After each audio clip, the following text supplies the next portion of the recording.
Oh, this semester? Just a few days ago. Yeah, that's good. Was that in accounting? Yeah.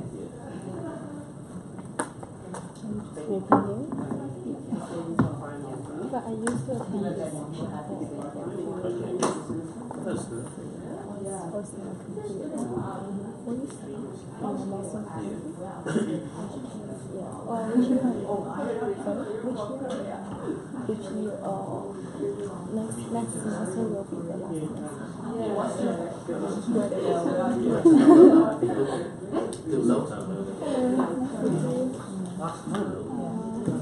What's your name? Alice. So what you study? Finance. Master or? No. When I graduate? Also next semester. So how did you find this event? But you know, it is things around for the big schools.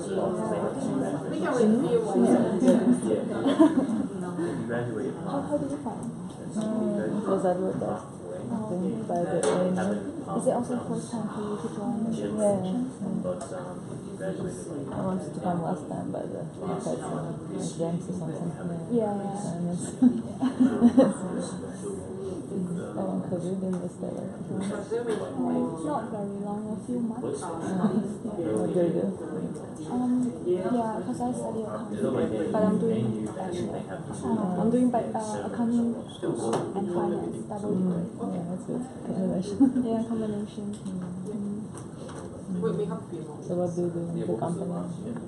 Basically just work as a accountant and also deal with clients. Yeah. Because I'm still new to my position and getting used to it. So you not only sit in the office, but you also go to clients. Yeah. So I learn lots of accounting software, which I think we go through Zero. So you use Zero mostly? Yeah. Not in my other. I haven't touched it now. Maybe because I'm new. But you use both, yeah? Not Zero, but Zero definitely. So have you heard about the Zero accounting? Yeah. I heard, but I didn't get a chance to. Yeah, please.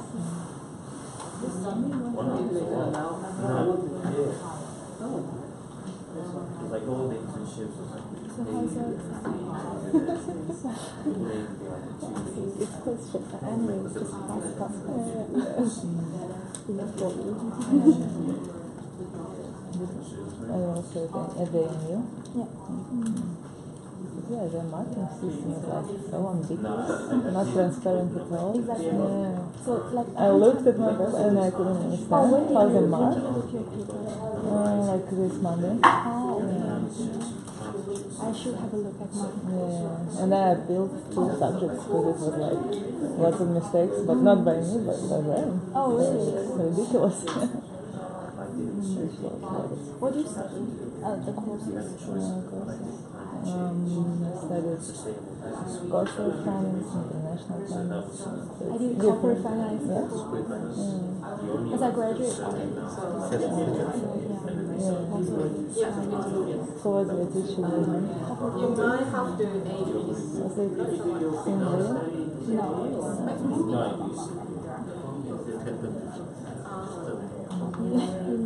I think not Jenny. I know Jenny. She's young. Unfortunately, I didn't get No, I didn't get a chance. But have you done Popular world. next? Yeah. I heard it's really hard. Yeah, but when I was studying my course, it was Anna. Yeah. She is really very good. I think she's the best. She's our course convener. Windows. Very Windows. I don't know who will be next semester. She was last semester, so I'm not sure. Yeah, it's always like someone doing the first semester, then next semester will be another person. Clients bring down.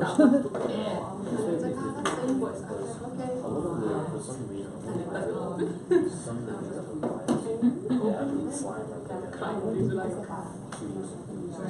Did you take long ago? I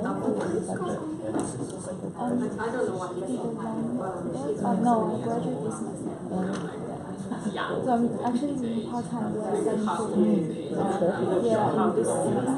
Is it hard to combine? It is. and I did one course, it's called Special Industry Project. So I do quickly under Kind of like you go through all the consultancy stuff. Well, it's a course. It's kind of like CBE internship. Yeah. It's a very time consuming. I thought I wanted for my chance to Yeah, I'm not sure. But for internship, they offer for postgraduate. So where did you intern? I did it like 2 years So do you wanna in the south, basically. We can finish early. Was it chocolate there? No, it's Not one. but that's a Before it's so we not can it's start. not subsidized. except me? Yeah.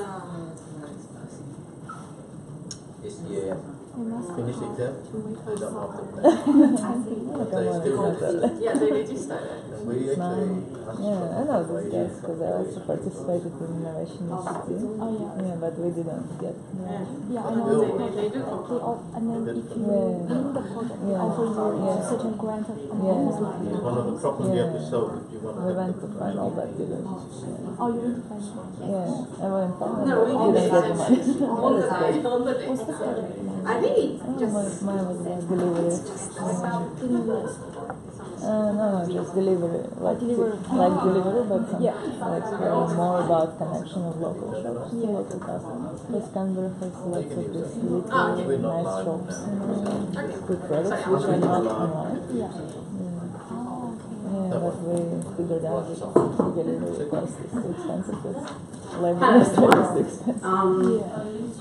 So work for every country. It's first of all, I would like to acknowledge that this meeting is being held on the traditional lands of the Nana people and the paying of respect to elders, both past and present.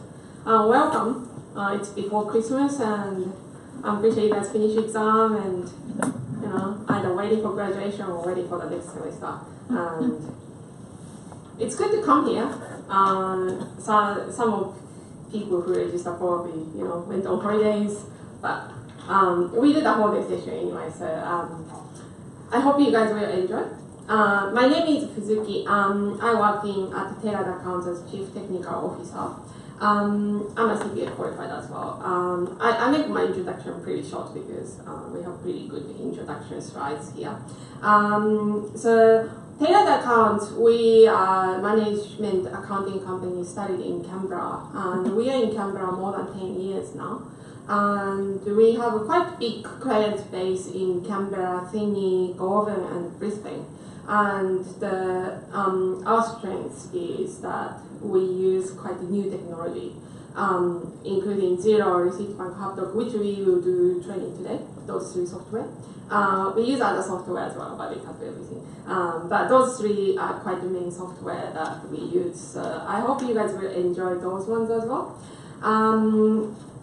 This accountant change is an extension of our monthly training. So at Tailored Accounts, we don't do work 1 day per month. Every month, we just close the business and we use the training to staff. So we just thought maybe we extend to students or the new graduates, and that's why it started. And this is 8th event because we started early last year. So yeah, 2 years anniversary, yay! So practical experience when you're in uni, you think it's quite important, and yes, it is important. But you can learn theory in uni, and you can add what current accountants do. It's not necessarily the same with what you learn in uni. So I just try to add more sort of knowledge to whatever you have. So now I'm gonna introduce Ron to me. You can see the presentation there. So yes.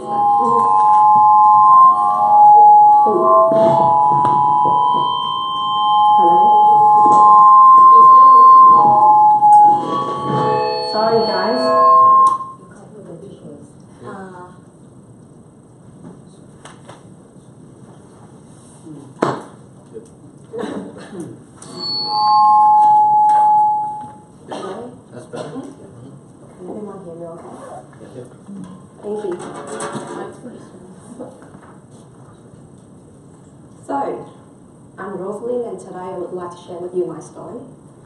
I was born and raised in Vietnam. I came to Australia in 2000 with very limited English.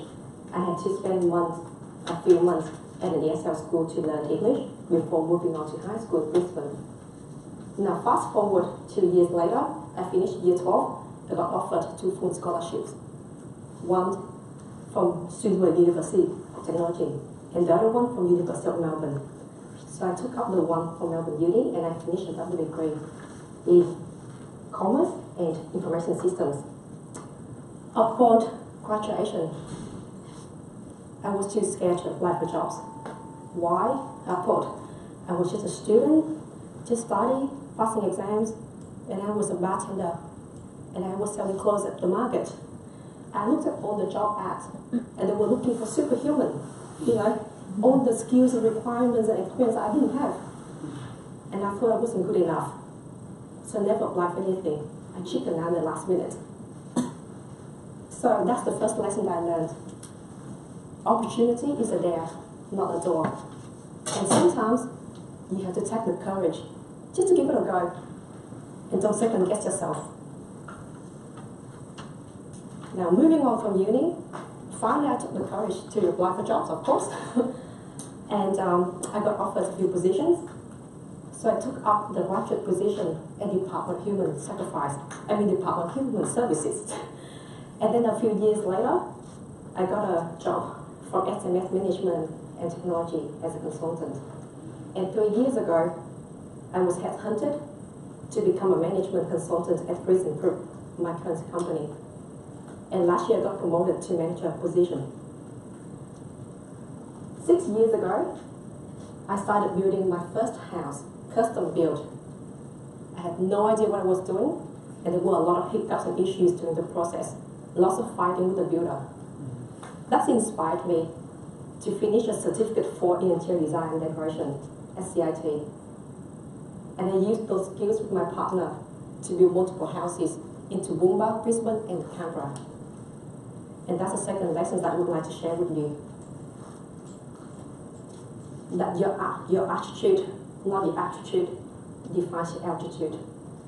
And if you aim for the moon, even if you miss, you're going to hit the star. My grandparents were teachers. My parents were teachers as well. And I'm very passionate about coaching and mentoring. And it's not simply about passing on the knowledge, information. I think it's about unlocking individual mindset and help them reach their full potentials. And it's a very simple concept. If I help someone today, and they in turn help the next person, it's like passing on the baton, and together we can keep the fire going. And that's how we can create a continuous learning life cycle and ecosystem for many generations to come. And that's how people like Harry can change the world, because we believe in taking one small step at a time. And I just met Harry on Monday this week. I was very inspired by his stories and his success as a migrant. And he told me about the Accountant Change program. I thought, what a great idea. I would like to help. And that's why I'm here today, because I would like to share with you some quick tips on how to land a job, especially your first one. And it starts with your job application. So, here's a real example from someone I helped. There's nothing wrong with it. It's all true. But it sounds a bit like this. I just finished college. I'm looking for jobs, any jobs. Admin, marketing, whatever, please give it to me. It sounds a bit desperate, right? So the introduction is very important because it's the opportunity for you to showcase who you are, what you can do, and what you have done. And here's the improved version. In one single paragraph, she was able to show that she has experience in marketing, communications, and project management. She also said that she has analytical, organizational, stakeholder management, and interpersonal skills. She's also a team player. She's flexible enough to work across multiple teams and client portfolios. So who would you hire? The before or the after? Okay. Moving on to the job description. Now, this is another case, someone with the technical skills. And there are several things wrong with this one. The leading words, they are all inconsistent. You have contribution as a noun, and then you're moving on to supported, mentoring, verbs in different tenses. And then somehow you repeat the job position as lead business analyst, and you have it up there already. What for? And here's the approved version. Pay attention to your leading words and try to avoid any words like supporting, participating, contributing. Because no one's gonna know how much you contributed to that project. It's not clear enough what you did or what you achieved. And if you can show that you evaluated and provided recommendations, that's your problem-solving skills. You can prepare the briefs and executive reportings. That's your documentation. Sorry, that's your documentation and your organizational skills. If you can provide expert advices and professional services, that's your technical skills. If you can liaise and communicate with a lot of team members, that's your communication skills. And if you can mentor someone else, that's your leadership skills. So the job description is actually a chance for you to demonstrate your skills, what you could do and what you can do. And again, avoid any wishy-washy, any vague, like contributing and supporting words. Now moving on from the contents of the CV is the presentation. You can have a very bland looking CV, but if you put some extra effort into making it look professional, it will obviously stand out from a pile of applications. And when I started my first job, when I walked into the room, it was 1 against 4. And a year later, it was 1 against 10. So, the job market is very competitive. Now, talking about presentation, I can share with you my own story. 3 years ago, when I walked into the interview of my current job, I gave my summary CV to the HR lady. And this is before the interview. She looked at it and she told me, I want to hire you already. This is what it looked like.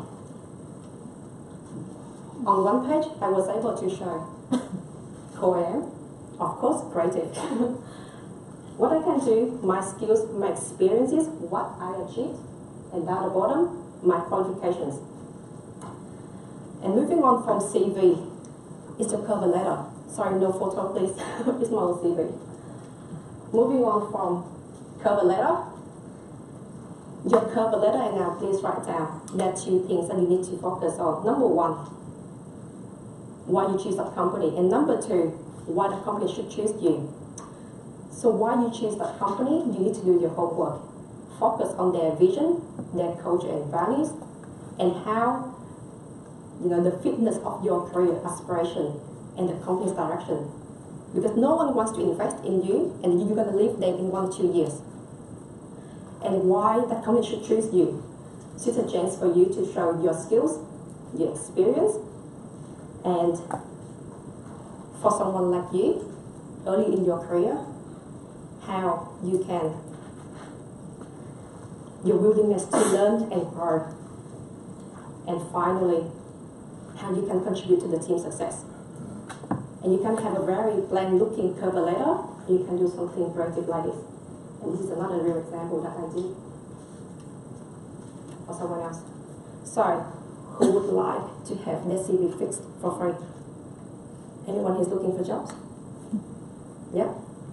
So who would like to have it fixed for free? Yeah? Okay, so here's the offer. If you can send me your CVs in the editable format, I can give you recommendations, changes, advices. I'm not going to do the CV for you because that's not how you learn. So we'll focus on the content, the layout and structure, and how you can make an impact. Sounds good? And I will spend roughly between 3 to 5 hours per case, and I will provide at least maximum 3 versions. So that should be enough for you to get started. Now here's a catch. There's only 5 spots. And this is like, you know, still better than nothing. And for those who are really, really serious about getting a job. And when I was applying for the last 3 jobs, I went through at least 4 round interviews for each. So you have the job application, you have the phone interview, you have the group interview, you have written interview, and then you have, sometimes you have the interview with a principal consultant, then, you know, the CEO or someone higher up. So 4 rounds. And these days you need to do a video recording as well. So it's tough, it's not easy. Now for those who are very, very serious in getting a job, I have a premium consultation as well.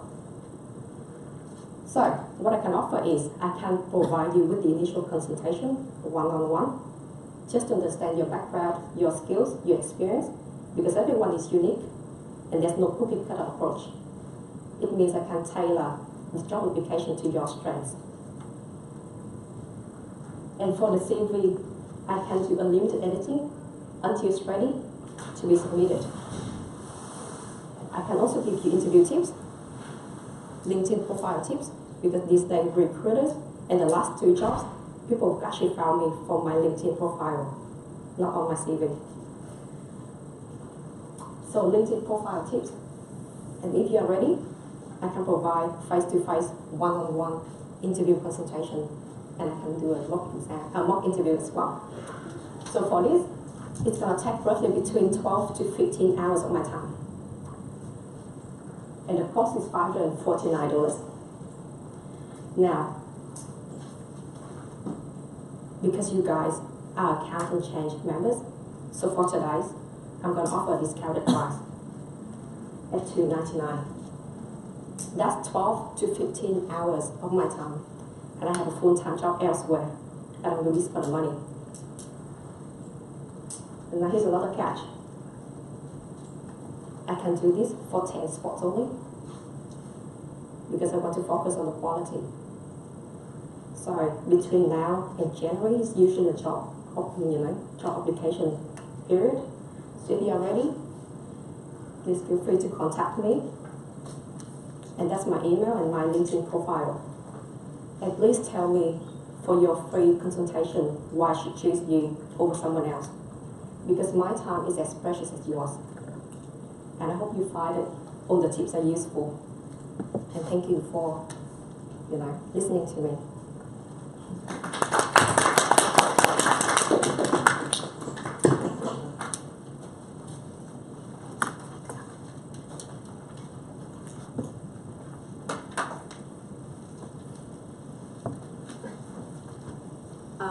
Thank you. It's on. Yeah. Okay, thank you for the presentation. It sort of reminded me when I applied job, and it's pretty tough market at the moment. That's what I can say from the application that we received. Normally, we receive, for one position, we receive more than 50 applications. So it's pretty tough market, and I know that some company offer to make CD for you guys. I recommend you make your own, because we can tell at the interview whether someone else made for you or you made it. So take advantage of this offer, to be honest, if you're looking for a job, or just free CV things. It's pretty useful. You really have to write your own, because really I'm not professional in the HR or recommend something in CV sort of area, but someone like me can pick up whether it's real application or fake. Someone else made it, you made it, or it's real experience or fake experience. We can tell. We can pretty much tell everything. Even if we can't tell at the CV level, we can tell at the interview. So I really recommend this. So I'm gonna start the next session. It's actually the first session. which Harry will do today. He's our CEO. And he's pretty good at the one we call speed training. So we're gonna start the software called Receipt Bank and HubDoc today, which I quickly mentioned before, but while they're preparing, I'm gonna explain what that is.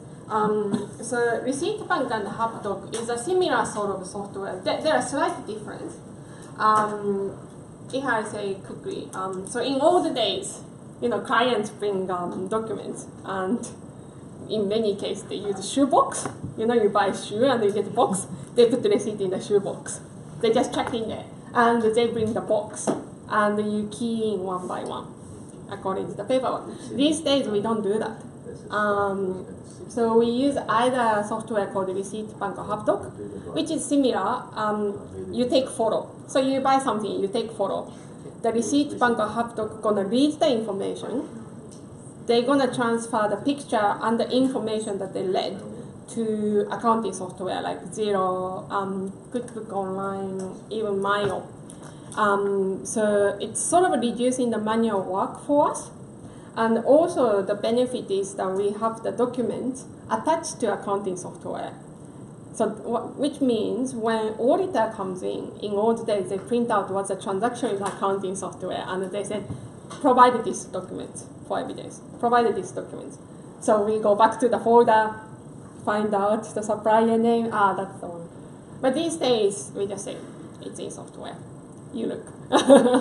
So it's reducing quite a lot of work from our end, and yes, you prefer. So the Receipt Bank and HubDoc is sort of competitors. There are, both are pretty good software, very stable. We've been using Receipt Bank for a long time, and as backstory, HubDoc was bought by Xero. But either way, it's very seamless. So that's preparing. So we have a client base who use Receipt Bank and HubDoc. There are other software as well. If you are interested in, there are like Expensify or whatever it's called. Again, price is from really cheap to really expensive.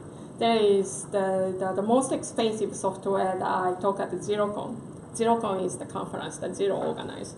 Was they read all the information in the documents, including what kind of service they provide, which period is it, everything.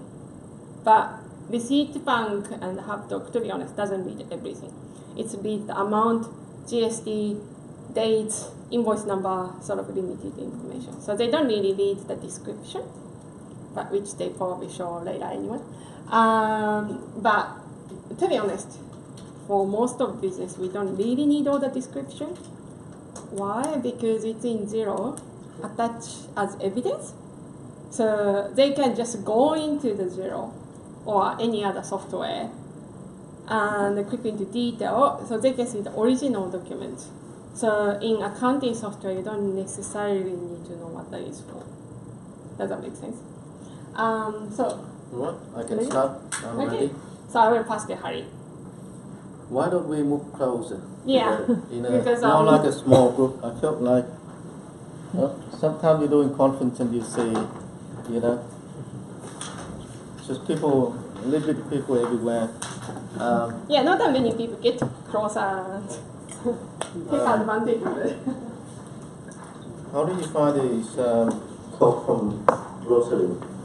She's quite successful as a young person. Everyone sitting down? Yeah, anyway, just closer so we felt like we were training at the office. And this is the whole purpose, really. I mean, Fuzuki explained it really well. 2 years ago, when we started thinking, what else can we do? We providing all the good content, training, technical to soft skills to staff, and with all these technologies, why can't we just share it out to people? And in fact, today after lunch, we're going to have 20 international students joining us from Vietnam. So I am IIT Vietnam with 20 students. you know, who's got his orders from the other side of the world. So, coming back to Rosalind, I think writing a CV and making sure that you present yourself well is really important. I still see I call it lazy CV, copy and paste, with all the different text formats coming from not just students, from people who got experience. They used to send CV 5 years ago and just pulled up the archive and send it again to us all up. Well, if you look at the CV like one page with all everything, who stopped you sending a CV in A3? No one asked you to do it in A4, right? Who stopped you sending a CV in A3 or even A2 or A1 if you want to, right? No, we can't bring it out. Why not? Send it in Korea. Send it to Australia Post, and it's all about this. This I know is all about who you are as a person. It's not so much about the kind of we call political heroes, where we try to copy and be the same as someone else who was successful. Right? From an employer perspective, the cover letter express goals of what did you apply for our organization. What really is value the drive behind the application. Well, CV is telling us your capabilities and skills. So cover letter tells us why do we hire you. Well, CV telling us what can you do for us. Right? So the two are well tailored together. I've seen so much cover letters basically blah blah blah blah blah. Doesn't tell anything. Or overlapping with CV. So you've got to really understand what the purpose of the two. Some people get power just by the cover letter, not even looking at the CV. You've seen so many cases where people are out the street and they've got 10-minute pitch in front of someone, or a 10-second elevator pitch, and they got a job. Right? So there's no CV involved, it's just a cover letter. Why do we hire people? So pay attention on it, and there's professional people like helping, but also sharing, and also make as a business, just like us. So I think one of the issues we see lately, you know today events, we've got nearly 80 people registered. And what's the drop-out rate? Almost like 90%. We knew it, because this is the year end, and most of the people who registered, they already booked a ticket when overseas. Except this. That's what I've found lately with young generations, is we're lacking of a professional manner in dealings. So whether it is something that's free given away by someone, or it is what you pay, you've got to respect. Right? My time, if I sit down in the office and consult my client, I would earn $450 per hour. That's my hourly rate. If I take it into account my opportunity cost and my whole sort of hourly rates, the actual hourly rate where I would make my money, I would work is roughly about $800 per hour for my account. So when we get things for free, we've got to know whether it is valuable or not. So, but again, this whole thing is the content that I will teach my staff and I share with whoever come in to learn today, and I hope that you will actually learn some skills. So, Clara, if you can open Visit Bank. It's not in the screen, so let's open up these.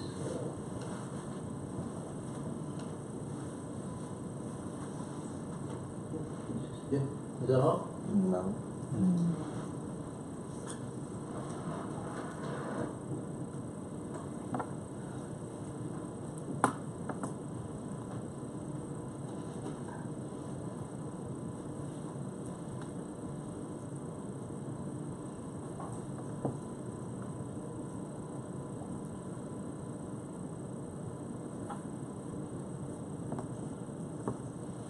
We'll go now.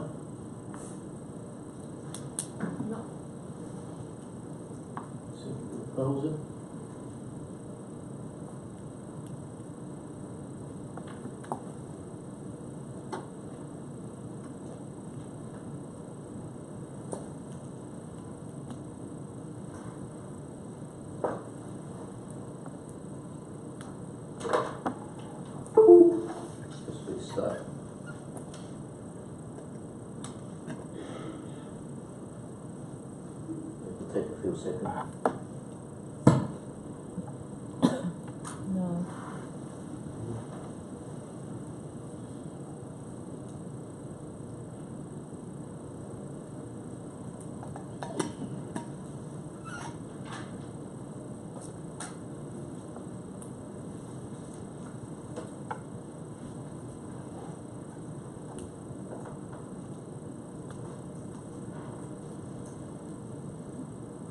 Sorry guys.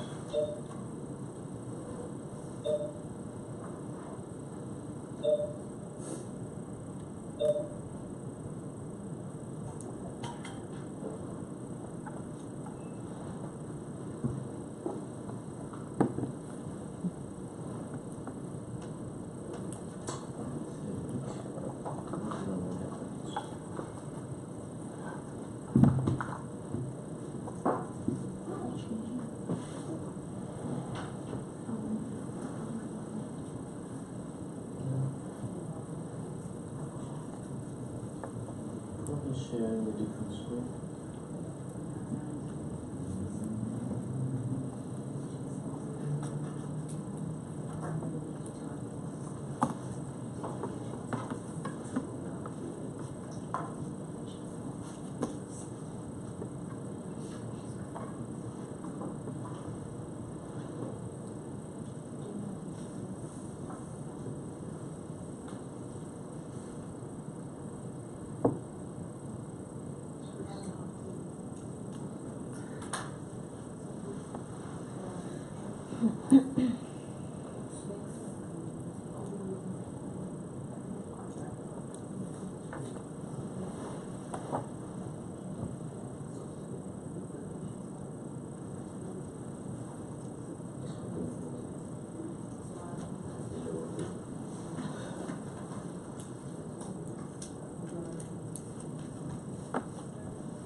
It's just showing the background, it's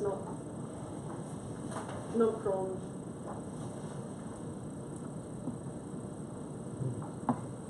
Yeah, it's still the desktop.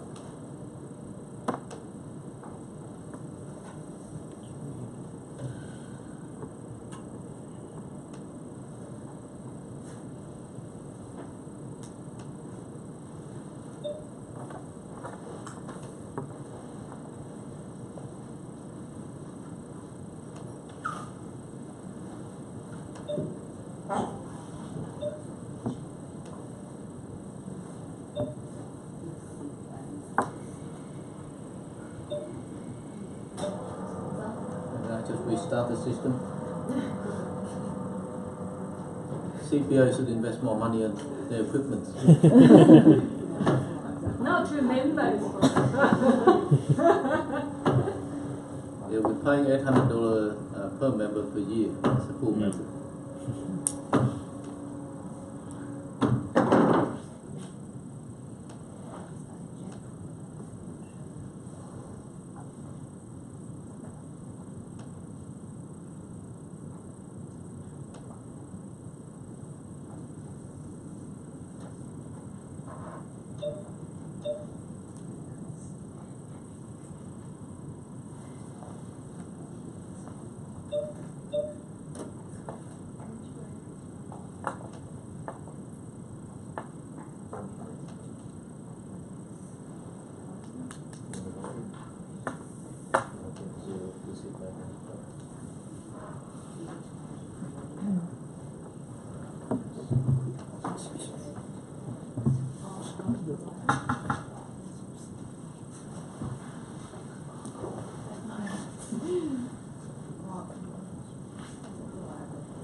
I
think we can do the morning tea break now.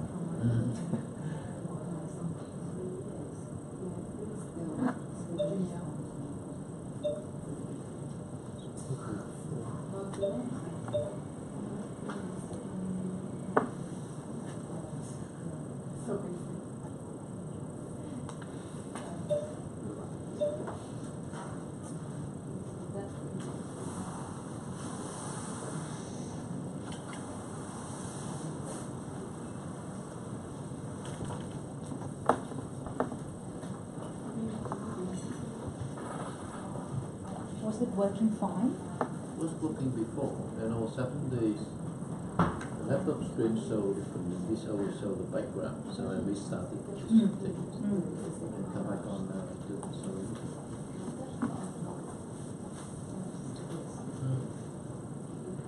You got the link? Yes, it is linked. Yeah, Yes. the information. And how long have you been waiting? For a few minutes now?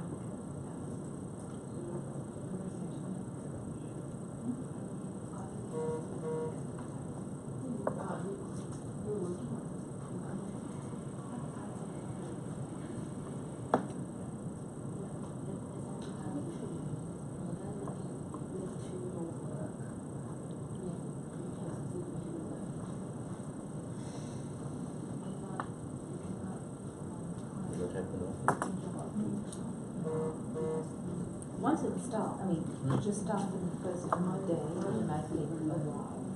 But once it starts, I have issues. So I said I've never done a beach leave, so maybe it's a compatibility issue, but they shouldn't have any issues.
Yeah, you guys can have a break. It's working at the moment.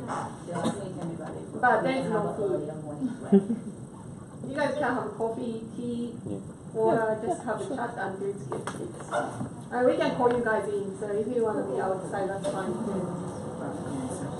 Only there is no food, except this short. So, do whatever. But being in office somewhere. Yeah.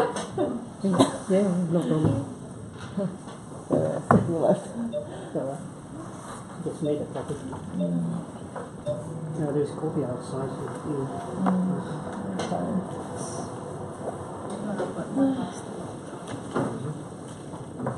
Which is unplugging the cable.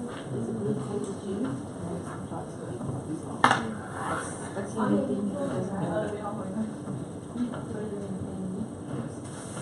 My knowledge of it is just that boundary. Mickey.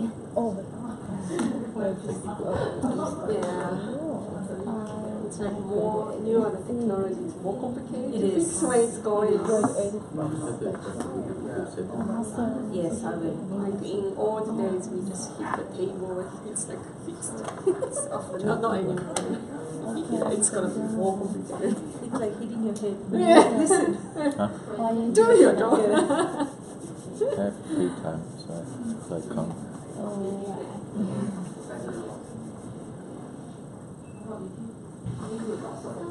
Have you applied for the state nomination? Sorry?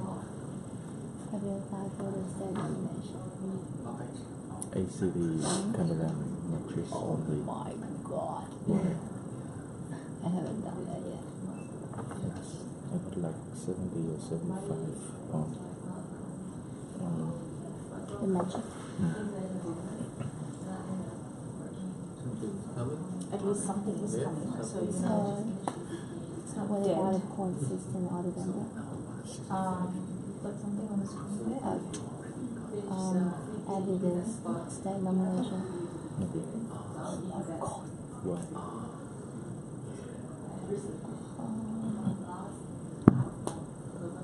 Is it like 1 year working experience? No. got PTE. PTE 7. Yeah, PTE. Then H. And then Study 2 study, years. yeah. And bachelor. Master. Then 6 years. And 5 in Q1. oh my god, you did it.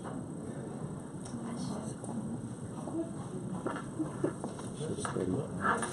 Finish. And the last thing.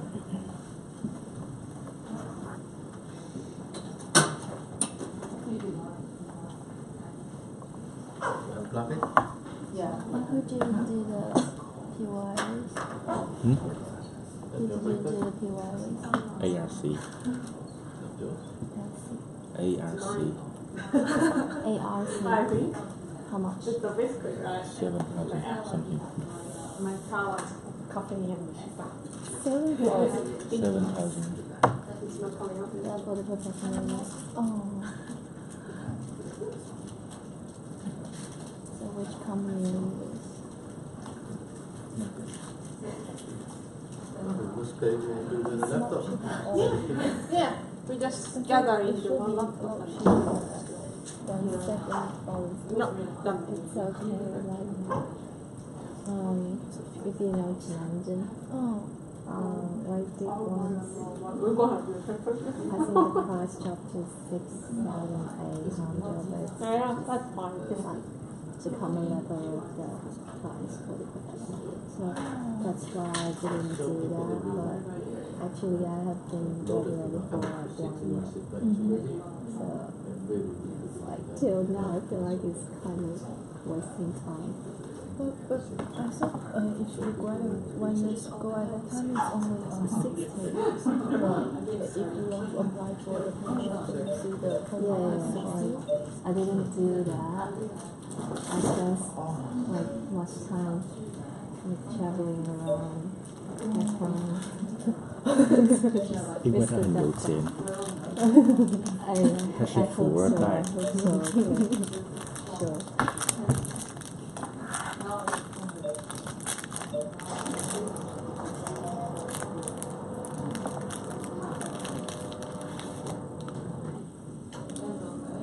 Christmas now period. Yes. 2 weeks. Yeah, that's 1 full week.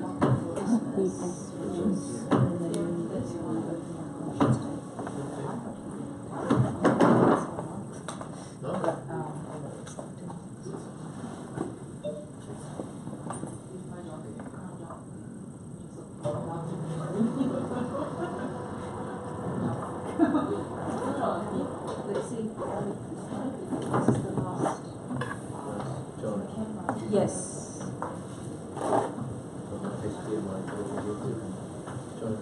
Okay, try it. Can I borrow that pen? For sure then. You shut down as well for those Christmas period? Like 1 week, 10 days?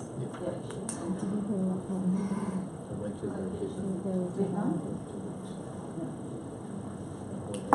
Do you need papers?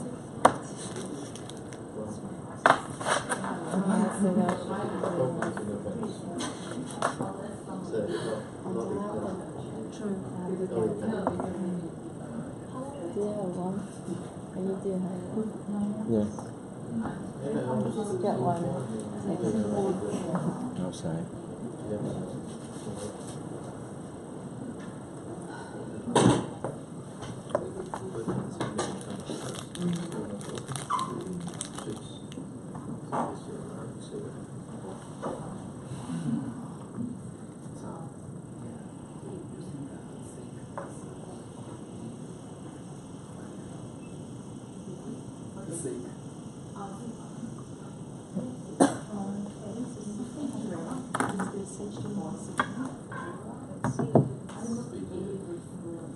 So that will be the on. Yes.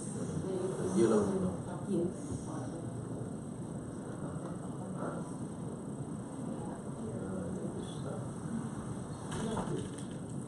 The projector's working. It's just the technology, like, you know, the communications. I think it's just an issue. Let me try one more. it doesn't work, you can see. Okay.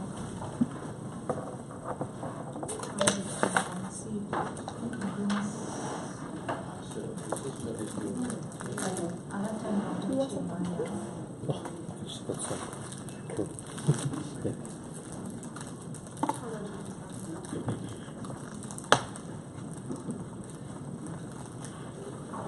What's that?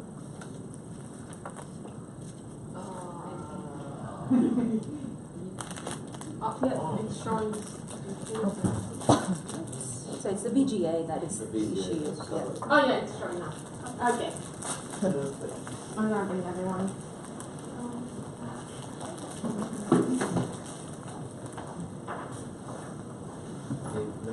You can go in. So you don't have one. Oh yeah, let's come back. The screen came back.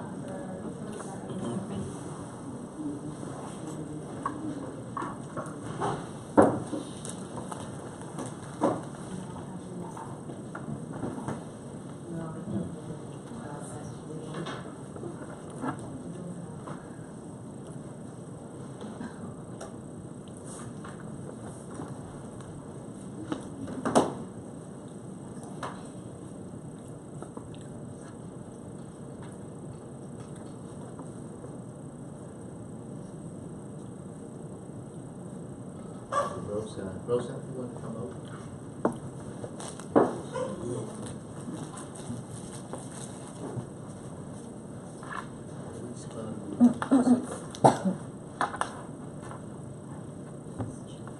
Visual.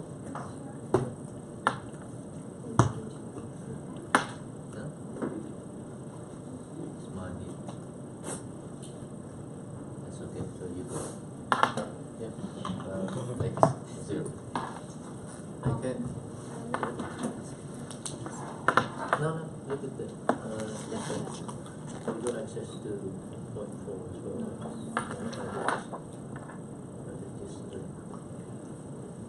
Point. No, she doesn't.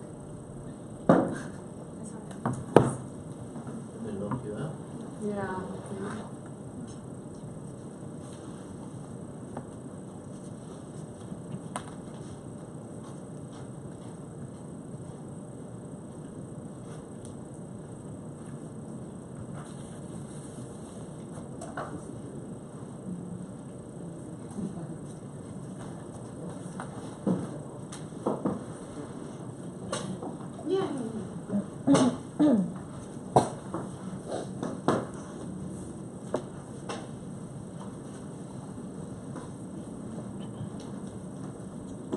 Okay, so we're back on. Sorry, 10 minutes technical issue. So what you've seen in the screen there is an actual receipt bank. In our life, Fuzuki explained, there's customers all come with toolboxes. And we would have to then sort out all this receipts and paperwork. Then we enter them manually into the software. So by entering manually in the software, what I get Rosa to do is to do an actual entering the bills into 0. So if you go to 0, Rosa, yeah, and now I want you to enter the first bill manually from receipt bank. So in receipt bank there should be a bill there. Just open one of the bills, the top one. So the audience can see how long it takes to do it manually.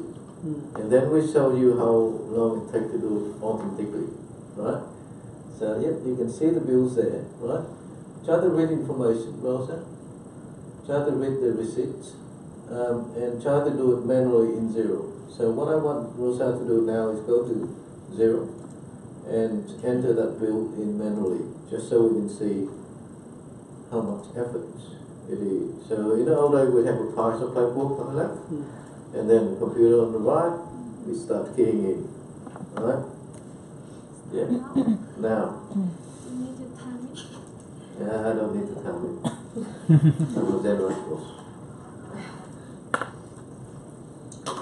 When in the last 2 years, when we started having young graduates from uni to work with us, one of the issues that we found is technical accounting, okay, like understanding taxes, debit, credits, bank reconciliation and that sort of things.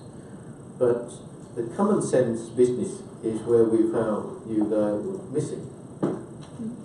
So I had a young graduate who we sent into the job, and when we mean sent into the job, that means he would come to the client office and actually deal with their business. So, and the clients brought in a bunch of checks. So there's customers sent them check payments still these days, because the client is in construction industry. And the graduate got no idea what is a check and what to do with a check. Right? Got no idea. The client just saying, what earth did you come from? I mean, you've got to take the checks to the bank and bank it to our bank account. Right? So the common sense of business, just common sense business. We don't get it because we've never seen it before.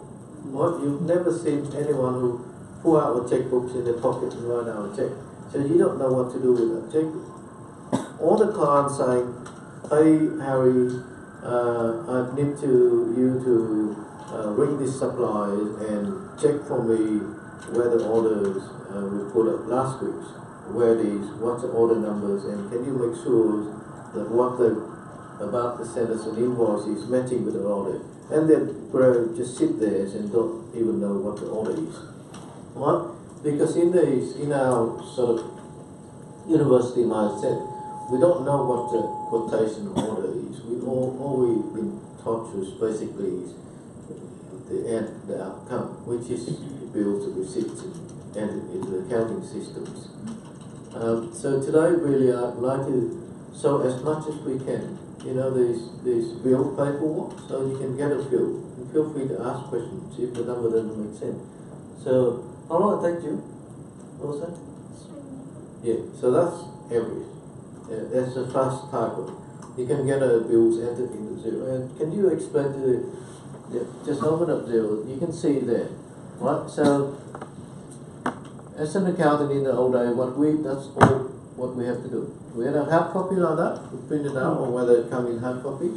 We have to read, so can you zoom in the receipt there, just so people can see what it looks like. Zoom it up, so we can see the whole thing, right? So you see that there's quite a lot of information, right? If we're doing the books for client only, then all of our job is really just data entry. We make sure all that data gets captured in our accounting software, and we make sure that the tax are captured. We make sure that the reconciliation point is then going in the right place. Back to this receipt, Rosa, I want to show what information in there. But when you get to real business, for example, the client will give you that receipt, and they would assume that you as an accountant got to understand every single thing in there, including what did they order, what stock did they order, what type of stock are they, is there any tax in it, all that explanation in the receipt. Just go into the receipt, like just zoom it up so the audience can see the details inside there. Rosa, maybe you download that one and open it up in a full window. Yep, that's better. Okay. Yep. So the client will that's the real life of work. So there are two types of work there in our accounting world. Number one is bookkeeping from accounting firm. We're basically capturing data only.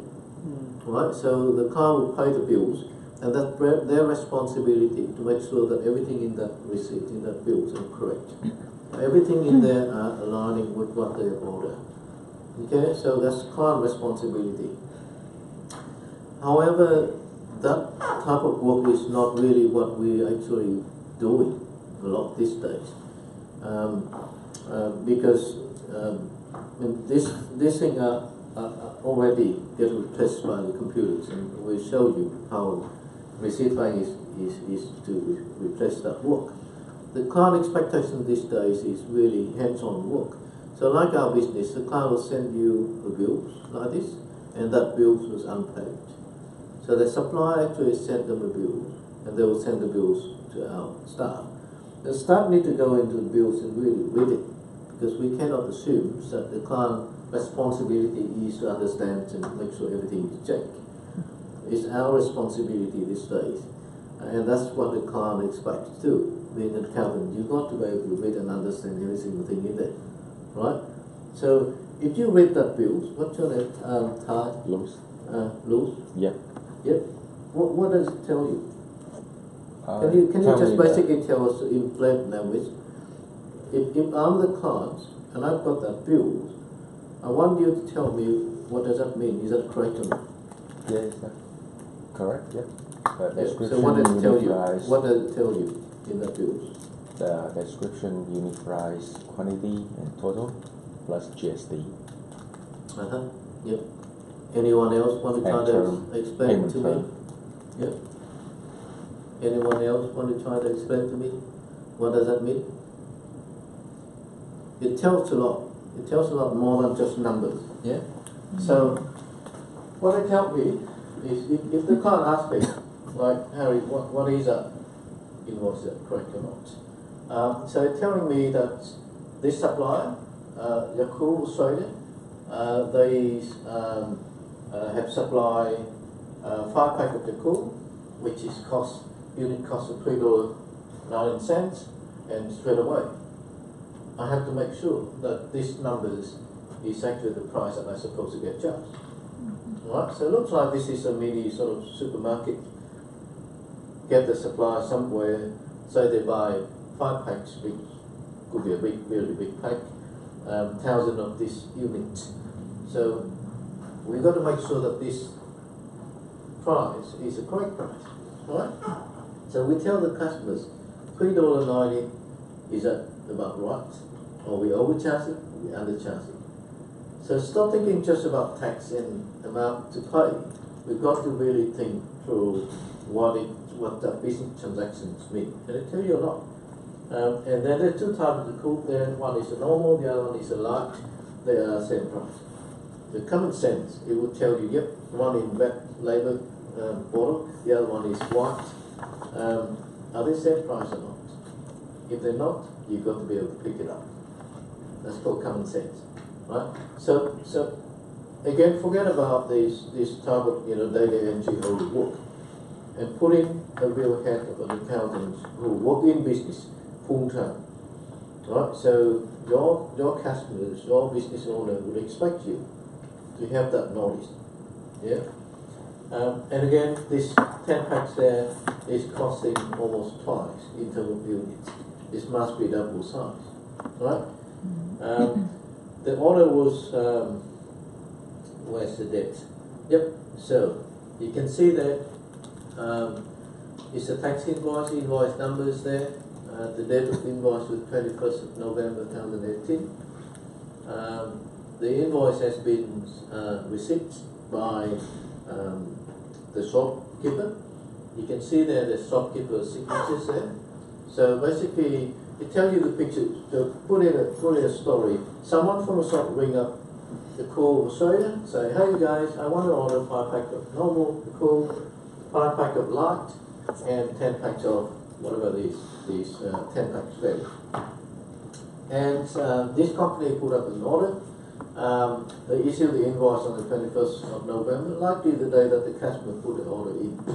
And then the product get delivered from wherever, Sydney, New South Wales, the address is there in Parramatta, New South Wales. Delivered back to Canberra. On 27th November, the product hits the door. Shopkeeper check all the stocks. You can see that this is not having all the detail, but normally in this case, the shopkeeper was supposed to tick off the stocks, but make sure they received 30 bottles of cooled yogurt. And then they put in their dates there and their signatures. Why they have to do it? Because you know what happens if we order 10 and they will send 5. Like Christmas, I ordered a audio subfolder for my audio at home, and they sent me a soundbar. They sent me a soundbar, and I called them back and say, "You want me to keep this one and send me the other one?" So, and they said, "No, let me send someone to pick it up." So mistakes happens a lot. It's just, well, we tend to keep it private. So business, or sometimes we miss it and we don't know. We miss it. If the shopkeeper doesn't check, how are the accountants supposed to check? So when accountant get the bills like that, common sense, if I don't see the signatures and the debt that have been received by the shopkeeper, I'm not going to pay. So I don't know whether the product has been received by the shop or not. I don't know where that bill's come from, how legit the bill is going to be, so I can pay. I can prepare it for my customers. And then the other important information is there.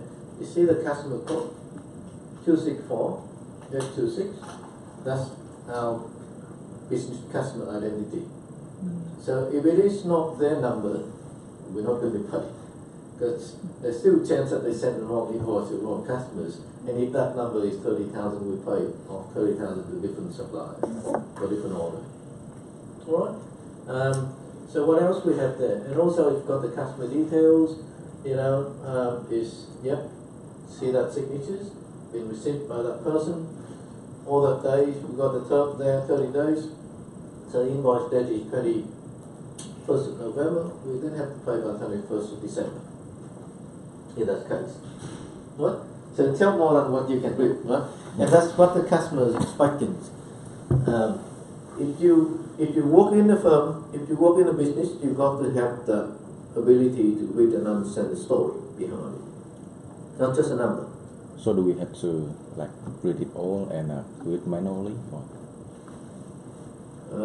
read it every bill and key in every detail? Or? But like I said, there's two lines of work. Number one is really when you work in the business as their accountant, you've got to spend time and really understand all the bills that are coming in. It will take a lot of time for the first one. The second one, because you got familiar, it will be a lot quicker, and it's their job office. For us, if we're doing a lot of work where we only data entry, like Rosa just done, she doesn't need to know what if the customer order veggies or sausage or yogurt. It doesn't matter for her if she's only doing the data entry. But if we do the second line work, which is, like I said, what is missing out there in terms of downgraded accountants, is that we don't understand the story behind it, or we don't try to understand the story behind it. Once I read it like that, you say, yeah, you can do that too. Right? Once I bring up another view, Rosa, get oriented try to see whether they can read the story behind it. And you see, there's a lot of information in there. And it's important information. And that's what the business, if you work in the business, as the right? So that's what the client will expect you to understand, their business. They don't just want you to sit there and every bill is coming in, you just go and write a check and send it off. Well, that's where really, zoom it up, download it, zoom it up, Rosa. That's a language. It's not even English. It's not even English. Right? Only the item code. Wrong one, Rosa. Try something else. Try something else. So this card is a supplies, agent supplies, grocery.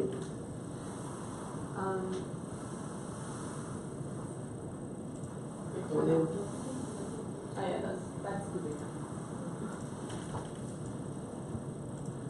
Vicky, how's the family? You can spend 15 to 20 minutes. I'll make it 10, and then we have a quick break. Yep, so bring that one up. You see that? There's quite a lot of information in it. So in our old days, I would say have Friday is normally my payday, so 10 years ago when I worked for business like that. Wednesday is my stock check days. So my job was really to verify if that bill is correct or not. Before even talking about entering into the system or pay the suppliers. That's what my customer expect me to do. So I'd have to go in through their stock take. So they print out a spreadsheet with all the stock, intake, outtake, whatever. And then on the right hand side I would have that bill sitting with me. I have to go to line to make sure, yep, there's 50 bottle here, 30 bottle there. The chance of error is more like 30% back then. They're probably getting better these days with more of these software print you can see here, but in the old days there's a lot of handwritten stuff. And a small software is like that. So let's say my stock take day. Thursday is where I key them into the system. So all that information, like Ross has just showed you, throw 0, enter them into the system. And then Friday is a pay day. Friday is when I'll get my customer, my business manager to approve it. Then I prepare the payment on internet banking. That's the whole sort of account payable cycle. It's not like bills coming in and going out straight away. Right? So in a proper business where they have a team of accountant, the person who's always dedicated in doing this verification of the bills, make sure the bill is correct, and send the next team who is going to do a report, called credit reports. Then move on to the next team is going to do account payable of it. Right? So Rosa, going back to receipt bank, and try to do the first coding in receipt bank. So you can see here, Rosa hasn't touched much in the receipt bank. So you can compare between hand entering in the 0 versus a software like receipt bank, basically built in with computer vision. So they scan through the receipts and they try to pick up the key information and put in suggestion. As you can see there, they pick up the right dates, they pick up the supplier name, they pick up the chart of account, so the account code, they pick up the right tax code, they pick up the calculate this GST's amount as well. Another is feature in receipt banks and like people learn is we call default supplier code. So this is basically, think receipt bank like a tools or a robot. You're teaching the robot to learn. So also if you go under the supplies list and try to add default supply coding, so get out there and try to go into these settings of receipt bank. Not that one. So finish that one off first.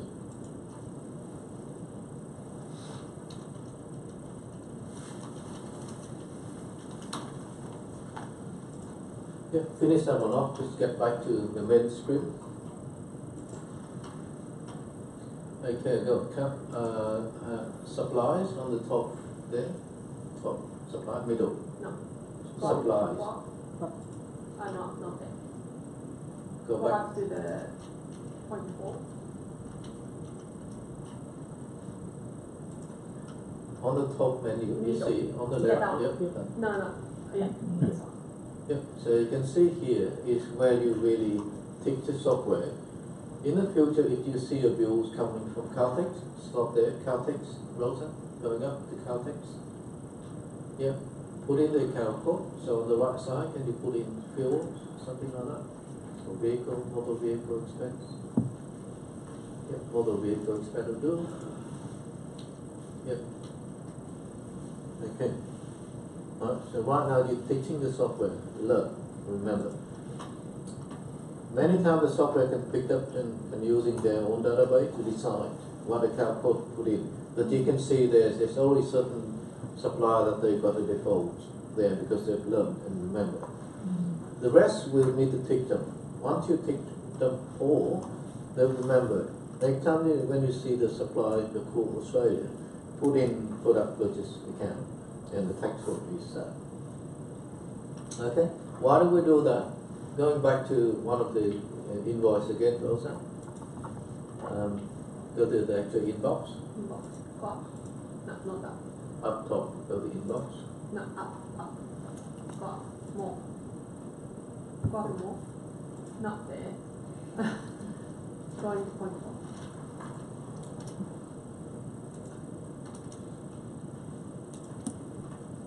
Yeah. Pull up anything in there. It will basically pull up everything for you with the account that you set as a default account. Okay? And then what happens is, let's say if this all information here is correct, Rosa now can publish that invoice straight into 0. So without any human input, she just need to hit publish. You've got two options. One is do it manually like this, or you can get the two software to talk. So technically, anything that coming through receipt bank, through customers who snap a photo in, will come straight back into 0 without us having to touch anything. So finish that up. and just hit publish. Right, go back to 0, go to build the page. It will sit in one of the drafts.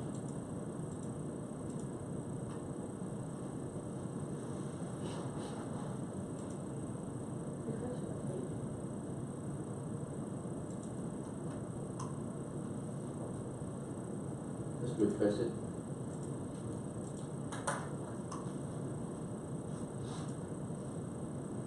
What's the supplier name?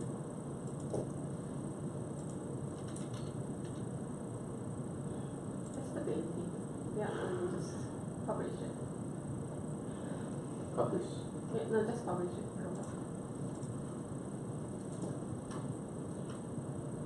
And then it should come into draft. Just keep refreshing.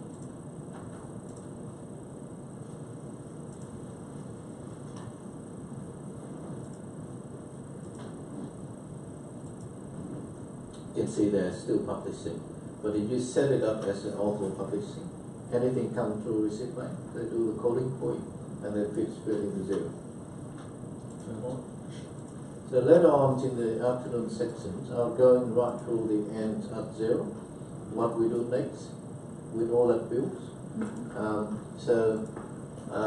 We did the speed training before. This is really a slow one, because we realize that all this common sense are missing there.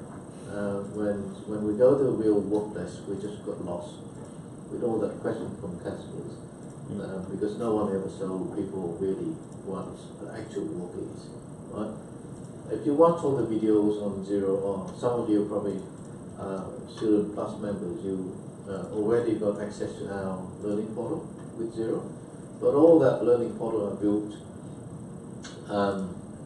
in terms of teaching you these steps of working with the software itself. They won't teach you real sort of bills and paperwork, because it's all confidential information. Still publishing.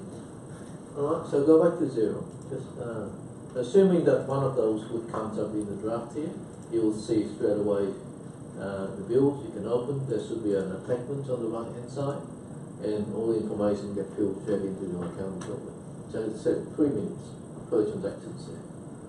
Right? On average, this for this type of business customers, a week they probably would have hundreds received like this.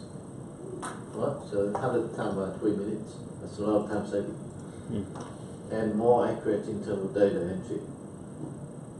But what is still going to be there, I think, and even today or the future, is that Wednesday and Thursday, that you've got to be able to check and make sure, validate information. Okay? Because the computer won't understand the nature of their business. You do. Alright? So the processing ends is going to be automated. The Friday will be automated. The Thursday, half the Thursday will be automated, but the Wednesday is still going to be there. It never work. Alright? Okay, so Rosa, go back to receipt bank. Just a bit of function around receipt banks here. You can see basically there's many ways that you can upload bills or receipts. You can upload it by form. You can get customers to sign up with an account, and they can load it up from their form. You can scan 100 receipts into a big file, then you can load it up straight away into this window. And the software understands that within that one file there are 100 different bills and receipts. They then split the receipt out into different suppliers. They then send it over into 0 for you. Okay. There's a similar software to receipt bank, which is called HubDoc. It's something that I'll quickly demo today. You go to point 4 as well.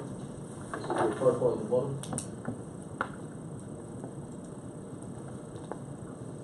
Yep. So HubDoc was a product come from Canada, while receipt bank came from UK. HubDoc has a couple of more advanced functions than receipt bank, but basic functions are still going to be similar.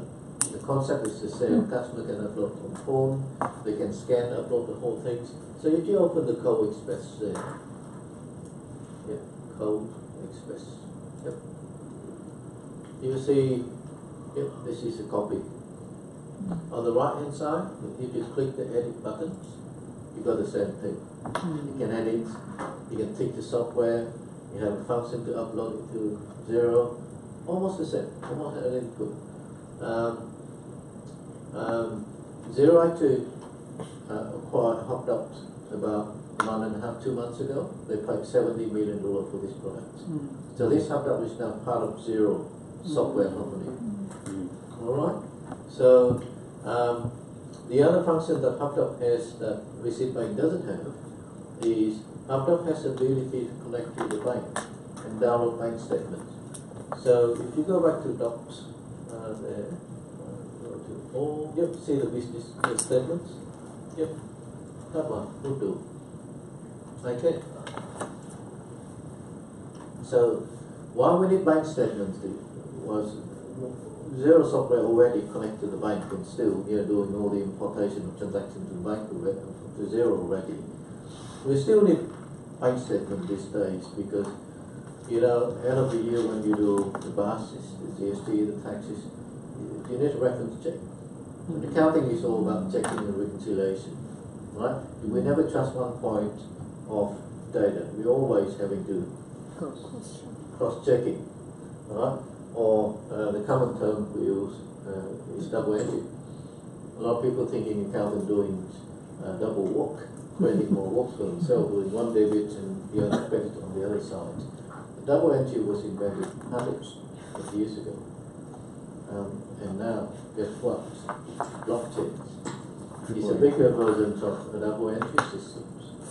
People actually multiply data into different slots, they call it, and so that they can have a distributed ledger or distributed platform of data. It's all about security. It's all about trust, isn't it? Well, this accountant double entries was invented hundreds of years ago, and we've been practicing that for years. So that's why we never trust one point of data. Xero connected to the bank, but we still need to have copy bank statement. End of the month, we then check the bank balance there for the bank statement. Yep, got the bank logo, got the transaction, got the account number with this reconciliation report in Xero. Alright, so that's the feature that we really like in HubDoc because every month, in order to reconcile the customer account, we would have to contact the client. Hey, Vivian, can you send me a statement for this account up until 31st of October? It will take customer a week, 2 weeks to send it back unless you chase them really hard. So by the time you get the statement back, you're already late. You only got a few days left to do your return. Right? So this is much more efficient if we can get the statement directly from the bank. So that's why we're moving more toward HubDoc. Still using Receipt Bank, but you can see the core function is still there. It's all about automating these data entries of bills and receipts into Xero. Okay? So that's the only difference. Student can register for a free account for 30 days. And you can play around. Alright? Any question around this? But like I said, this is a slow mode, just so that you can see.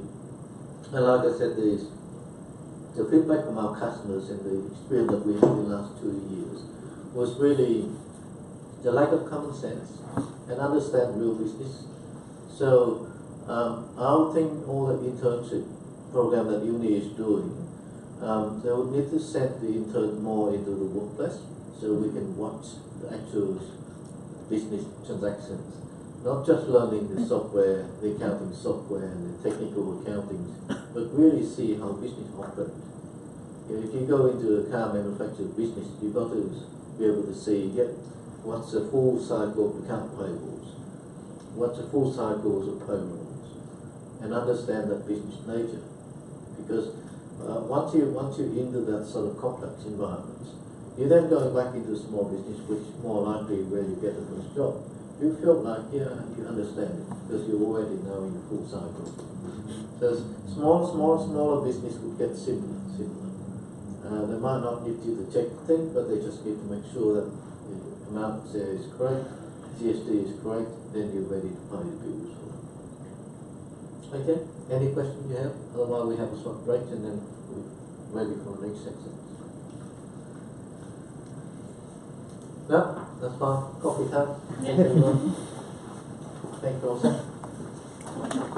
So the next session starts at 11, so come back around 10:55. Yeah, so you can have 15 minutes.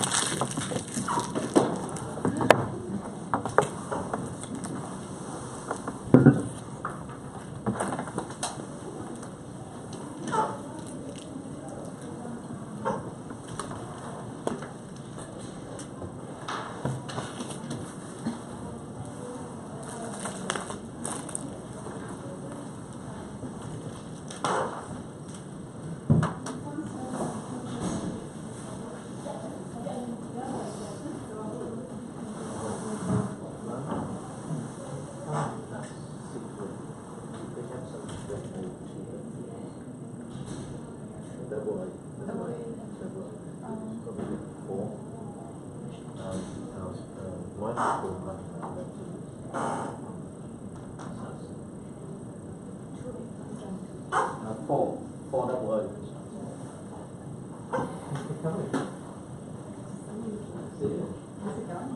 It's alright, a lot of bit of technical Oh, okay, that's always a problem, isn't it? And you can test it the day before, it doesn't make a difference. Test in the morning. Yeah. Time to start. So you start a bit late? Yeah. Yeah.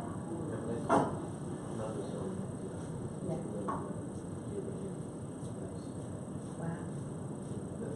So what's the background of these people?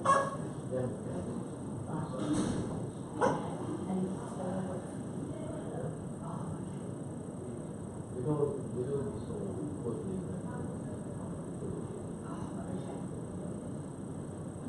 just because they're at university doing accounting. We also created a website on accounting, and that's a membership thing.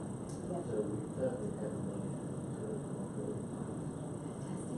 And those like every quarter when you do events, so say sign up as a member, you want To come to the event. Okay. so the number is from the end.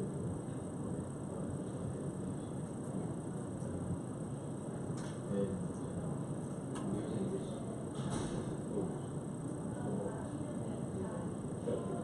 tools we can come this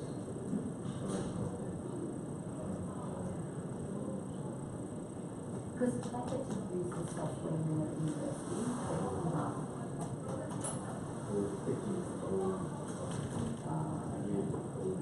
So this is kind of new to them to see what the possibilities are and how to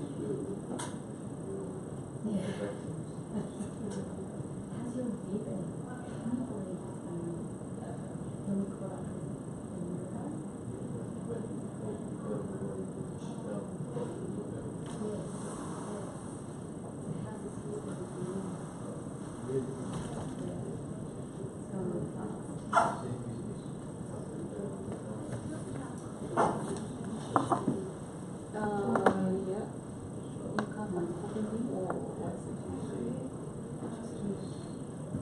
I mean, I have no idea how to figure out.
These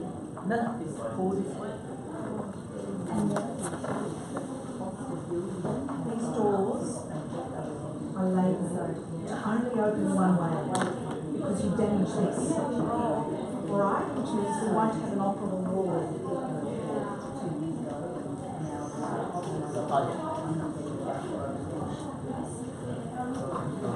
And please read this on the other side. Doors open reversed. So this can only open this way.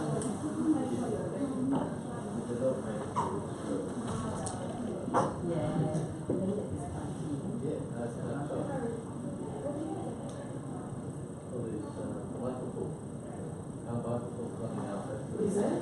I found these. Yes, Is that all you need? that's what we did. Yes, thanks. Thank you very much. Yeah.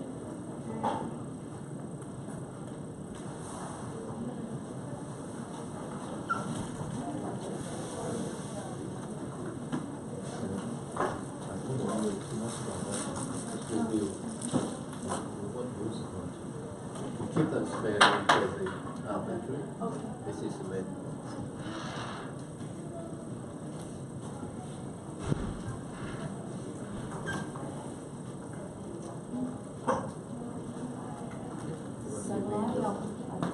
Yep.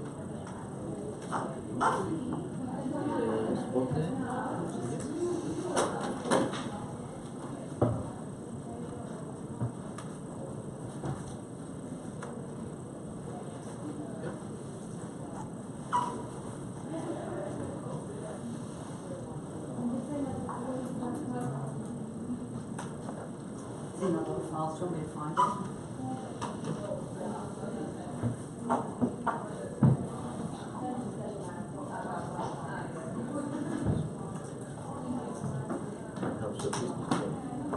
It's been a very interesting year. Yeah, very busy, and we're changing. We're about to do some training in Darwin and Mackay, which is all opposite ends of what we're doing. Just go to work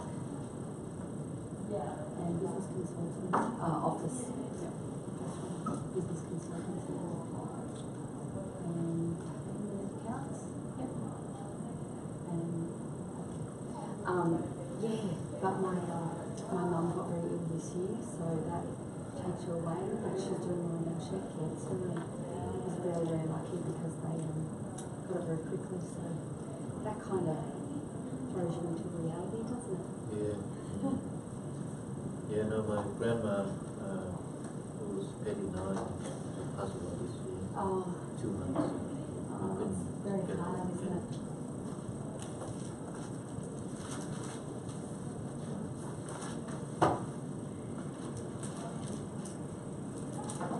I think next year we can do more. I think if you can create a fully kind of like a series. Quarter 1, quarter 2, quarter 3, quarter 4, similar thing like this. Yeah, well, give me some feedback on this, if this is, if I put the mark of what you're looking for, because there's a couple of things. We also have a monthly thing here, but not every month. I would say in between we have one off, maybe 2 months, something like that. We also have half. So we can have a look at all this. I would love to start doing things with you so we can see. Some of our leadership, like if it's for your team and also your clients, some of our leadership stuff, we just finished a leadership development program. It's only 2 days and it's very successful. They got a lot from it.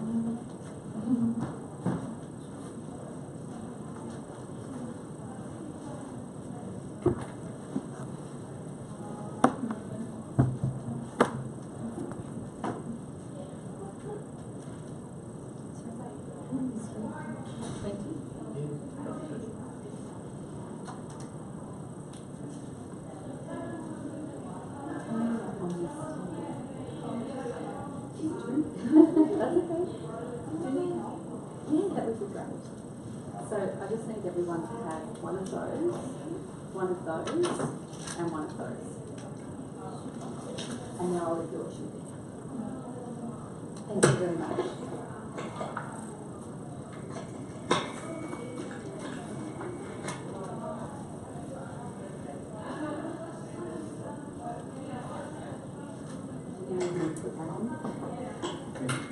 Testing, testing.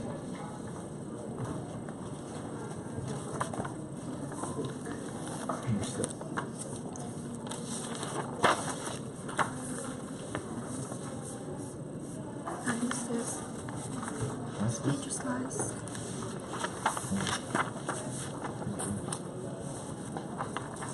So you want me to have? No, everyone have one. No. Do you want me to add you to classes? Yes, please. I want to have one of this. Okay. Hello, Ben. I want to have one. Yeah, I know that. We but have all the but today we don't.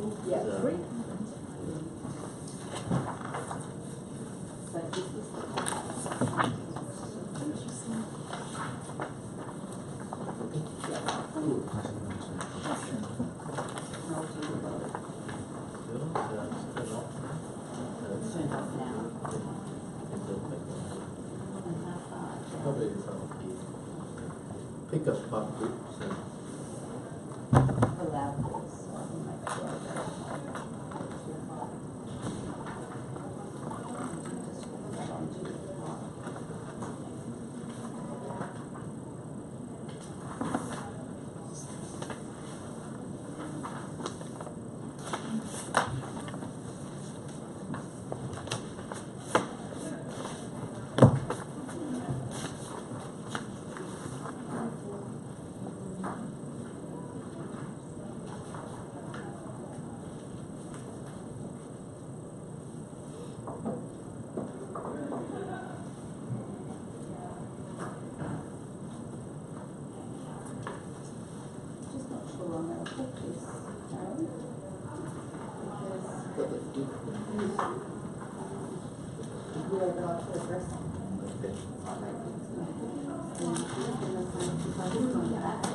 So, or we do have another microphone, but you have to hold it.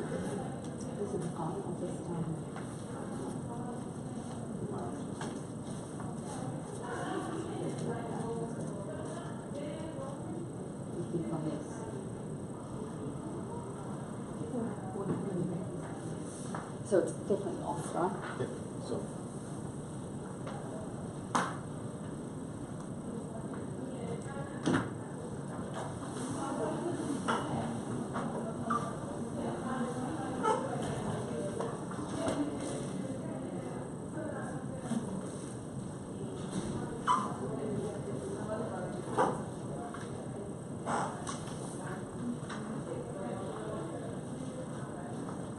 That was Friday, it's not Friday.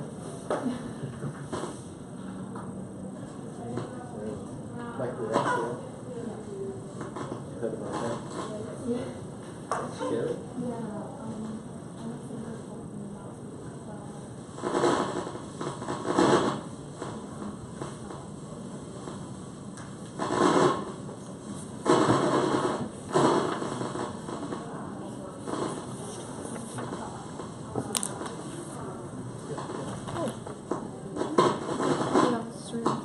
No, just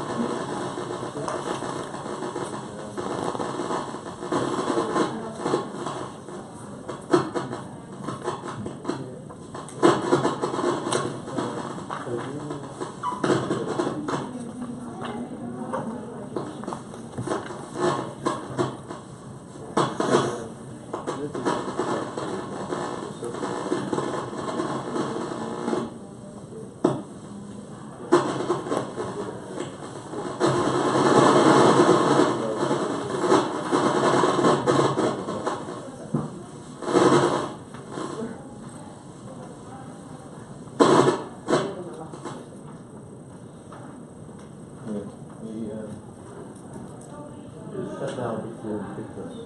So it's going to be basically like 10 seconds, then we shut down. But after I think yeah,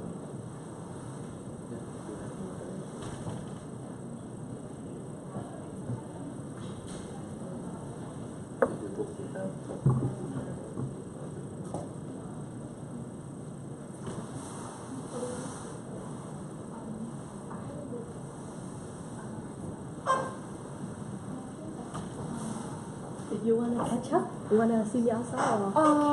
Currently right now there is a course going on. Do you mind if I talk to you during that time? Okay. Yeah, so you're doing some online course or something? No. Because right now there is a course at 11 o'clock. Yes, at 11. West is I think the Donna. Oh, she's been here already. Yeah, Set up already. Okay. So like actually the things that I want to talk with you is about like for example interviews and things like the kind of jobs that you took. I have a lot of questions. Yes, recently I'm going through some kind of interview and I'm also planning to have some self-study during this holiday so that I want to seek some advice from you. Okay, after this training then. Cool. Because I can't do like Anna does, to be honest. So Anna just can do everything at which I have no idea how to do.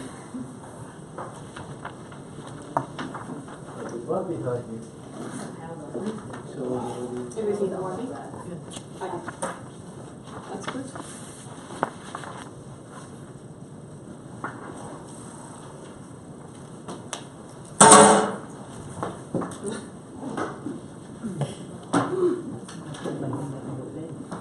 Yes. Okay, I'm gonna start.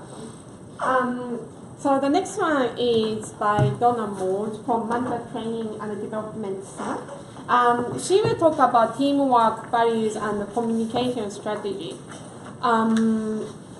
We are accountant, and you might think there's not too much teamwork as accountant, but we actually do. There are quite lots of big projects, and we have to do project management. This job will be done by this person, this job will be done by this person, and it's just big team. Everything will be, in the end, it's come back to teamwork. So I thought we can, even like I work in the accountant, can gain something from teamwork. So I'm going to introduce Donna. Thank you very much. Good morning. It sounds like an exciting day for you. So I am here for team management, but I'll give you a little bit of background. Management Training and Development has been around for just over 10 years now, and we do a lot of leadership training, teamwork training, and just those skills that sometimes we miss when we're looking at all the technical stuff that we do. So I'm hoping that I can give you some insight. In front of you, you've got a PowerPoint presentation just for you to write notes on. This is certainly not death by PowerPoint. And of course, I've only got an hour. I do struggle to talk for less than about 6 hours, so this will be a push. If I talk too fast, let me know. And also, there's 2 handouts there. One is because I'm going to explain to you about values, and that's a very important thing. And you'll want to expand on that once you get a little bit of insight. And the second one is for you to write down questions as you go, because I want you to be able to ask questions at the end. So what I've got there is reflection, questions, and action. Because one of the key things we know is you can go to seminars and you can learn lots of information and you get bombarded all day. Then what happens is we go away and we put everything on a shelf and we forget about all these little skills that we have to implement. And what we have to do is practice, practice, practice to actually increase skills that we might not have. Now, someone might be great at communication, someone might be great at teamwork, someone else might be great at just getting the task done. So to be able to work together and collaborate more effectively, we actually need to harness skills that we don't have and be able to take action steps to develop them. So that's the key reason you have that handout there. So do write your questions down because I will answer them at the end. So what we're looking at is elements of a healthy and successful team, methods of team engagement, developing team engagement, resolving problems through team engagement, values and how they connect people, and conclusion. So cohesive leaders within a team. Now you might go, well, we're not leaders. Everyone is partially a leader, no matter what they're doing. And you might lead a project. You might lead other people who come into the organisation that you go into and you might become their mentor, or you might be mentored, therefore you want to know what leadership looks like. Effective communication. Now, communication is one of the key things that we teach, and these points are really, really important. Authentic communication is being able to speak authentically. Now, I want you to think about what that really means, right? Sometimes we're very lazy with our language, and we don't say what we really want to say. So we have to learn how to be really authentic with this communication. Now, permission-based communication it's not a new thing, but we don't talk about it very much. So permission-based communication is where we actually are asking for permission to have that conversation that might be a little bit difficult. So if you have to ask someone a question and they don't have an answer for you, you might want to say something like, would it be okay if we discuss this tomorrow? And then you're getting buy-in from the other person. And it's very much permission-based, where everyone is happy to communicate. No one's feeling uncomfortable, they're not feeling pressured, and if they don't have an answer right then and there, that means that they can come back and revisit it afterwards. And that's really important, especially to build solid teams. And active and reflective listening. So I want you to think about, when we're actively listening, what does that look like? Can anyone quickly tell me about active listening? Asking questions to confirm our understanding. Yeah, so you really are confirming the understanding. You're clarifying, is this what I've heard? And you're getting that nodding, yes. And maybe go deeper into what the person said. Especially if you don't understand. But then we have reflective listening. So what you're saying is, you don't understand the task that I've asked you to do. Is that correct? And you want to be very succinct with your language so that everybody is communicating authentically. No one's misunderstanding. And when you're working in what's called a congruent team, that means that people aren't fearful of getting it wrong because they're able to clarify. They're able to talk appropriately and be able to clarify terms that they might not understand or instructions that might not be clear to them, because we all communicate very differently. Then we have a common goal. So in an organisation, if I asked Harry, what's a common goal in your organisation, Harry? What is it? What's one that you could think of? Make the client happy. Making the client happy. So if everyone had to think about what that means, because we have different values and different understanding, we might not really be clear about what means to make a client happy, because a very technical person might actually go, well, if I can make his bottom line look better, he's going to be happy. And another client might want more communication. I train in communication, so I want communication. I want to understand. So when we understand common goals about how we can make clients happy, and that might be having a better relationship with them, the team understands how to get those results. So we need a clear mission and vision. And whatever organisation you're working with, they have a vision and a mission. And you need to understand what that is, so you can work towards that. It's our vision to ensure that we can provide the best educational opportunities for our clients. So everybody works towards that. Right, so we have a united goal, and that's what brings a team together as well. But if people don't understand what that is or what it means, and when we are communicating authentically, we can say to someone, tell me more about that.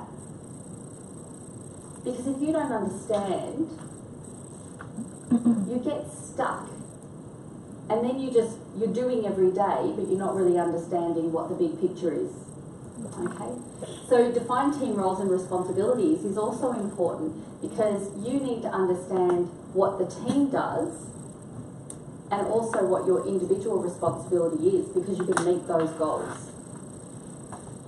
So if we don't ask appropriate questions and we don't clarify things, how can we get to where the team is understanding all of their roles and responsibilities? So I want you to think about authentic communication, and when was the last time you actually had a real, authentic conversation with someone when you didn't understand something? Just think, reflect on a time. I wish you walk away and some of the conversations you're having with yourself are, I wish I asked. I wish I understood. I wish we had more time to discuss. So how do you walk away? You feel deflated, you feel disappointed, and you feel like you maybe are failing at doing your tasks, or failing at your job role, or failing to meet the client's needs. So without authentic communication, we actually can't achieve what we need to achieve, and especially as the team. So the team is really important. Okay? So methods of team engagement. So we look at engage and create. If we can encourage participation, discussion and contribution, then we can actually build more team cohesion. So think about, how do you encourage someone in the team who is maybe a little introvert, maybe a little shy to speak up? How do we get them to participate in the team meetings that are happening? I think ask them questions so that, to sort of invite them to converse with everyone else. But we have to think about how we ask, and that's the perfect answer. Questions are so powerful. But also, you'll go through understanding different values and what drives different people, what's important to different people, and especially in their work values compared to personal values. So when we're looking at participation, if we're all sitting around a table, imagine this table. And is it Yomi? Yes. So imagine Yomi's making a contribution and everyone else is sitting back. What Yomi could do is say, what's your name? Mickey. Mickey? Mickey, what do you think about? And then he needs to wait and hear the answer. But if the person doesn't know what an answer is, or they're still feeling shy because you're encouraging them to participate, you can make a couple of changes to your question because it might be the way you're asking the question. But how is Yomi going to identify whether Mickey wants to answer or not? He has to be observant of what's going on. You have to be observant of the body language. We know what someone looks like when they're confused and they're frowning a bit, someone's tilting their head, or is hesitant to reply. We know what that looks like. So if someone feels terribly uncomfortable, then you're not going to force them to participate in the discussions, but you want to make them feel welcome and you want to make them feel like their contribution is just as important as everybody else's. So when you're having conversations, you actually need to be more aware of what's going on around you. Therefore, you need to look, you need to observe, and you need to build rapport. So what's a way we can build rapport with our team members? And you might go, well, we work with each other every day. Of course we have rapport. That's not true. That's not true. People who are not communicating authentically could walk out of the building at the end of the day going, I am so relieved today's over. That was so hard. I had to pretend to be something I'm not. Therefore, the team is not working congruently. Okay? So be more observant and have conversations, but the most important thing is to ask questions. Questions are extremely powerful. Now imagine Harry had an idea and you didn't understand his idea. We entrepreneurs are very big picture thinkers, so sometimes our big picture ideas make perfect sense to us, right? Very clear. 10-year plan, 20-year plan, whatever it might be. But you might not understand it. There's a simple term to say when you don't understand something. You don't have to say, I don't understand. You can say, tell me more about that. I'm really interested to know. And when I'm looking, did you feel that I was genuinely wanting to know something? Because I'm saying, tell me more about that. But we have to learn to stop talking, which is very hard for me. I'm much better at it now than I used to be because I listen to my team, I listen to my students, I listen to my clients. And I have to say to them, tell me more about that. but I have to build that rapport with them and be genuine about it.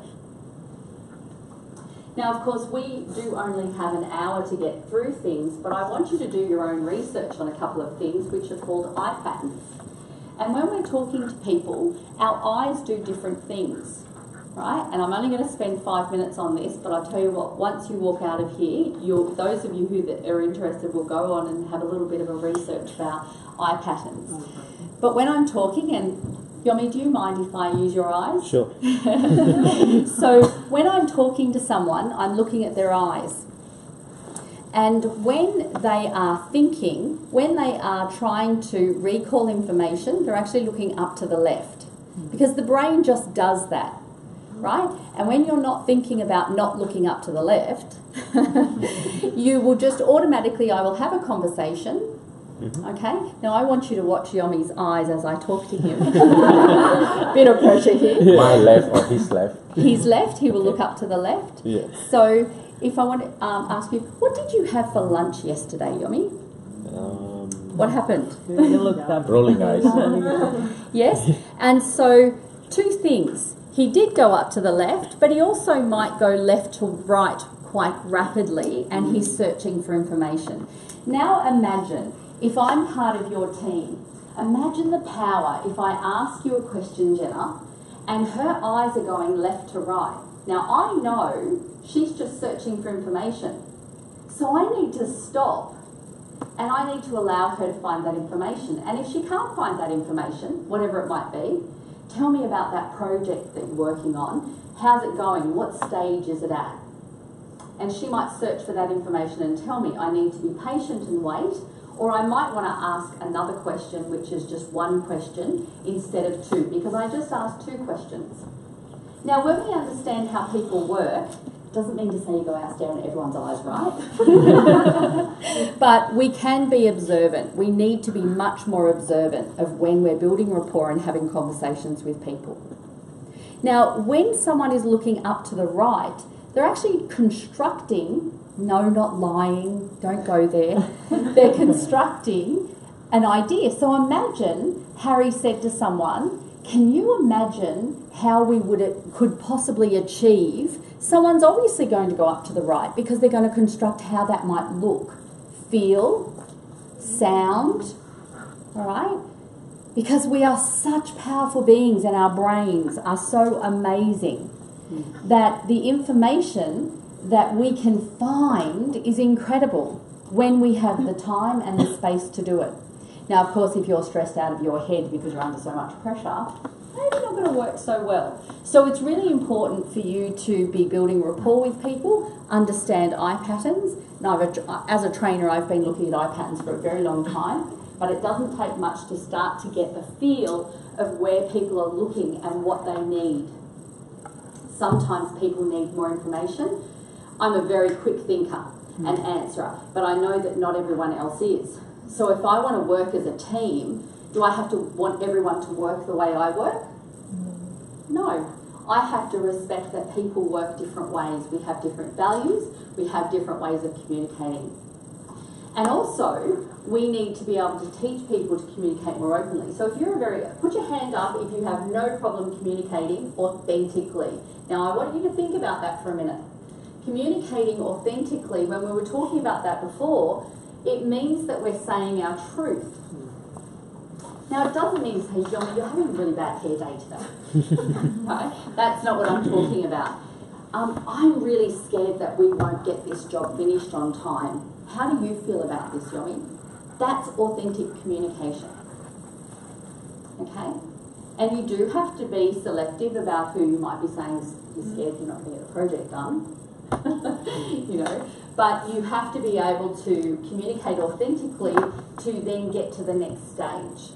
Because someone will be willing to communicate back with you and say, well, okay, what are your fears? Tell me what you're specifically concerned about. Now, Quick question. Yes? So, with authentic communication, sometimes you do get emotions Yes. into it, right? Yes. Because it's real. You Yes. cannot hide if you are worried or if you are happy. Correct. So in the case when you see that team is down, project is behind, as a leaders, you do show a bit of concerns and maybe a tiny bit of anger. Yes. And that's authentic. You have to, right? Yes. So how did you manage that emotion balancing to these communication? I know that we're trying to be genuine and authentic, so we shouldn't hide anything. But but it's how we behave. So I can say I feel really angry about that, and I can acknowledge that I'm angry. It doesn't mean I can throw a chair, right? So we have to be aware that, and if you look up emotional intelligence is one of the key skills we need to develop in our life, right? Because it has been shown, research has clearly shown that if I asked you, Harry, do you mind if I ask you? So Harry, name as many emotions as you can, straight away. How many emotions? angry, happy,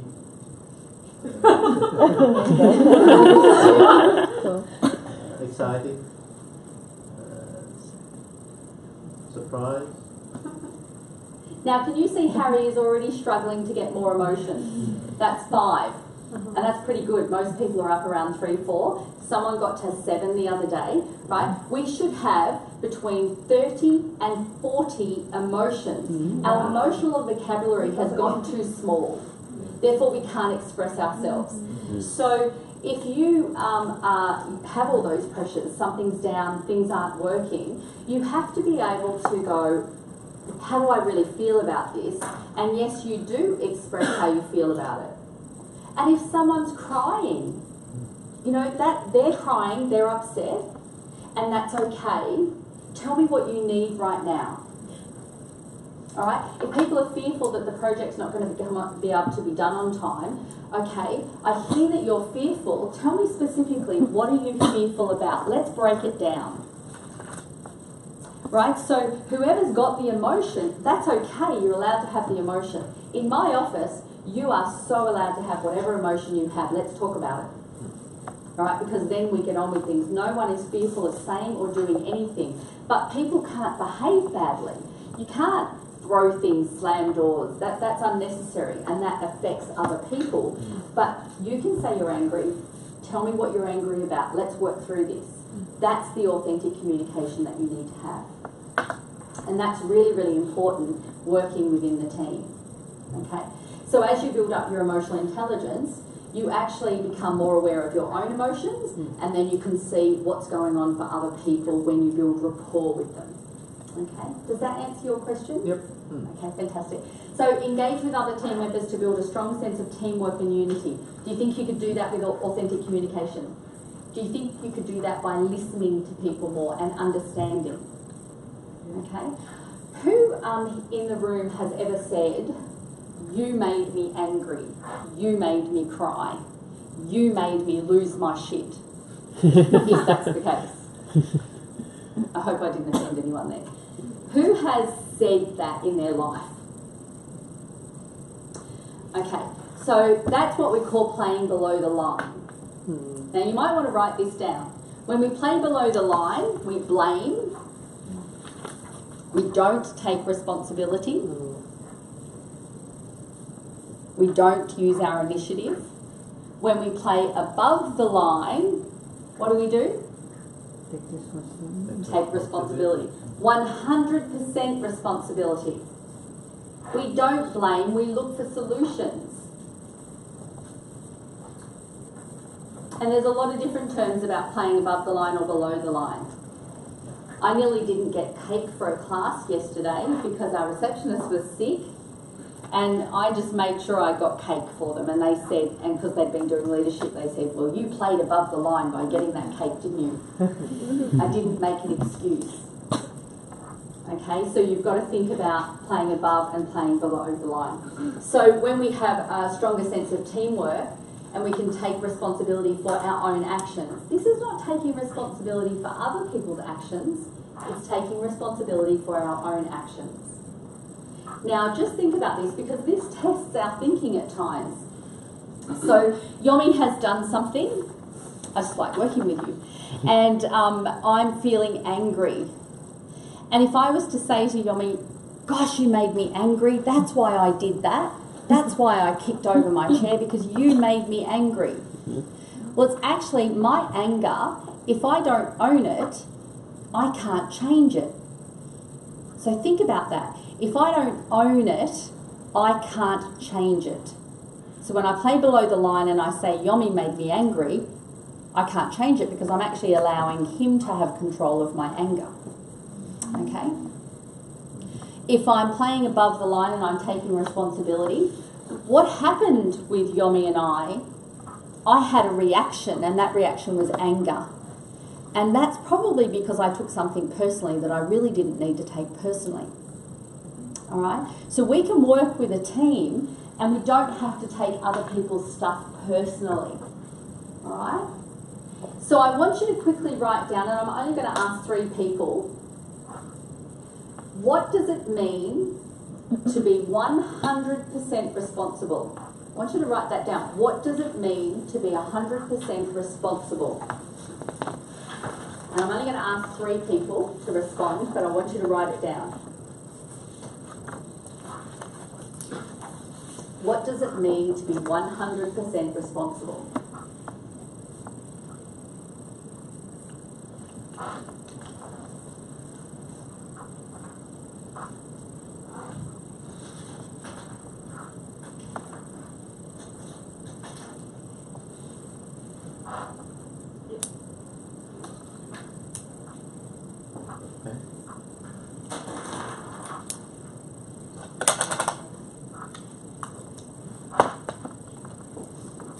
Have you got an answer, Jenna? Who's got an answer? Put your hand up if you've got an answer. This is good stuff to learn. So, you know, play all in. Who's got an answer? What does it mean for you to be 100% responsible? 2 more minutes? 2 more minutes. Thank you, Harry, for reminding me that I work fast.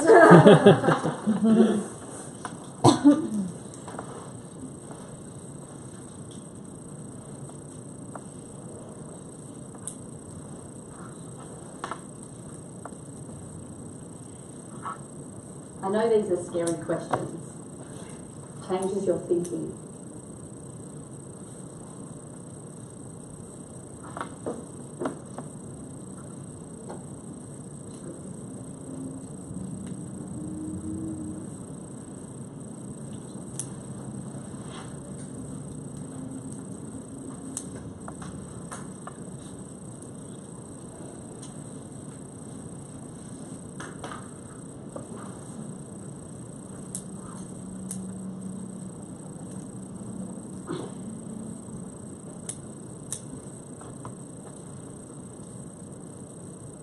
Harry, are you going to start us off? Yeah. Okay. Yeah. So I would feel that I'm who I am, so authentic. Yes. I would feel that I'm not going to blame it to anyone else. If it is my problem, it is my problem. And I would feel that I'm brave. I don't know how to explain brave emotionally, but I feel that that is who I am. Yeah. That's like, I own it. Yeah. Okay. Who else has got an example? I think I'm a team. I used to be a team leader in paired accounts, and for me to be responsible in a paired account was when we cannot do it. I probably tell Harry. So sort of responsible for incapability when it happens. So I mean, Harry asked about emotional things before. To be honest, he doesn't get emotional. So I'm not scared of telling him that I can't do this job by this time, and he never gets like, why? So he said, okay, that's fine. So I think to me, 100% responsible is to admit what I can do, Yes. and just be open about it. Yes. So everyone know what I can do, so we can sort of help each other. Yes. And when you said you're scared, right, we have to then think about and ask ourselves deeper questions of what am I scared about? And sometimes I'm scared I might disappoint someone. I'm scared I might fail. I'm scared I might look silly. Because if you go through that conversation and you what we call chunk down into the question, I'm scared, what am I scared of? That's asking for the truth. So you're talking about being very truthful. So then you go, I'm scared. So you can say to yourself, I'm scared of disappointing, or I'm scared of failure. All right? Okay, so how do I address that? If we acknowledge, we can address. If we don't acknowledge it, we can't address it. One more person? I know I said 3, but I gave you extra thinking time. What does it mean? It's being accountable for your actions and decisions, and being trustworthy and reliable as well. Yeah. Okay, so, and if we start today, there was a very serious question about a couple, and it said, how much responsibility do you take in the relationship? Now, this is the same for a working relationship as a personal relationship. And someone piped up and said, 50%, I take 50% responsibility, the other person needs to take 50% responsibility. What if both take 100% responsibility? The outcomes are much, much better. Because you're not saying, I'm going to go here, but you've got to meet me halfway. We're just all in at 100%, right? And that's how a team has to be, all in at 100%. But if they can't be in at 100%, they need to identify why. So when we look at results from being all in, from taking responsibility, from working as a team, communicating authentically, we have increased productivity and accountability of each team member driving the team towards success. Everybody gets there. Everybody feels like they've achieved, not just one person, or not just 5 of the team if there's a team of 10. One quick question here. Is there any strong correlation between responsibilities and commitments? Like we talk about team members here, I say there's always someone who's not committed. Yeah, they work in a team but looking somewhere else, or have different reasons. So is there any strong correlation between responsibility? Yeah, so some people can be very responsible for the tasks that they're doing, but their commitment level to the organisation might not be high. Their values are not being met, or they would be committed. So it's important, and when we get to the values section, this will make a lot more sense, but commitment comes from, I am totally satisfied. I am so committed to this because I believe in it, I understand it, but someone can still have a high work ethic and do their job to the best of their ability and still not be committed. So it's about understanding what their values are. And a simple example of that is, some people are driven by money. That is not bad, right? People might think it's bad to be driven by money, but it's not. If a pay rise makes you more committed or more enthusiastic or whatever it might be, that just is what it is. But other people might be driven by accolades. You did a great job. I really appreciate the contribution that you're making. Sometimes that, I really appreciate you, makes all the difference in the world, and they couldn't care less if they got a pay rise or not, right? But it's your responsibility to share that with management as well, because management can't play guessing games, and if they don't understand how to get to what your values are, what drives you, then that's your responsibility to share that. Does that help? Yes. Okay, so remove the following and team engagement flourishes. Absence of trust. If we don't have trust, people could be looking for other jobs. They could be hiding their mistakes because they don't trust. Okay, so trust is a very, it's actually a very high human need. People need to be trusted, or you need to trust management, or you need to trust anyone in your life. So get rid of the absence of trust. And body language communication is going to tell you if someone trusts you or doesn't trust you. Okay? Fear of conflict. So I want you to write down the word fear, but this is an acronym now. Fear is never going to look the same again. Okay? So fear is false evidence appearing real. False evidence appearing real. And all it is the story we tell. Now, honesty is required here. Who has ever procrastinated on making a phone call? Come on. So when we procrastinate on making a phone call, for example, we are telling ourselves a story. Oh, I'll do it after lunch. So much to do, I'll do it after lunch. Oh, I'll do it at 3. Yeah, that'll work. Oh, no, 3 o'clock people are busy. Maybe I'll do it tomorrow. Yeah, because I know they're going to be upset with me. So the fear, the false evidence appearing real, is the story that's going on in here. They're going to be upset with me. They might raise their voice. They might do this, or I'm going to disappoint them. And the more you tell the story, the more the fear increases, and you end up with a knot in your stomach. Now think about this logically, right? Has anyone heard the term "ate the frog"? No, Harry? Okay, so Eating the Frog is a e-book that you can get by Brian Tracy. And it is to get rid of procrastination, right? So when we procrastinate, we're putting things off. Even though we're still going to have to do them, we're still going to have to make the call, we're still going to have to do the memo, or we're still going to have to write the email, whatever it might be. But we tell ourselves a story. Now imagine if you ate the frog, did the worst first. Imagine if the first 5 minutes of your day you made that phone call, compared to, I've spent 6 hours procrastinating on this phone call and feeling sick all day. I haven't even been able to eat lunch. And because I left it overnight, I actually didn't sleep. Is that not nuts or what? Because you've got to make the phone call. So when we have fear happening, that is the false evidence, the story appearing real. The more you talk about it, the more real it's going to appear. Okay? So eat the damn frog. Do the worst first. Don't procrastinate. Because when we can get rid of fear, and if you think about, my fear is they're going to be upset with me on the phone. I didn't get their accounts done on time, so they're going to yell. Call that an elevation of voice.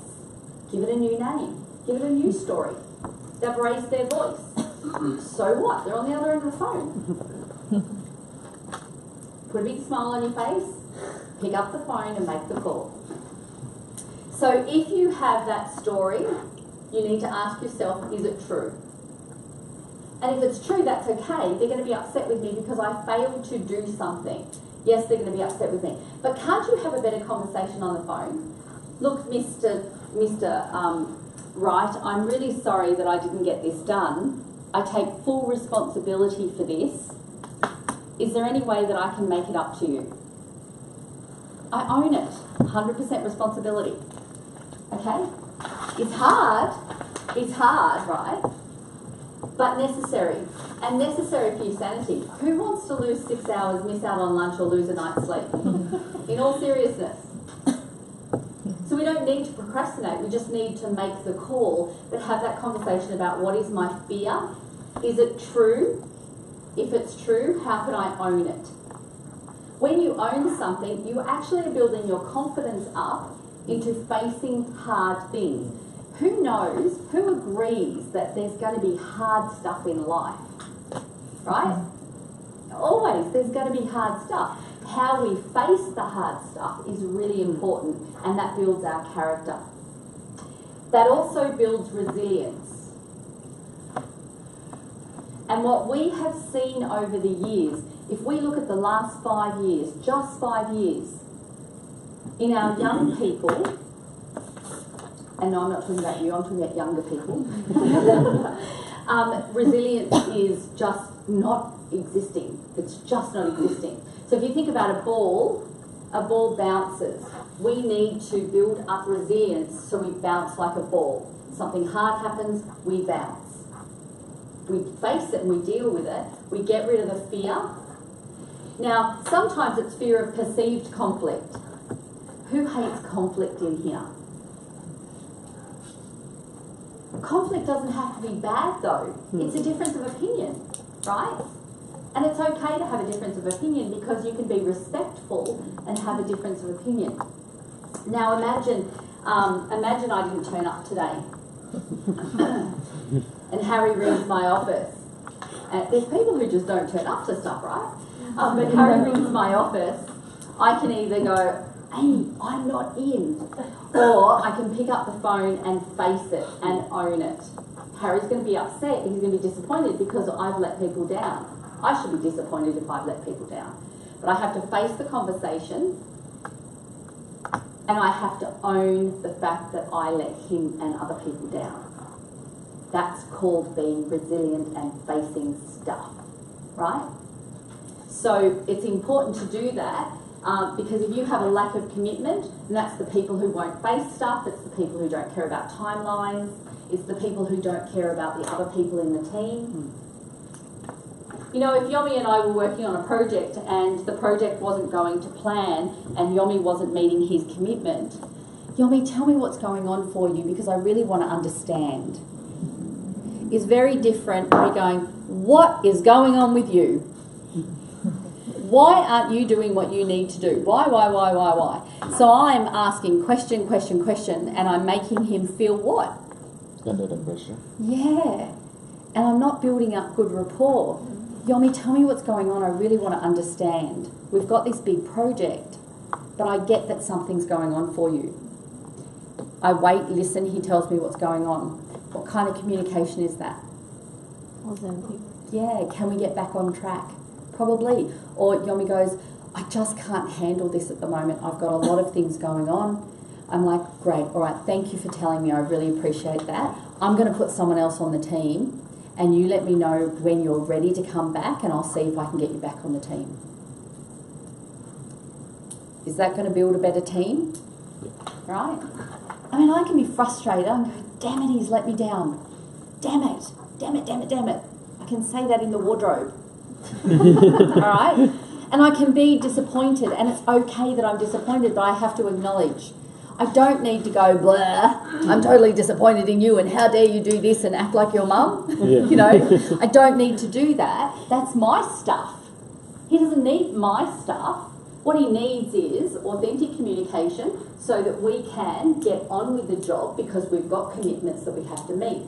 But if we have inattention to results, we have to deal with it. All right, so avoidance of accountability, inattention to results. What if someone doesn't know what they're actually accountable for? Oh, I wasn't aware that was my responsibility. Okay, I'm really sorry that that was the case. Let's look at this. What made you think it wasn't your responsibility? Have that conversation. That's going to make all the difference. Okay? All right, now values, yours and others. Who knows what's a value? Harry? So if you know the question why are you doing what you do, and is where the value rests. Yeah. We have family values, we have work values, we have personal values. You know, we all have boundaries of where our values are being crossed.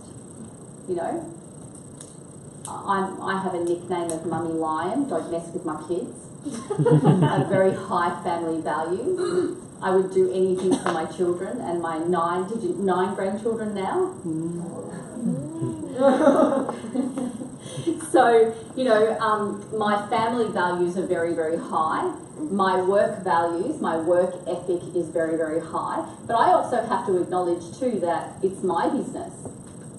And everyone who works in my business may not have the same values as me. But it's important that I respect theirs, they respect mine. But they have to be a good fit to come into the company, right? If they don't have any kind of work ethic, they're probably not going to last longer than a day. Okay, they probably wouldn't have gotten hired. Isn't that right, Harry? So, building trust. How do we build trust? We tell the truth. Right? We tell the truth. That means that we have to be vulnerable at times. Okay? And being vulnerable means I made a mistake. I got it wrong. That's vulnerability. I'm not coping with my workload. Imagine if I was working for Harry and I said to him, I'm not coping with my workload, Harry. Could you help me understand how to do it better? Now, I'm very vulnerable when I'm saying that, aren't I? Because I'm saying I'm not getting it right. Okay, so we have to be prepared to be vulnerable and say I'm not getting it right. Can you help me? Now, I'm not asking him to do my job for me, am I? I'm just saying, can you help me understand how to do it better? Therefore, Harry now knows that maybe if he pairs me up with someone who has the skills that I don't have, am I going to shine? If I really do not have the skills to be good at time management, and time management would be a really good skill to have in your organisation, then if I am mentored by someone who's really good at time management, I'm bound to get better if I take the action. All right, everything is about action. And then also to do some team building activities. Now, they don't have to be costly, although I did make my team walk up Mount Ainslie. I fed them at the top, but we all had to get up there together, right? So I just want to give you a bit of an example of the extremes that I probably do compare. So for me, I'm the CEO. There isn't really anyone who builds me up. So I do some crazy stuff. I walk on fire, I trek Kokoda, and next year I do an 800-kilometre walk in Spain. Wow. That's my team building, right? That motivates me. If I can trek Kokoda, I can get over that challenge. If I can walk on fire with Anthony Robbins, I can get over that challenge, right? So I do things that push me, okay? But I don't expect my team to walk on fire, right? So we walked up Mount Ainslie, and everybody is at a different level, and there was no time frame. But guess what? No one could go ahead. I didn't care how fit you were, and you couldn't get frustrated, but we all had to get to the top together. You know? And Yomi would be striding up there, and he would say, "Come on, Donna, you've got this. Let's go. Bacon and egg rolls at the top."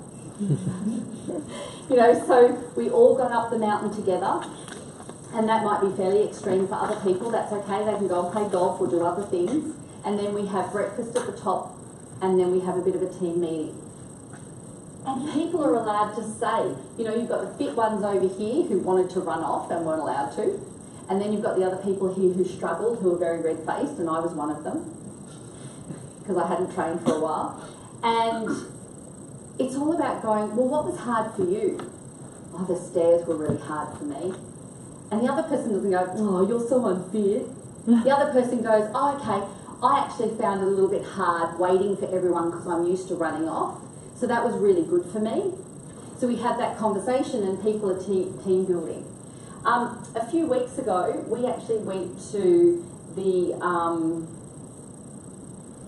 it's that room in Mitchell where you've got to undo all locks with puzzles. Escape room. Yeah. So out of my comfort zone being locked in a room with handcuffs on.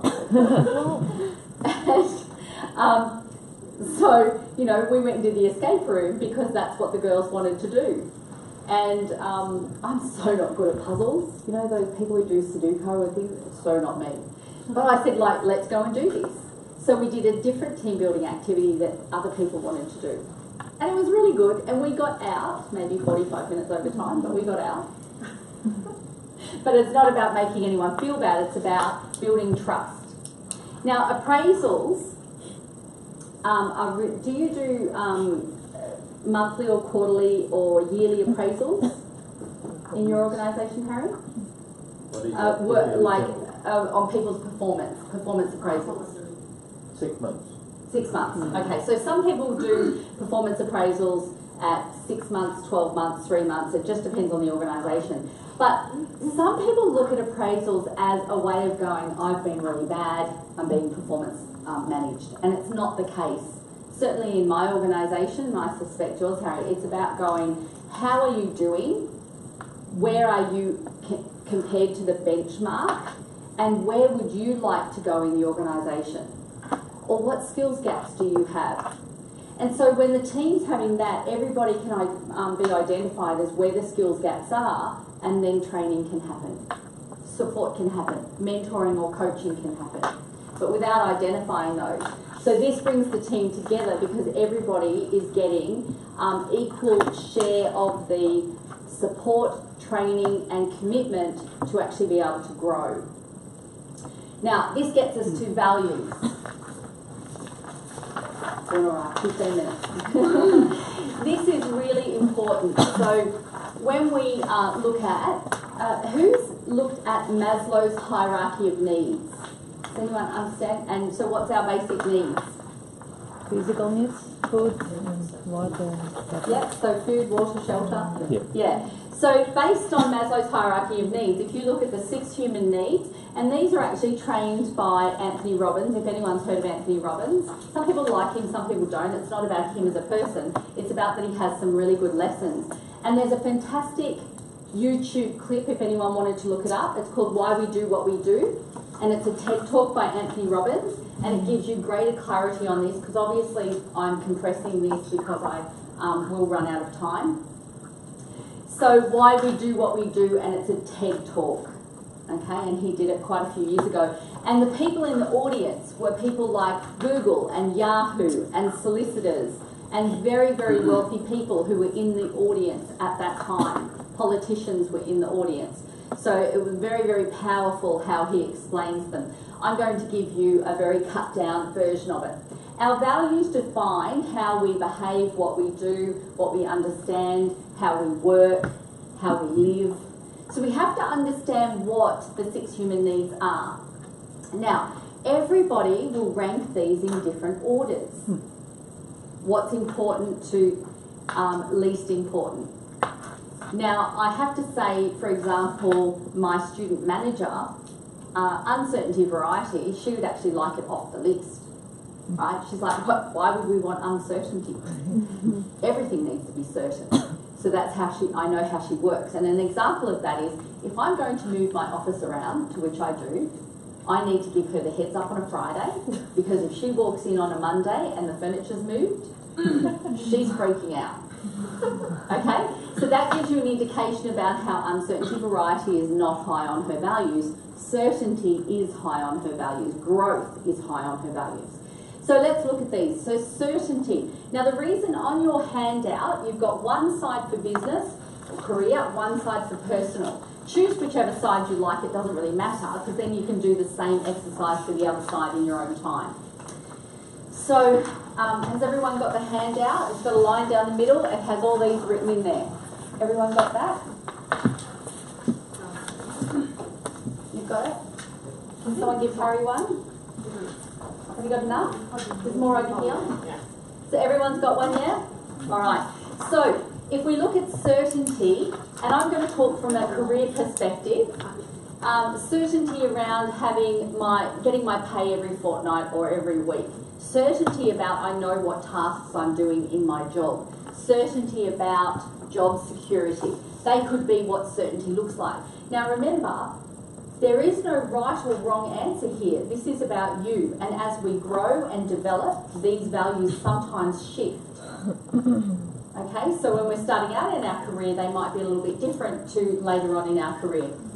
So, and in our personal life, for example, these values might change in our personal life when we have children. Or in my case, many of them. Okay, so certainty, again, can look like you just know. Like to do the same thing every day. Like to have the same breakfast every day. That might be it, okay? Uncertainty variety means that I could not stand doing the same task every day. And if I delivered this type of talk in 2 weeks' time, it will probably have a different swag on it. Because variety is just the spice of life to me. To my student manager, it's unnecessary. And if you talk about uncertainty variety, you can see her face change instantly, right? These are good indications. So again, it's having that. And in your personal life, it might be having variety of where I go on holidays or where I go on the weekend or where we go out for dinner or anything like that. Significance. Sometimes people look at this word as a negative, egotistical word, but significance could be me saying, Harry, great job. Thank you very much for your contribution. I appreciate it. That makes Harry feel significant. It can be putting 20 cents in the donation box at the Salvation Army stand. It could be picking up some rubbish because someone dumped it there. It could be opening a door for someone just because. I'm about to tell you a story that dogs me in that I went through the McDonald's drive-through, which I don't do very often, but went through the McDonald's drive-through. I was exhausted and still had to drive home. Got a coffee and banana bread, okay. And as I went to pay for it, they said to me, the car in front of you paid for yours. And I went, oh, was that an accident? Do you want me to pay for theirs? And they went, no, they paid for yours. You're the sixth car that they've paid it forward or backwards, however you want to look at it. And I went, oh my God, that is so cool. And remember, I had banana bread and coffee, right? And I said, oh, well, I'll pay for the car behind me. And she goes, are you sure? I went, what did they order? And it turned out it was like $39. And I went, oh, what the hell? Paid for their car behind me. And I then had a 2-hour drive. I did not forget about that or stop smiling about that for 2 hours. Did I feel significant? Absolutely. I feel like I made a contribution to something that was freaking awesome. And they were hoping to get up to 10 cars. The lady at the drive-thru was nearly in tears. She was so excited about the fact that this was occurring. You know, so anything that makes us feel significant is a good thing, right? But you have to know what that means for you, right? Paying it forward actually changes the chemicals in our body. It does, right? So just think about that. And probably the outcome, sometimes you feel like goosebumps kind of thing. Yeah. You know? Yeah, that's exactly how I felt when I paid for, you know, the meal behind. Okay, love and connection. Now, of course, you think about loving your job, connecting with the people in your work. In our personal life, love and connection is very important. Family is very important to me, so I must connect with my family. We nearly lost my mum this year. She's doing beautifully now, but she was diagnosed with cancer. That was devastating, because family is so important to me. But she's a very strong woman and she's doing wonderfully. So in our job, I mean, I run a training organisation. I talk for a living. My father always liked to talk underwater. Obviously now I get paid to talk underwater. But connecting with people. If you were all sitting here struggling to stay awake, I would feel defeated, right? Because I have to connect with people. I knew a very long time ago that if I take in so much knowledge, that it's my responsibility to share that with those who want it. Right? That's what I'm supposed to do. First I was supposed to be a mum, now I'm supposed to do this. Very, very fortunate. Now the reason there is a line here is because the two at the bottom are more spiritual than they are just general. And the reason for that is, Jenna, tell me, if a tree isn't growing, it's what? Yeah, right? Think about that from such a simplistic term. If it's not growing, it's dead. So true, right? So if we're not growing, we're dying. Now we can be forced to grow, which is not so nice, or we choose to grow. Now we can be forced to grow in our job because we haven't taken the initiative, or we got laid off. There's plenty of redundancies happening, you know, and then we have to grow because we have to apply for another job, or we have to push ourselves out of our comfort zone, so we're growing. Growth is so important to me. It's one of my highest values. If I'm not growing, and that means, I love my drive time because I listen to, who's heard of university in the car? Are you guys all at university? I've got a better university than you ever will have. The radio? Sorry? The radio? Oh, hell no, not the radio. Well, the radio actually facilitates my drive. Audible, iBooks. The most amazing thing you can do when you are driving in the car. Why would you want to listen to the radio? Especially the two guys we have here. But news, who listens to news? I do not listen to news. I do not read the newspaper. I do not watch the news on TV. And I'll give you a very, very simplistic version of this in a minute. But listening to Audible. So I have a book, and I'm not listening to romantic novels, I can assure you. So I'm listening to books, and if it's about growth, at the moment I'm reading a branding book called Perception. Okay? If anyone wants to know about a good leadership book, you should look up Brené Brown, B-R-E-N-E Brown, Daring Leadership. Incredible. But she has quite a number of books, The Gifts of Imperfection and so forth. And she's got an incredible TED Talk on vulnerability, shame. She's a very, very powerful leader in respect to how she teaches leadership. And she goes into army camps. She goes into big companies teaching vulnerability and leadership, team cohesion. You know, so some people might listen and think she's a bit airy-fairy. She's an incredible researcher, storyteller. They call her a researcher storyteller. She has the first label of that, I think, in the world. But, so if you want to grow, where do you want to grow? Let's say you want to become a better communicator. Get a book on communication. Library cards are free. And I think they have Audible stuff in there as well, because you can get CDs. But at the end of the day, Audible, for example, costs $14.95 a month, and I get a free credit every month. And I get super excited about that credit. Oh my God, my credit's here. What book can I buy? But I still buy books, you know, but $14.95. $14.95 is an investment in your education. Every time you buy a book or go to a seminar, that's an investment in your education. I hear a lot, and I'm really sorry if this insults anyone, but I hear a lot of people who have this expectation that my organisation should pay for my seminar. Why? Why should your organisation pay for your growth? Because you work for them? Well, that's not taking responsibility, because you might not work for them forever. Now, that's not to say I invest in my organisation. Harry, I know, invests in his organisation, right? But at the end of the day, you're responsible for your education, so what are you going to do about it? And to share this, we did a quick interview with one of our young staff probably 12 months ago. And we talk about two things. One, growth, the other one is financial incentive, which money, time. So when we make up an offer, we're saying this is our investments. In my time, I explained early this morning, if I work in the office, I would earn about $250 charging my customers. Team here, same thing. You know, we participate in organising an event. That's an investment itself. And also, your time, you don't have to sit there in the office and doing the normal work that you're supposed to do. You're learning. So that's an investment in itself. And we qualify being an accountant. We're really good at putting out numbers. And so this is not cash benefit. And the young lady argued, but I cannot eat it. But I cannot survive with it because it's not my basically is bread and butter.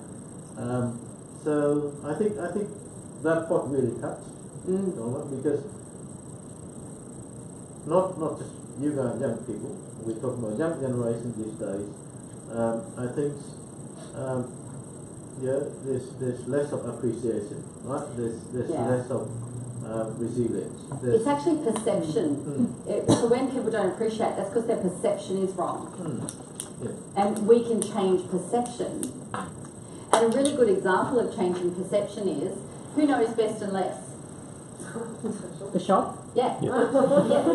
So Best and Less, there's a perception that they're tacky, that their clothes are terrible, that and so they wanted to increase their clients.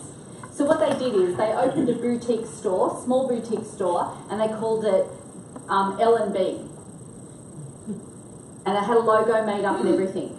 And on the clothes came from Best and Less into this boutique. They weren't different clothes. And the price tags were, if it was $40 at Best and Less, it was $140 in this boutique store. And people went in shopping, right? So they walked in, picked their clothes up, they'd go to the counter. Now at the counter, the cashier knew to take the first digit off the front. So if it said 140, they said that'll be $40, thank you. And the person would go, oh no, it's 140. They go, no, and do you realise that we're actually Best and Less? And they go, oh no, I would never shop at Best and Less. So we said, that's our point. Your perception is you would never shop there, yet you are, because it's got a different label. So when people have a different perception about education and seminars and growth and all of those kinds of things, then we can change that perception. You know, the old saying of What if I invest in my team and they leave? What if I invest in my team and they stay? Just think about that. So growth is very important, and contribution, what does that look like for you? Giving back. For many years I did the CEO sleep out. We slept outside one night a year on the coldest night in winter to raise money for homelessness. I did that for about 5 years, and it was cold, but it was one night. My perception, it was one night. Suck it up, princess, put another pair of socks on. And you were cold. At 2 o'clock in the morning, you shivered uncontrollably. But it was just one night and we got porridge in the morning. Right, it's perception. So if you, I know I'm over time. Is everyone okay that I'm over time? A couple of minutes? Okay. So now if you put them in order of what's most important to you to least important, 1 through 6, write them in the list. Actually write them down, don't write numbers, but write them down, right?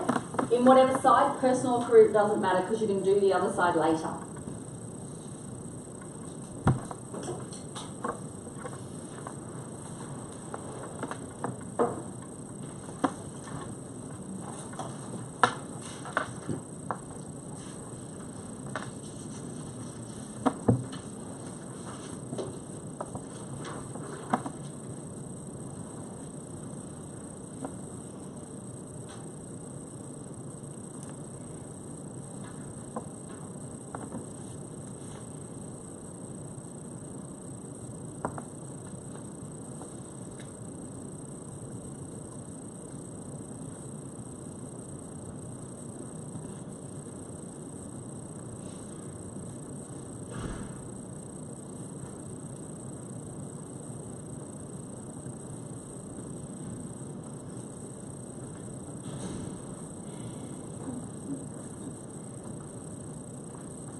Whoever's got time to do both of them, go for it. If you've got time, do it. Okay. Has anyone finished both sides? Fantastic. Yep. Okay.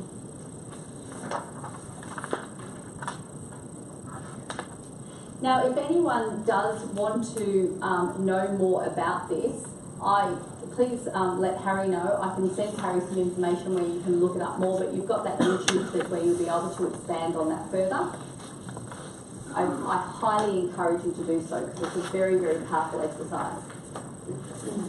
And we probably teach this exercise over a couple of hours because we go into, and I'll give you one example. Harry, what's the first one on career side?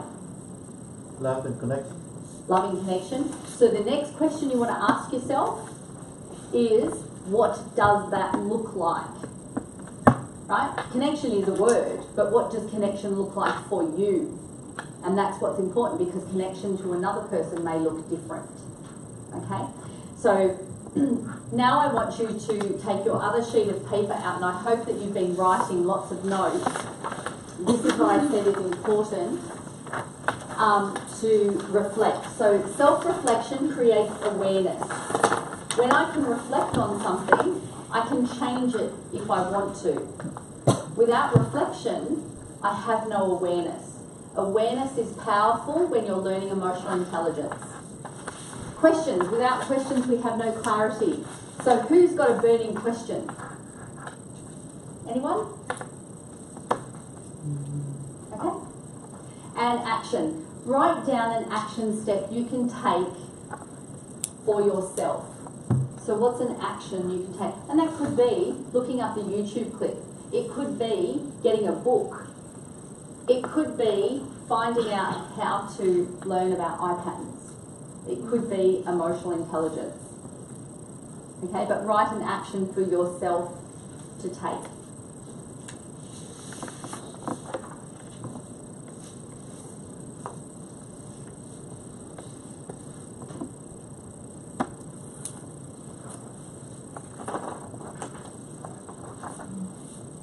So, in which ways can you train your emotional intelligence? In which ways can you learn emotional intelligence? So, you could get a book and read about, if you like books, but read about emotional intelligence increases your awareness of things, it increases your ability to communicate, it increases your ability to use better language. I'll give you an example. Yomi, could you come out the front for a second? If I said to Yomi, will you try and pick up the chair? No, you're picking it up, put it down. I want you to try and pick up the chair. Okay. No, now you're not picking it up. I want you to try and pick up the chair. Are you frustrated now? Yes. There is no such word as try. He's going to pick up the chair or he's not. I didn't try to call Yomi. I called him. He just didn't answer. So the word try is a simple change of language that we don't use. I'm not going to try and do anything. I'm either going to do it or I'm not. Thank you. No, thanks. Okay? So emotional intelligence allows you to communicate better, ask better questions, connect with people better. Yeah. And also understand more about yourself. Yeah. How am I feeling about this? What's going on for me? Yeah. So it's a much more powerful way of living. Okay. Any other questions? No? Well, thank you very, very much, and I appreciate you listening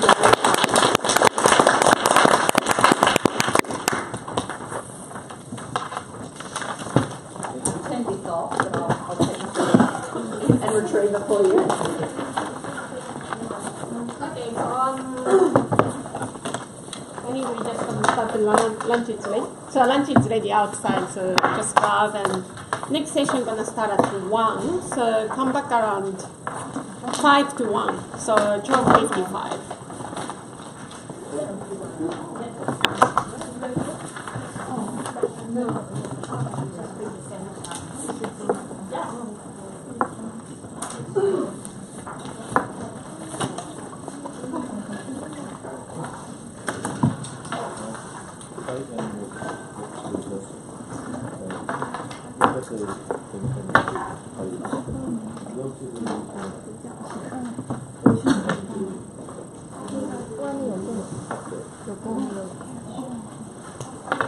But you have to go down from the country. Or anyway,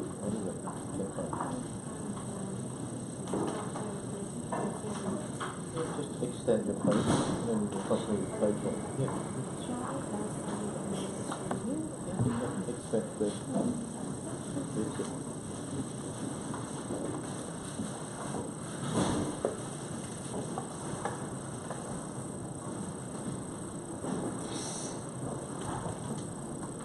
Put this one for you as well. Thank you. Yeah. Is that okay? Yeah, no, really good. That's the part here, you've got 9 grams.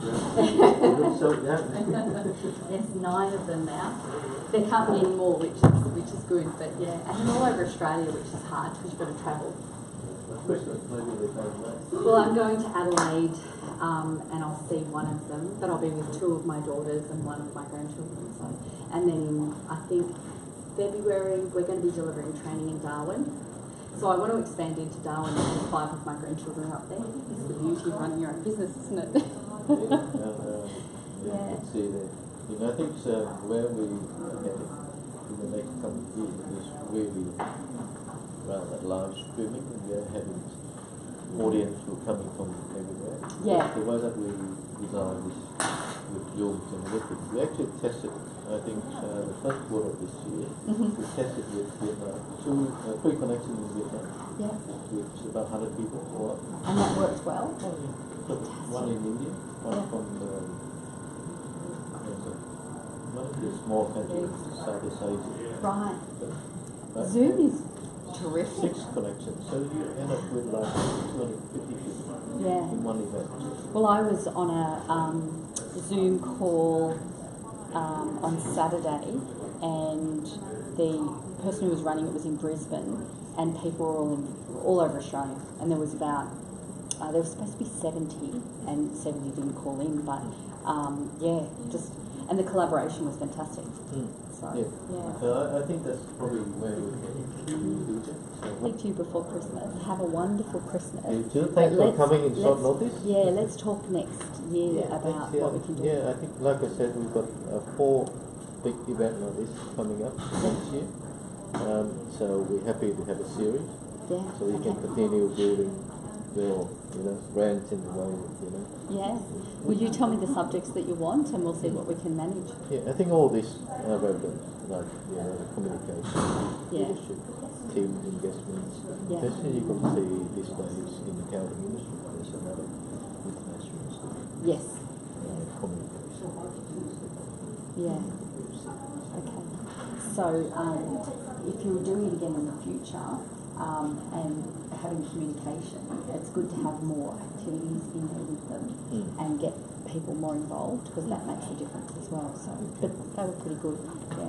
Yeah. All right, thank you. Thank you. Yeah. Team training now. That's okay. Yeah, I felt like Friday today, because we normally do this kind of event on Friday. Oh, do you? Yeah. Oh, today I had team training booked in this afternoon, so my team will get similar training this afternoon, 3 or 4 days. All right, thank you. Thank you very much. Thank you. I'll see you next time.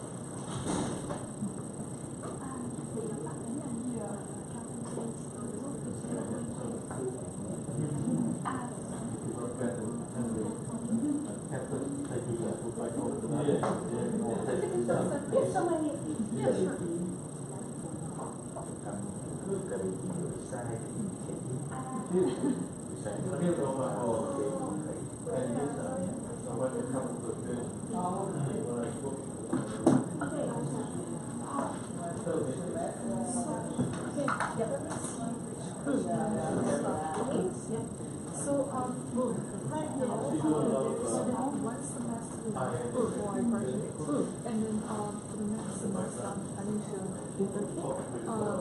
actually right now is that next semester I'm going to take classes, and then I want to try to have some kind of internship or preferably part-time job, like preferably in accounting industries for the next semester. So I've been looking for jobs on Seek, Indeed, and those kind of platforms. But I find that when I post those photos,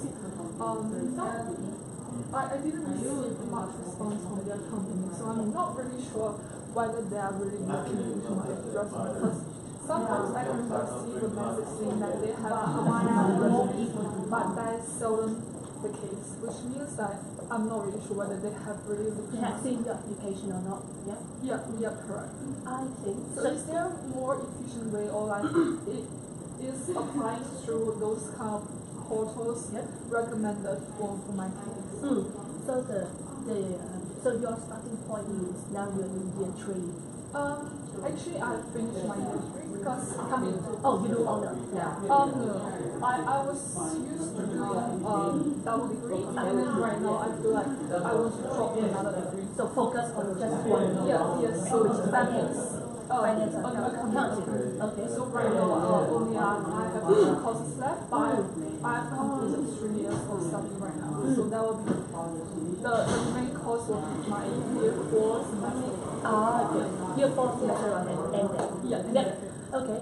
So which means you're already enrolled in AU at least 2 years. At least. Yes. It's 3 years, so it's at least 2 years. Yes.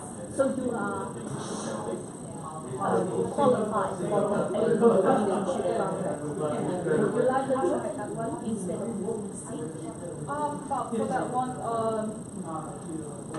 I don't think I will be eligible for that because I didn't apply last semester and the internship for next semester has already closed. And currently my model will not allow me for that. Oh, so you don't have the space for it? Yes, correct. So what are the names of your last two modules? One is elective accounting. So I need to choose something out of, for example, 4 choices. And the last one, another one is auditing. They don't give you electives. What do you mean? Elective module means So the student can choose. Yeah, because I was doing double degree throughout my first 3 years. So a lot of my electives become something will be filled up by my courses in actual studies. Oh, okay. Yeah, so I don't have I don't really have a lot of electives. I need to some like computing, but not really a lot. Oh, yeah. You don't think I think. Oh, yeah. Oh, yeah.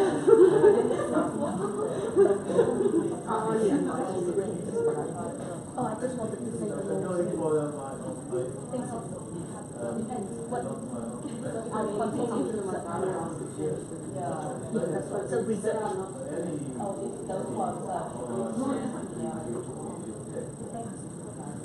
Yeah, so if the school, because normally for accounting students they give you one elective subject, I think. So because we are the host of the internship, so we are the host company of the program. So we know that the deadline will be every semester.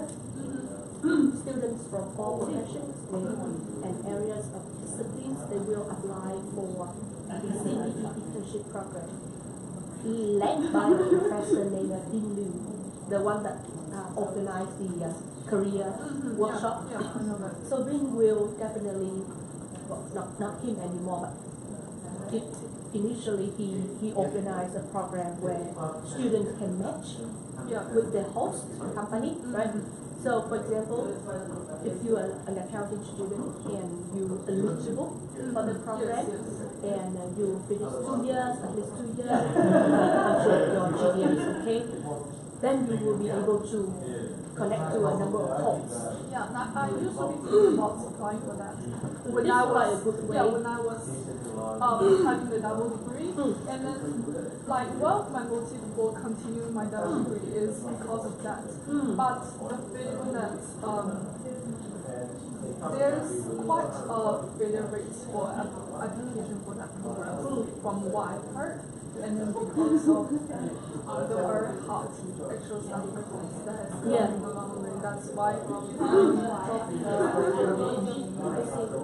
You need statistics. a lot of statistics. And then it's really hard. For the PT and you're not eligible for internship. But is there any other choices? Because I'm only afraid that the independent candidates, it could be very hard to get notice from so many other good candidates when you do like apply application like SIC or Indeed.com. So why don't you, instead of choosing accounting, why don't you focus on the actuarial side of your study and use that for jobs? But then those kind of jobs are more limited. Like it's much lesser than the kind of jobs. And then because actually I kind of find my interest in taxation. So I'm trying my best if possible to pursue a path in taxation. Yeah.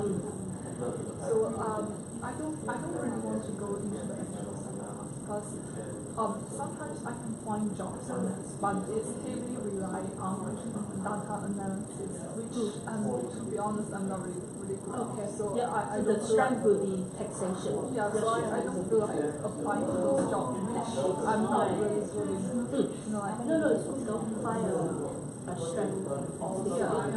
So now it's really the taxation. But that is my goal. I'm not really sure whether it's easier to go into that because it's only a small part of Yes. So your field of interest includes taxation, accounting, finance. Okay, but not a priority. Okay. You plan to stay in Canada or you move? I'm planning to stay in Canada for next year because I'm applying for the So you want a permanent stay? And in order to get a permanent stay, you need to stay for another 2 more years from your application. do they require accounting skills to get some sort of Accounting job? Yeah. It's not a must, but it will be great if you can pursue some studies beyond system. Then why don't you work on your visa documents first before you get job? Will you think that will be much easier? I think so, yeah. Supposedly when you get your paperwork done, you probably here legally, and you can be here for many other years. So it's make you whatever years it will be, but at least the employer will see that okay, this person will stay for a while, then I would like to work with the person instead of someone who say, oh, I'm going to leave in the next 4 months. It's unstable. I just based on my experience, why don't you work on your paperwork, your travel documents? My paperwork will be done. So currently I'm doing I'm preparing for my English exam. It will be taking 1 month's time. Okay. And then the paperwork can be done when I finish my bachelor thesis, which means that half a year still. So the thing that I'm planning right now is that for the next half a year, In June. like whether it's any chance for me to find out that is relevant to the right, then it's my hope. So from now until June, you have the last 6 months to prepare for your stay and your career. So I'm trying to see whether I can get something in one so that I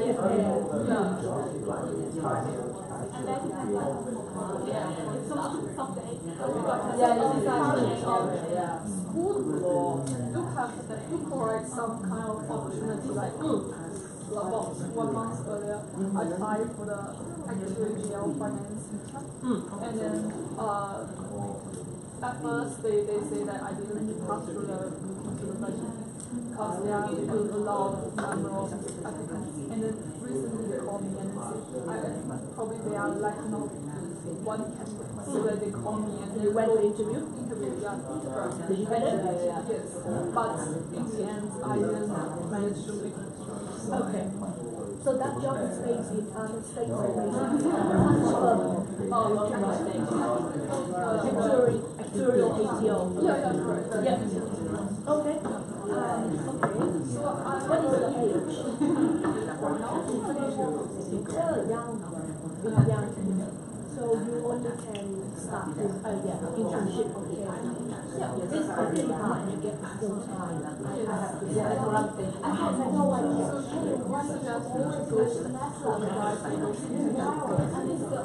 You check with the school, try to convince them to get money. Because if based through your program structure you're not eligible, right? Because you only have 2 sections left and you already complete all the credits and your program does not allow you to do elective. Elective means something you can choose from either work or study, so that work part will fit into the internship program. Many students choose that, but your degree doesn't allow you to do it, so you have to convince them. I think the best person to convince is the head of the program. You go and find out, ask your dean or your colleague, CDE, who is the director of that internship program, and trying to convince that I am such and such, and now I only wanted to get a chance to be admitted to the internship program. Although my program doesn't allow me to do so, if there's a chance you can get me. Now it's a bit too late because it's closed already, but so you got to try for the next semester, right? Hang on, but the next semester you graduated already. Then they won't allow graduated students to get in. It's only means when you are still have at least a semester. And those kind of internship opportunities also come in career. Sometimes they become those jobs. But things under that internship program, they don't share with public, you know. Only students who are under this program could be able to view that good internship list. You are not allowed to see that. That's the thing why you don't get to see the database of the internship program. So I'm thinking of having Another choice is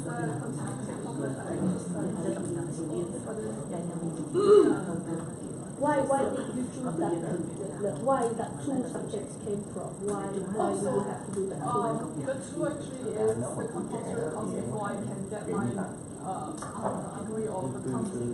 And the reason why is I took more actual studies course than you need. Yeah. So when you graduate, you'll be bachelor of what? Accounting. Yeah, you can I dropped my actually. Right now I have You're still thinking. My feelings is towards just graduating. I suggest you, before you do anything, go and think about the potential market. In 6 months, do you think the actuarial study student will get more chance to stay than accounting student?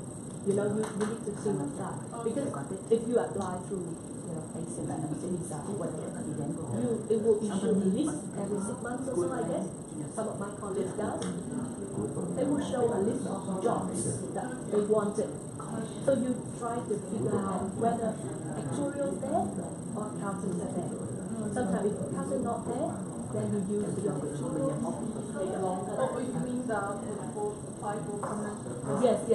So because like my point would be the permanent residence for actual studies, and you need to have one year of work experience in actual studies. oh, so you research already. Yeah, so which means that a lot of my seniors who actual studies in the end just become the CPA courses and then get their permanent residence from not so actual studies is not really there.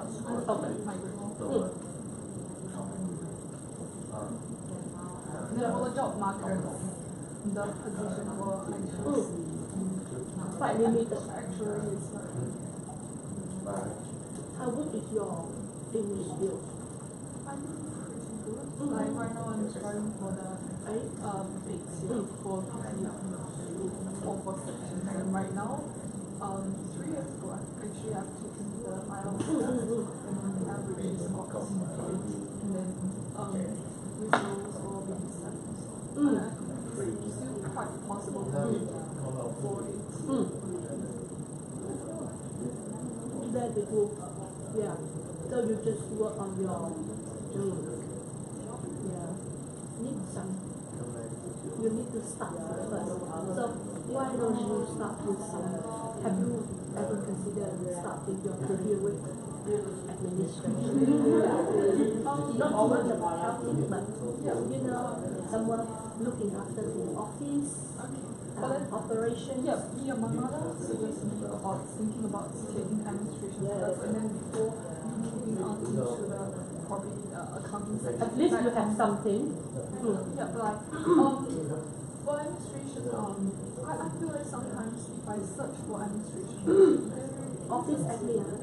try like when, for example, I'm taking like in the administration, how should I move on? Okay, so the strategy is to break into the market first, right? To know the market. You should be employed first, but don't get employed in hospitality or all the casual job that not related to the line of your profession. So I would say before being an accountant, try to break into the market, because now we have the difficulty. So we know that our weakness is language, we're not born here, we have a problem finding the job. So accounting firm don't hire students like you, but they, instead of using that hardware too hard, be an admin person. I'm a person in those kind of financial firms, so Any firms, actually, yeah. Why don't you just say, for example, a construction company have an office somewhere in Boston, wanted to pick an administrator lady, only 3 days per week. You try for that. Yeah, so don't focus too much on accounting side. Get into the industry first. You need to break it first. Get in, and then after a couple of weeks in that company, you have a chance to observe who's doing the accounting work, who the boss are, what the way to operate. It will give you an idea what will be the next step. You see, get in first, I would say. Yeah, that's what I told the other ladies on the day we met. They keep saying that I need to stick to accounting, but accounting jobs but I think that is the end goal. It's not how you should approach. It's not how we should approach. I think, to me, this is an office job, right? It's not like you're not going to on-site or you're just doing some business, white collar job, not blue collar. So you need to get in the very minimum level. Yes. And I say administrator, office assistant is the minimum level. Yes. Get in. They will give you a simple job, let's say managing the schedule of the director. Yes. Answering phone calls, arranging appointments. And then you have the time to observe. So when you try to know all the other ladies and gentlemen in your company, okay, so that person doing So that should be the last thing. now you have a network. Then you can ask, finally, are sure that your communication skills are perfect, no problem talking to the staff. Then you can ask, and you can ask, So I'm not trying to solve it.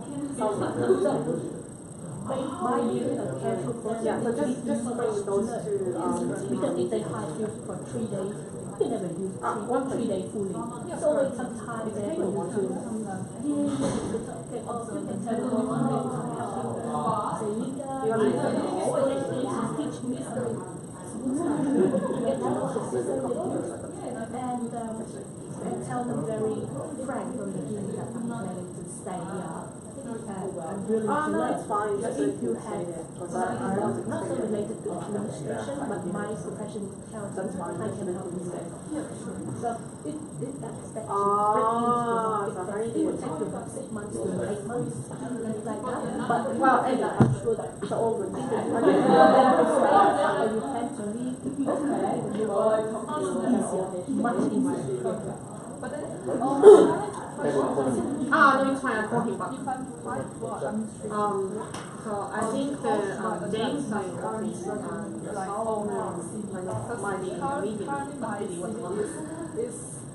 someone is here, but it's not sure. To present myself as a accountant student. So it kind of starts but I think Penny wants to show what the plan is. But I guess that is kind of suitable for everybody. Okay, the resume have to be adjusted in 3 parts. The first part, education, right? Resume only have education. So instead of you put your full degrees of bachelor's and degree in computer science or whatever, you put bachelor's in business or the generic title of your business, so you don't specify to them actually you're study person or accounting person. That part will be behind.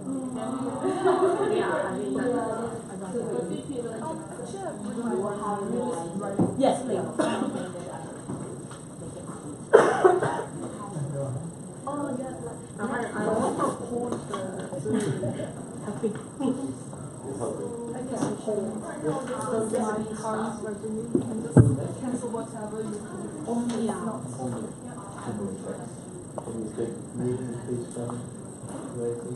You stay in the US, but Yes, correct. Because that was my concept. one. Yeah, we still have some.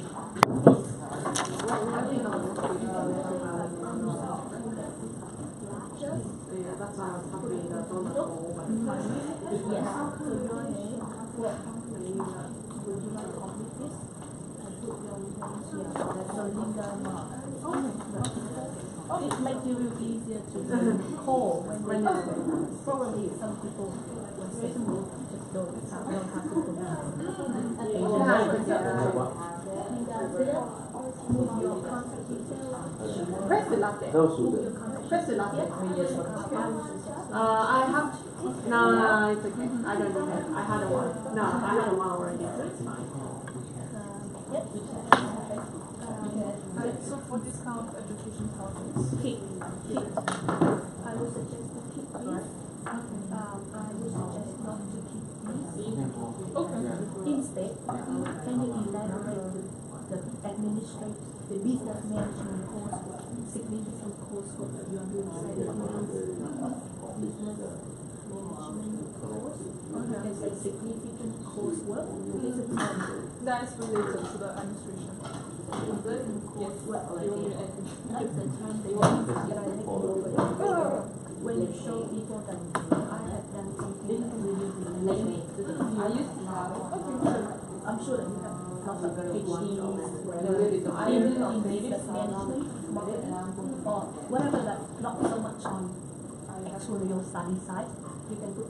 But what if I didn't really do a lot of management? Or you have to find some part. At least you have to put 3. One more. Yeah, because now your degree I'm gonna is say related, so we're trying to make it related. Yes. Any company. Yeah. You just click on see whether you can see that. I'm gonna say it. Should I? What experience? And you can use any computer. You don't need to use Extracurricular. Okay, I'm gonna say it. Okay. What experience is more of one self? For extracurricular, there is more Name of the Harry, if I log into Zoom, is that gonna be Don't log in, just send the link. I don't know the name. You can log into the web. Log into the link and send it. How do I do that? Yeah, log Yeah. you pick the one app. Yeah, but you don't wanna do that. I think you reset from that computer then. You can you say something? Oh, sorry.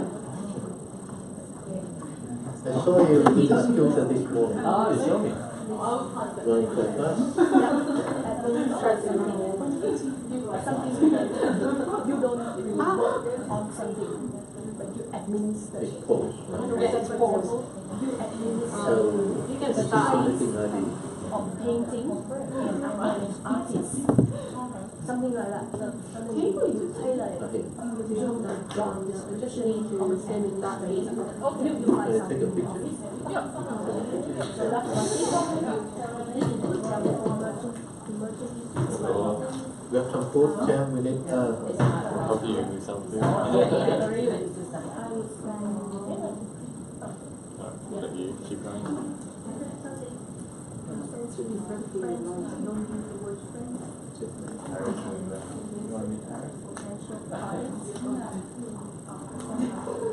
So I call it down. Hey, how are you? Having a walk. Marcel. Yeah.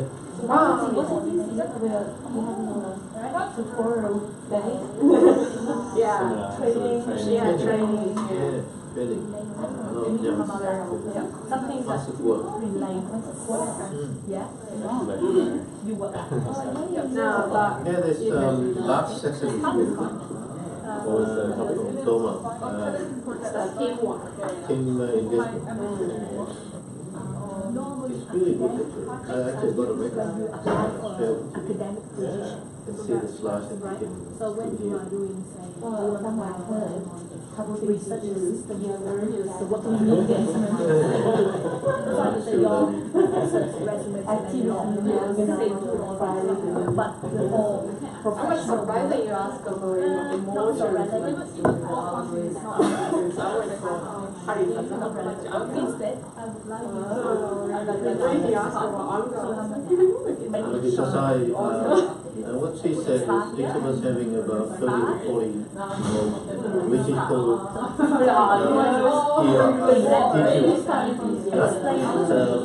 when she asked how many emotions, I think of straight away the 5. So I actually, I'm on a level where I can manage it. That's why you don't see it. So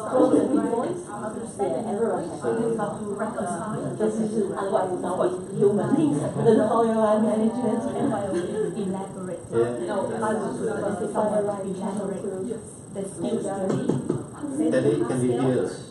He said 1 second, please. Half a second, Teddy.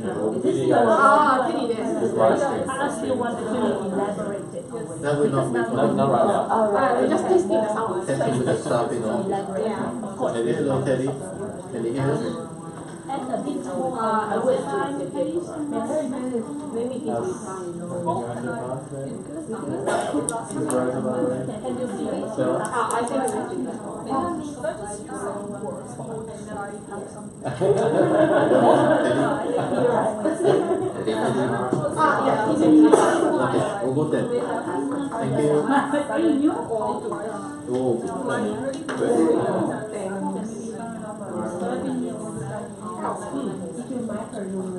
Yeah. Yes, so we're going to invest more in the dormer because we're running an organisation called Manager Training. We have a lot of organisation staff, team, leadership, executive. We're going to go out and plan next. I think she knows what she's doing. Yeah. She's really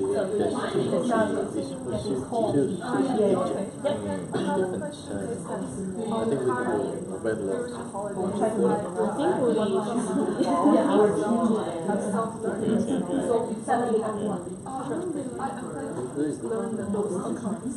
knows what.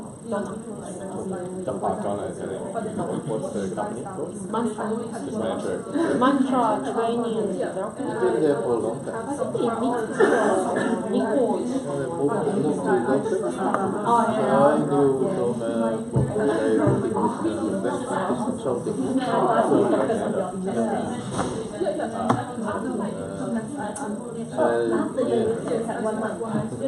She got a business for a long time now.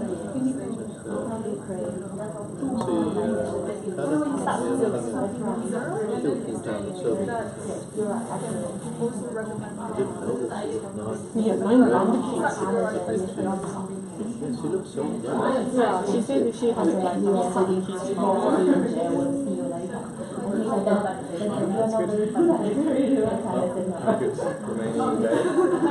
Oh, do? Oh, yeah. Yeah, no, but this is our library. No, we need help. This is how it's normally certificates for me, you just put here. You see, actually, you have management course in your uni, so you spend some days when you have free time, and those courses here, certified by Open University. This is like an online learning platform you pay $100 or $2 for 2 weeks. But it should remain you take a certificate, you don't need just a certificate. Rather than 2 weeks, you get a certificate in business administration. For example, if I'm going to Europe, do I invest the certificate? It will give you a certificate your phone, provided that you can everything. Let's ask your company offers the special I get it registered. You have to follow the one of my colleagues will register you with your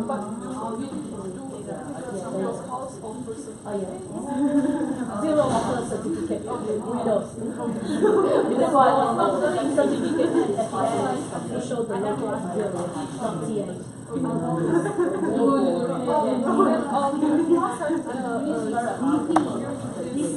Certificate of attendance. That belongs to the children. Oh, so that maybe one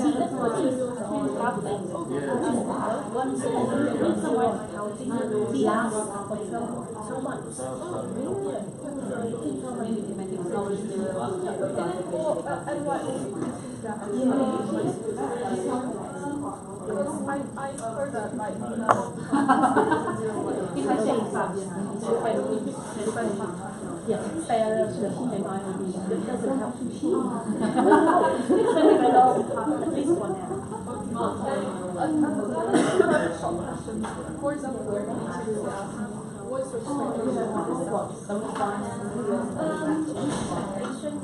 If you apply for something, they should give you the target salary. So I just say that probably you don't want it. No. They already give you a stick with that.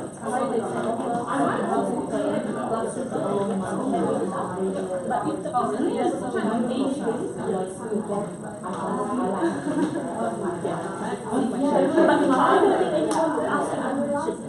technically when you come for interview, you're not officially hired yet. So then we have shortlisted the college, and what you decide to hire, you say, okay, this is how much you offer, you agree. And then you say, of course, you know the number.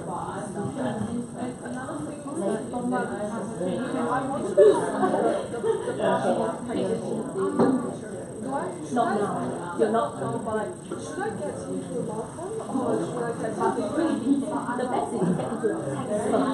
Yeah,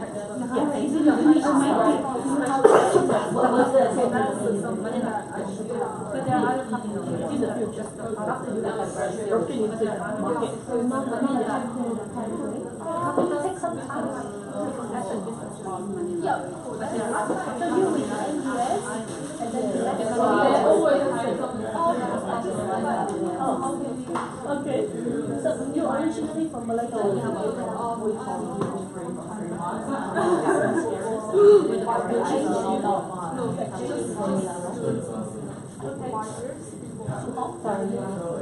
This is about the I heard your voice and always from Malaysia. I think you mentioned someone that's like from the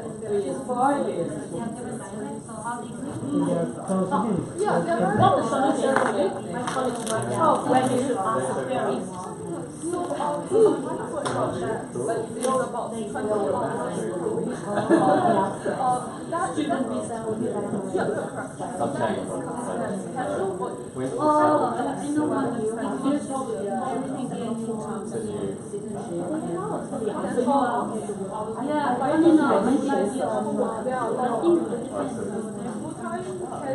you uncheck the full time. You don't check it. Uncheck it. Uncheck the full time. Check the sometimes employer don't even know what type of employment they will offer. Yeah. So they could just mix up between all the things. So the best thing for you is go back to fixed fees.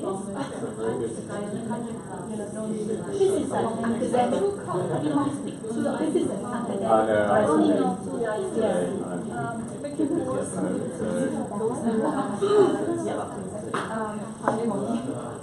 But most important thing in professional resume is reference. You must have a lot of references. I would suggest this person. I want supervisor division. One. Another. You should. Do they know you well? But students are there are English service or for example, passes. Otherwise, if they don't understand any of that, sorry, I need to have one more festival.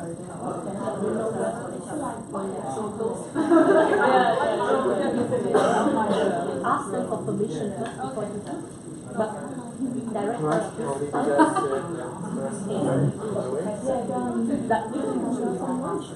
Ready, have lunch?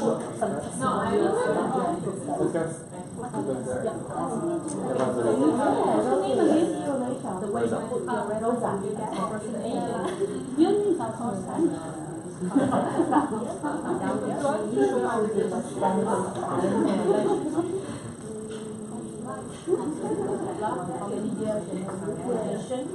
We go? Yeah, we go. See you later. Hey, how are you? First name, contact, how do they know you? How long have they known you? Yeah. That's the one you know the section. That's how it is. That's before they close the window.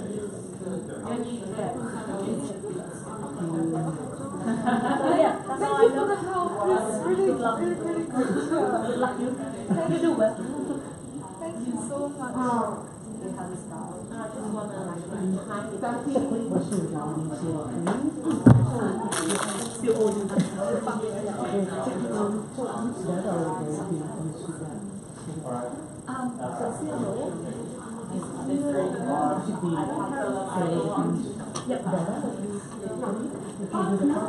Once you get into the practice portal, like Canada, you will see a range of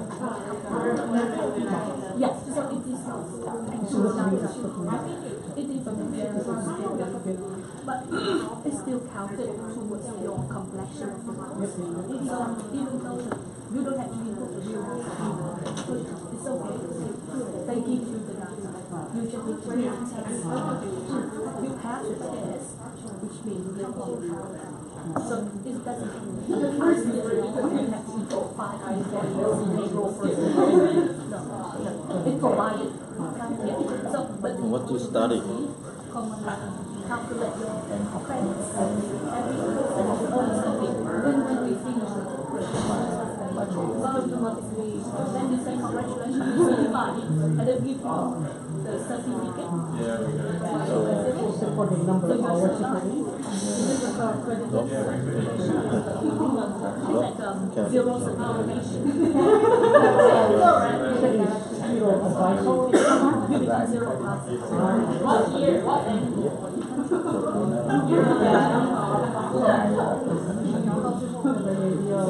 Many hours you have to see it.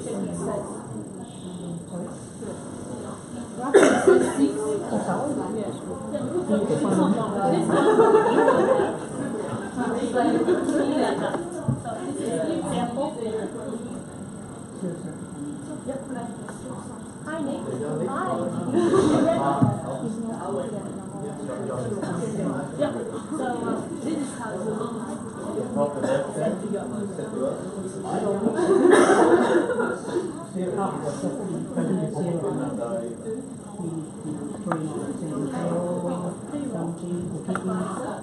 so under advisor. No, it's not. Payroll is a separate part. Because payroll is a specific set of skills that advisor, on the other hand, covers everything. Accounts payable, accounts receivable, reporting, and reconciliation. But have you ever registered with us? No, then you should register. It's only $5 No per portion month. in it? You are not of you need to register so we can bring your registration in our portal. I registered. No, I did it. Upgrade yourself. You upgrade your but you have to your email address. You can write it down for me, please. I'll ask my colleagues. You want to join us? Okay, we will ask and solve it. Yes, you have to request. We will add you in. We do this. Thank you. more than what we can. Can only come with what we can.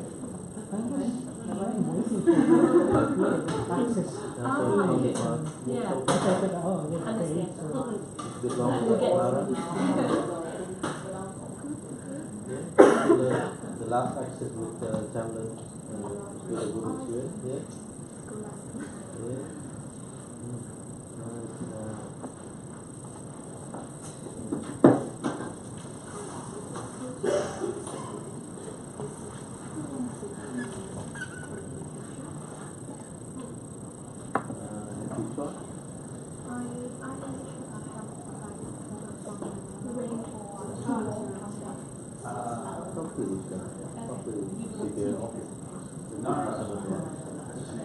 Now, hopefully, do support CPR. So, if you want to see help, you are eligible for CPR support program. Once you help, you 6 months back to let you want to study, do CPI, what can you support us? Now, hopefully, you have policy to support CPI study. Apply for support. You do study.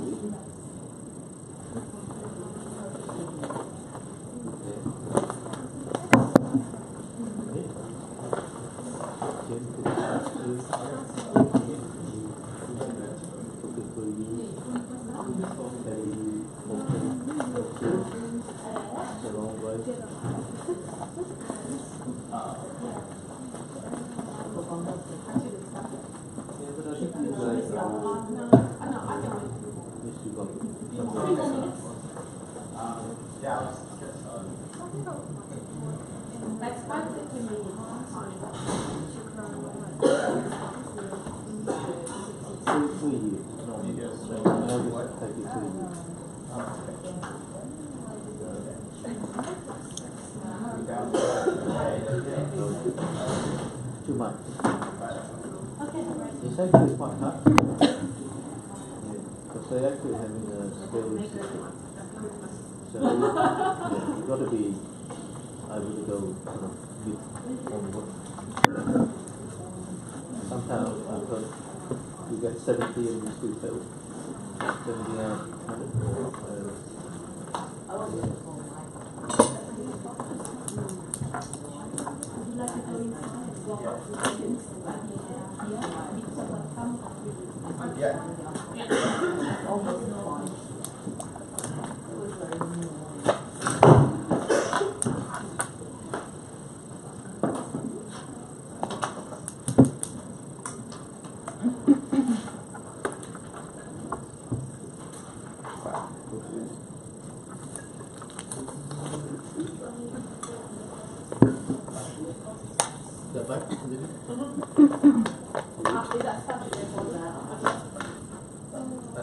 I paused it. I did it. Okay. You can test it. Good. Testing. Yes. We'll start anytime. Alright. Hey guys, my name is Nick Shivanov. I am a student, deferred. Thanks for waiting. I'll get straight into it. So, these are 3 names you've probably all heard of before. Elon Musk, Steve Jobs, and Einstein. My question to you is, what do they all have in common? So, an easy thing to say is that they're all geniuses, that they all changed the world somehow. But I think that underneath that, they all broke through the trap of standardization. Now, that's a term that I have come up with, so what does it mean? Well, my claim is that history shows us that groups tend towards accepted constraints of truths which are ultimately broken. So in the case of Elon Musk, the group was rocket scientists. And the constraint or truth was that you can't land and reuse a rocket. Right? If you asked any rocket scientist 10 years ago and you say, can we land and reuse a rocket ship, they would say, no way, it's economically infeasible. Elon Musk came in not with the mindset of a rocket scientist, but instead with the mindset of someone who wanted to go to Mars, and he'd do whatever it took to get there. Steve Jobs, there's numerous cases, but the one I'll use is the iPhone. So the group was all the competitors at that time, and the constraint was that for a mobile phone you need to have a keyboard, and Steve Jobs showed that you don't. And finally Einstein physicists, the constraint was that time and space are separate. He proved them all wrong. So, my claim today is that society has standardized a flawed model around data usage. It doesn't have to be as complex as it is now, and there is a much better way to do it, but we have gotten used to the way things are now. Now, what is this? So that's a Rubin Goldberg machine, and it's basically a really complex contraption which does a really simple task.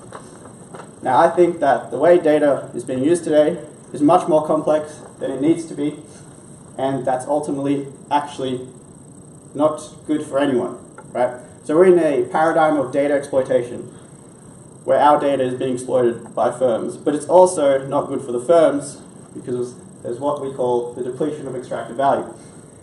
So I'm going to focus on consumer-generated data, the data that we generate in our phones every day, right? At the point of generation, our data, I'm just going to use those golden bricks as an abstract value. There, at the point of generation, the data is at its maximum value, okay? But before firms even get their hands on it, there are what I call two filters. And these filters ultimately deplete the value that the firm actually obtains.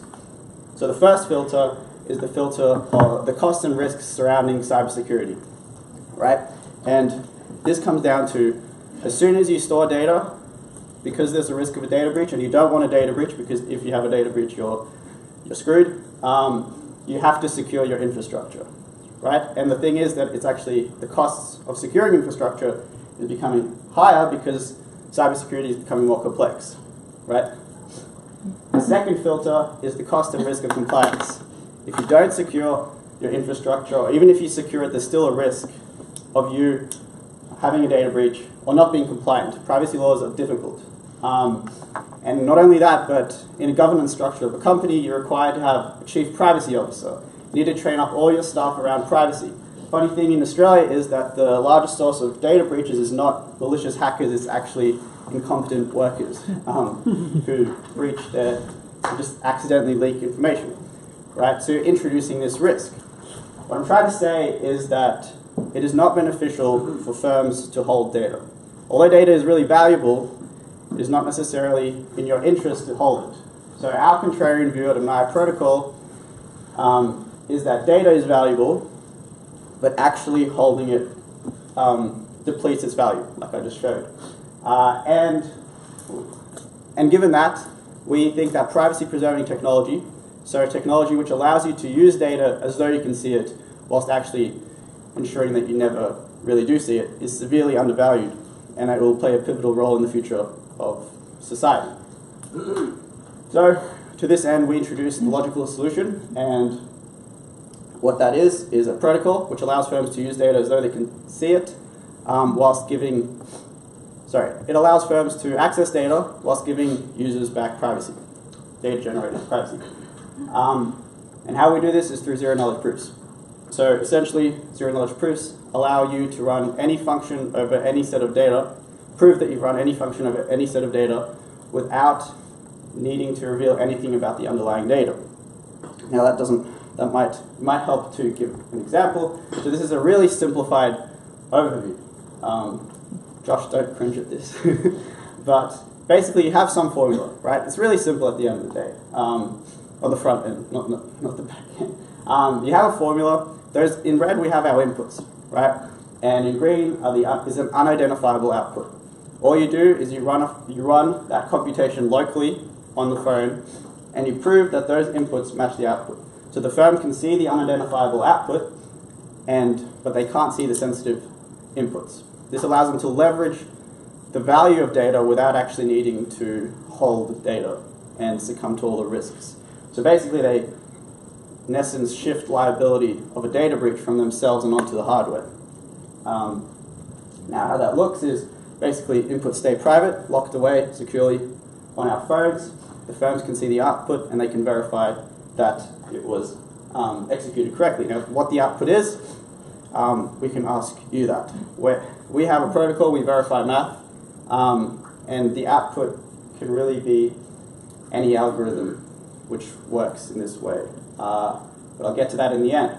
So our philosophy to change the world is the alignment of incentives. So we give users back privacy. We reduce the costs and risks surrounding data usage for firms, and by doing this, we want to actually have a cultural shift towards making privacy the default option. But not because it's a right, but because it's the better option, which goes to this quote, Buckminster Fuller: if you want to change the world, don't fight the existing model, but build one that makes the existing one obsolete. And that's what we want to do, right? We sort of want to make privacy, make people not even realize that privacy has become the default. Right, so this has all been very abstract, but I'd like to cover some cool use cases with privacy-preserving applications. So we essentially want to shift the world from a paradigm of exploitation to one of privacy preservation where the users have ownership. And some applications of this all started for us in the private health insurance sector. So picture this. You have an application, your policyholder, let's say it's Bupa, and Bupa's just released an application which takes all your health-related inputs and turns them into a cardiovascular risk identifier, right? So they'll tell you. Oh, okay. The application will tell you if you have a cardiovascular risk factor, basically, right? Now, once maybe it's told you that you have a risk factor of 3, and now it pops up and tells you, do you want to book an appointment with this virtual doctor, right? And they might say, Bupa might offer you, if you book now, then you can get 20% off, because it's in their incentive to make you healthier, right? And if you choose to do that, what has happened is that Bupa has helped drive the business of this virtual doctor. They helped their policyholders prevent a disease, potentially. But the cool thing is, this is all done in zero knowledge. So the Bupa doesn't actually know that this happened. All they know is that the correct policyholder has received the correct service, right? Now, another cool use case is credit rating. So around credit ratings, there's obviously a lot of sensitive inputs. It's quite simple. Imagine not needing to reveal those inputs to a bank, right? So you can get a credit rating verified without needing to necessarily expose all your sensitive information. Another one is regulation. So zero knowledge proof of compliance. Now that it's quite abstract. So compliance goes to a lot of things, but one could be proof of liquidity, proving that you have enough liquidity to, attain a certain asset. Another really cool one that we like is advertising. So we're all probably used to Facebook serving us ads, but imagine if you knew those ads didn't have access to. They had access, but they couldn't see all your sensitive information, right? So then the question becomes, what kind of ads could be served? If people know, this is a challenge of itself, but let's assume that people understand that their data is private.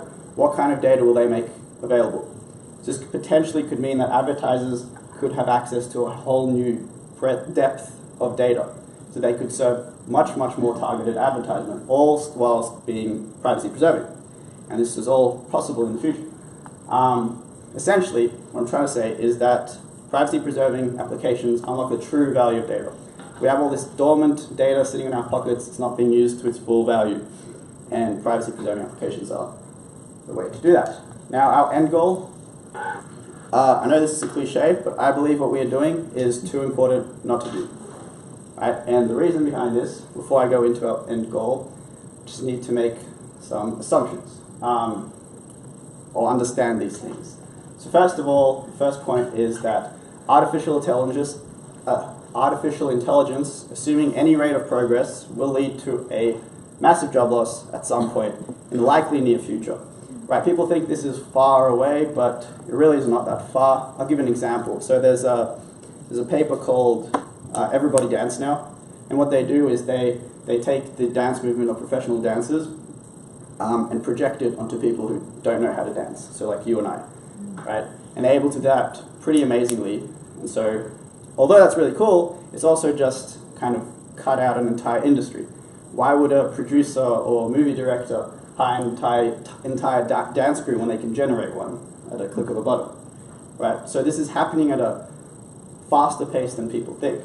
Now, assuming this is an inevitable event, it is up to us to make this a good thing and not a socio-economic disaster. The problem is that on the current trajectory the world is going, it's going to be an economic disaster. This is simply because our data is exploited. So all the value is sitting with all these big corporations who have all the computing power.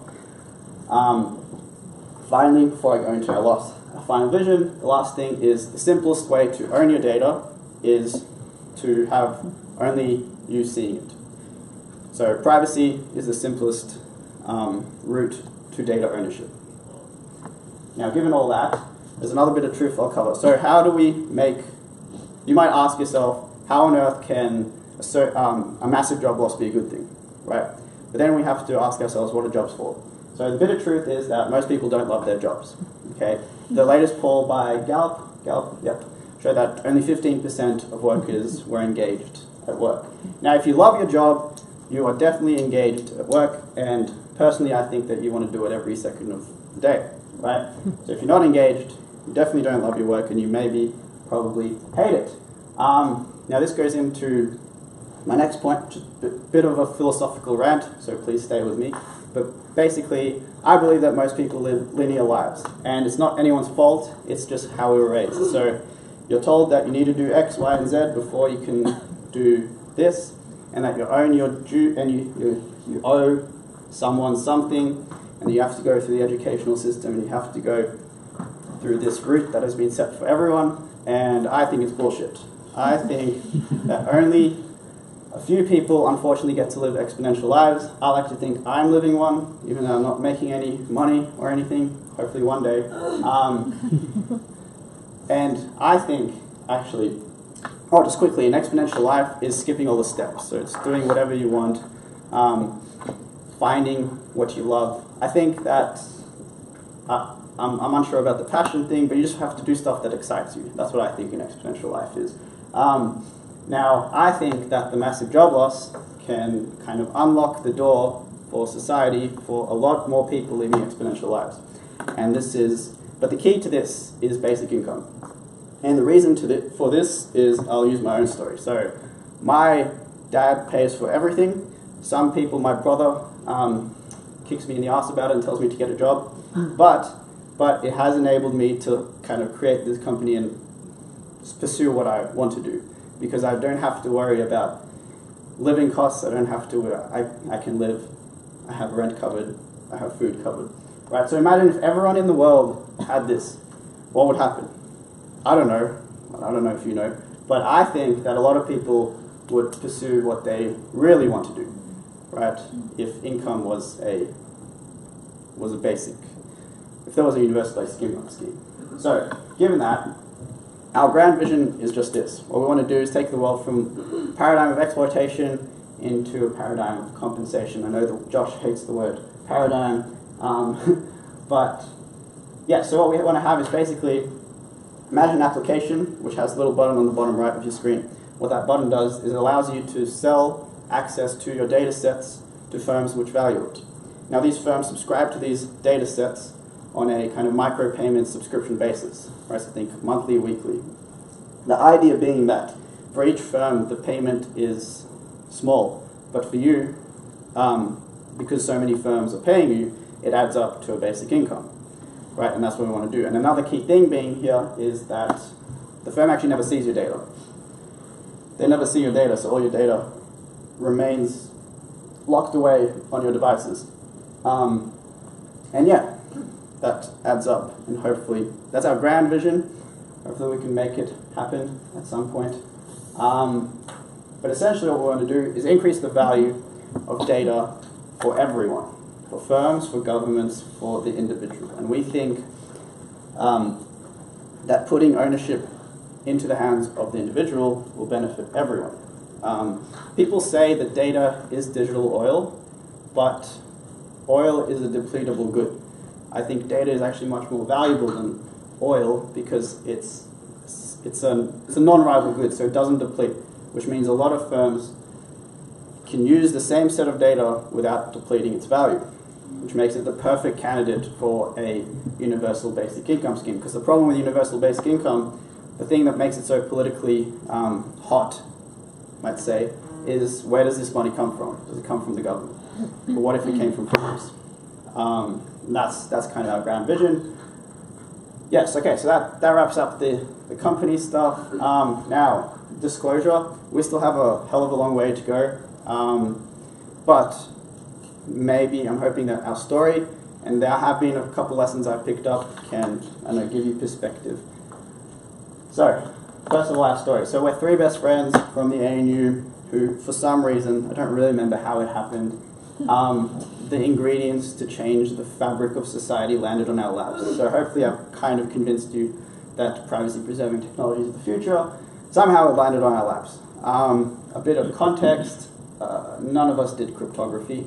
We had a programmer, we had another self-taught programmer, and then I never did business, but just kind of fell for it. And that's kind of how it all happened. So we're completely bootstrapped, we're running off our own personal investments and the ICT grant, which we just won, hopefully another grant which we'll win soon. And we're bootstrapping ourselves until at least we have some insightful data from our pilots, because that will give us an idea of how viable it is in the particular verticals we've chosen, and then we'll, hopefully the optimal outcome is that we'll be ready to raise money by next year from a strong position. Now, okay, on to the lessons, the cool stuff. So I'm going to be one of those guys and quote Socrates. The only thing that you know, the only true wisdom is knowing you know nothing. Now my layman's interpretation of that is that nobody knows anything. And the way I've learned that is through being in the cryptography space. We've met a lot of really smart people, like really smart, like way smarter than us. And they all have really contradictory ideas. And I've kind of come to realize that no one really knows anything. And if you look at just looking at the crypto market shows you that. But, so the lesson from that is that if you're a founder, you probably know what's best for your company. You should take people's advice and learn from them. But at the end of the day, there is something to that gut feeling, and you should know what's best for your company, because you should know it better than anyone, inside out. Lesson 2, keep an error log. So this is also another cliche, but learning is the best way, mistakes are the best way to learn. We keep an error log. So we have it's just an Excel spreadsheet, and every time we make a mistake, we have to own up to it and write it in. What the mistake is, what we're going to do to fix it, and key one, accountability, so who did it. Right? Now what this does is it sets transparency within the team, and it sets accountability. Right? Two things which are critical, I think, for success of founders, because at the end of the day, it doesn't matter how good the idea is, if the founders can't get along, then your team falls and the idea falls with it. Now that's too important. What we're doing is too important for that, so we have to minimize our risk. And yeah, so breeding a culture that mistakes are okay, but fixing them is certainly not. Lesson 3, just ask. So I've found that people are very receptive to me just asking them to do things and just being very passionate. I found that a lot of people just don't ask. Example, you don't know this, but I just asked. So there was a book I read recently, and I saw how many lessons this guy learned from just shadowing like a CEO, right? And there was this guy who I know, and he's very transparent, CEO of Amber, really cool guy, and I felt like I could learn a lot from him, so I just asked him, can I shadow you for a day? And he said, of course you can. People don't ask, so ask, but be passionate when you're asking, and be sincere. People can read bullshit. Lesson 4, bite off more than you can chew, then learn to chew. This kind of goes to everything. Let me find the best. I had examples in my head, but I don't remember. Basically, life is too short to have experience. Just throw yourself into it and learn how to do it later, right? Bill Gates, that's the example I wanted to use. So Bill Gates, when he was selling his software, he was selling Microsoft, he didn't even have the software ready. He saw the first computer came out, they needed software. He's like, hey, we can come to your office right now in like a week and set up software for you. He said yes. He didn't have software. They had to code it. He bit off way more than he could chew, and then he learned to chew. Same with all, I think it's the same with all the greats, and that's what we're kind of trying to do as well. We're way above our league, but we're figuring it out. Lesson 5 is the third door. So there's this book called The Third Door, and I recommend reading it to anyone. I think it's by Alex Banyan, but it is an amazing book. I binged it in StartCon, which I'll talk about in a bit.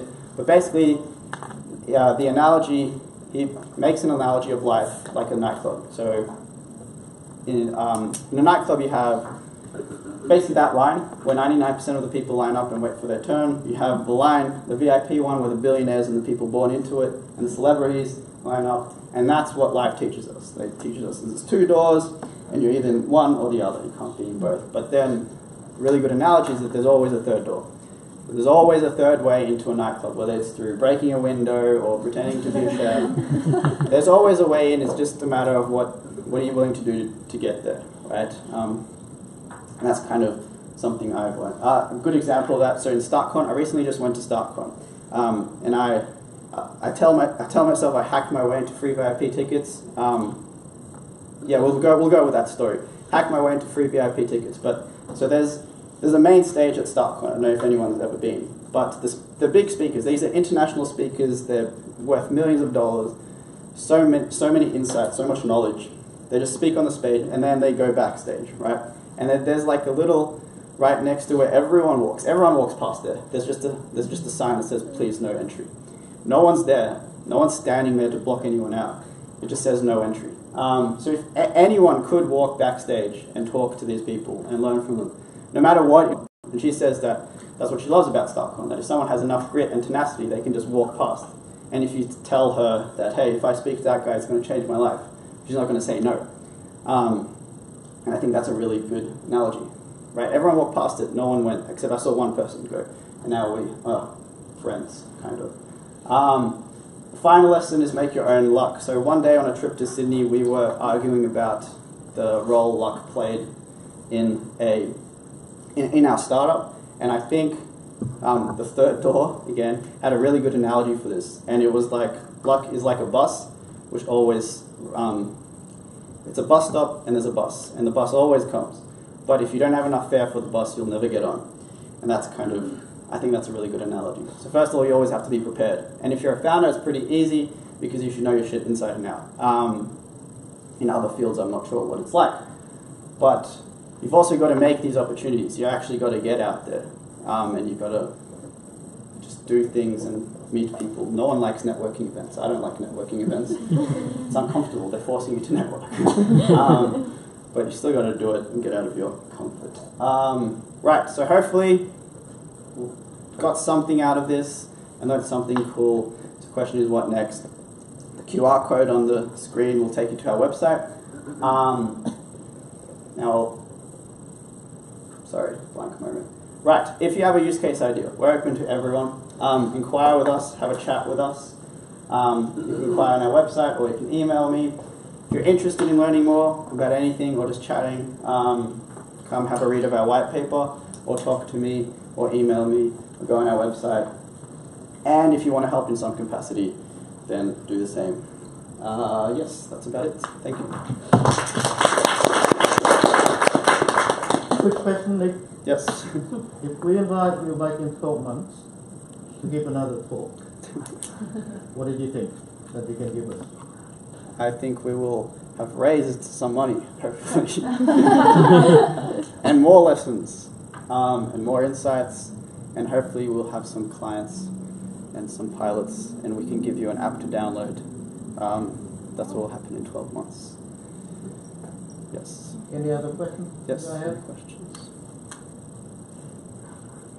In front I of you don't guys is a understand really your smart business. person. Like And you're going to sell our data to the big firm and earn the money? No, we don't sell data. So we empower.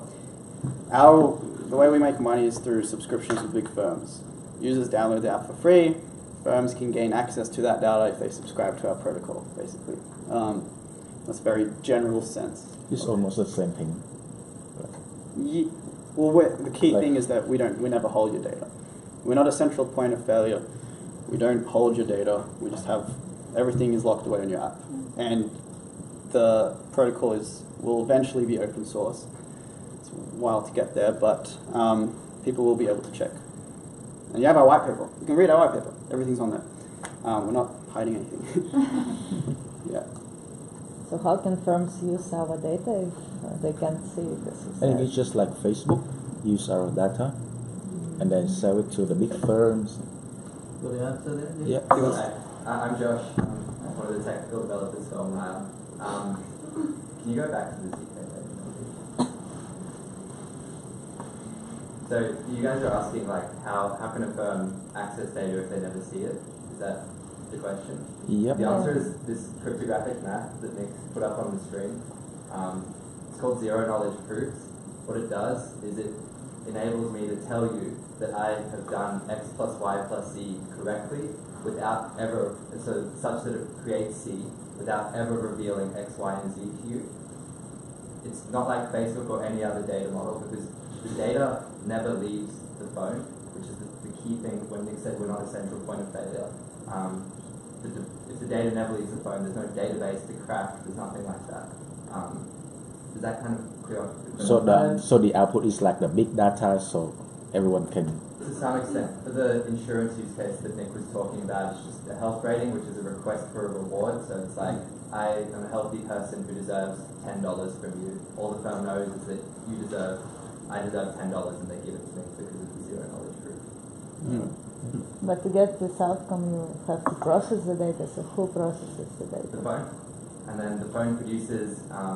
It's just a really it's kind of long. It's like maybe 30 lines of numbers, and then those numbers are unlinkable to any of the data inputs, and that's the processing.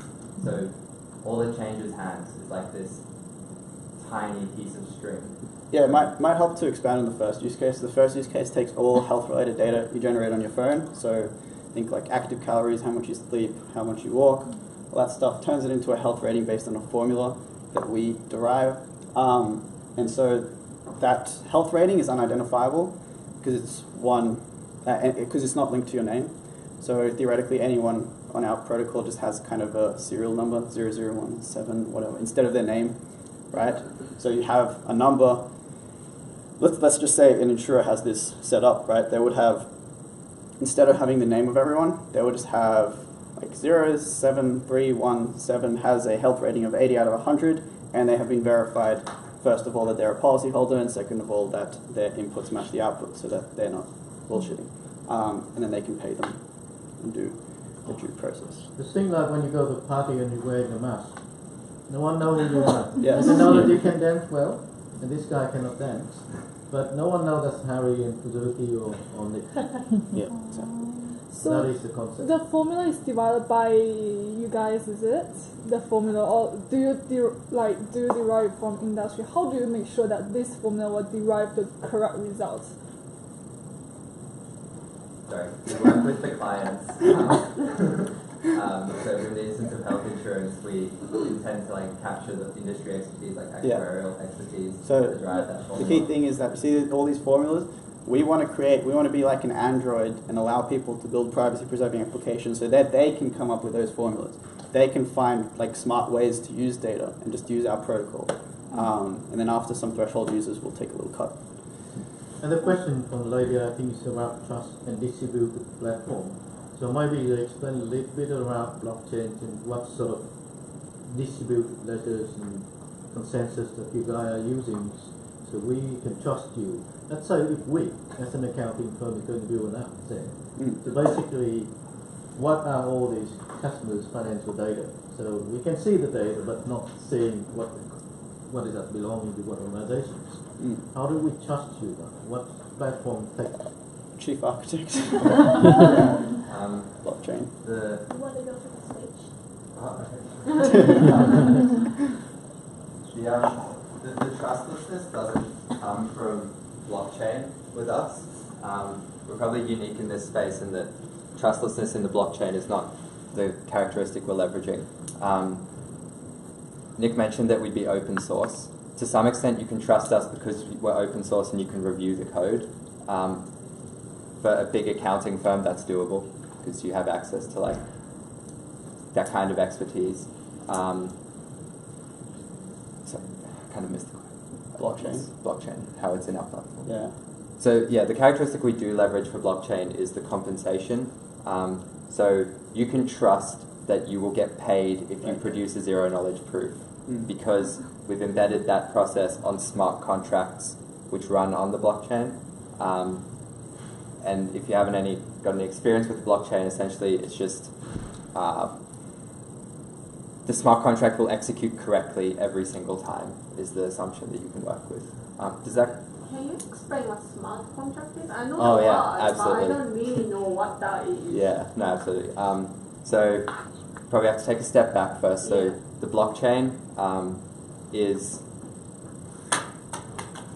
essentially a long database of information, which has been gradually constructed by like thousands of people who have no connection to each other.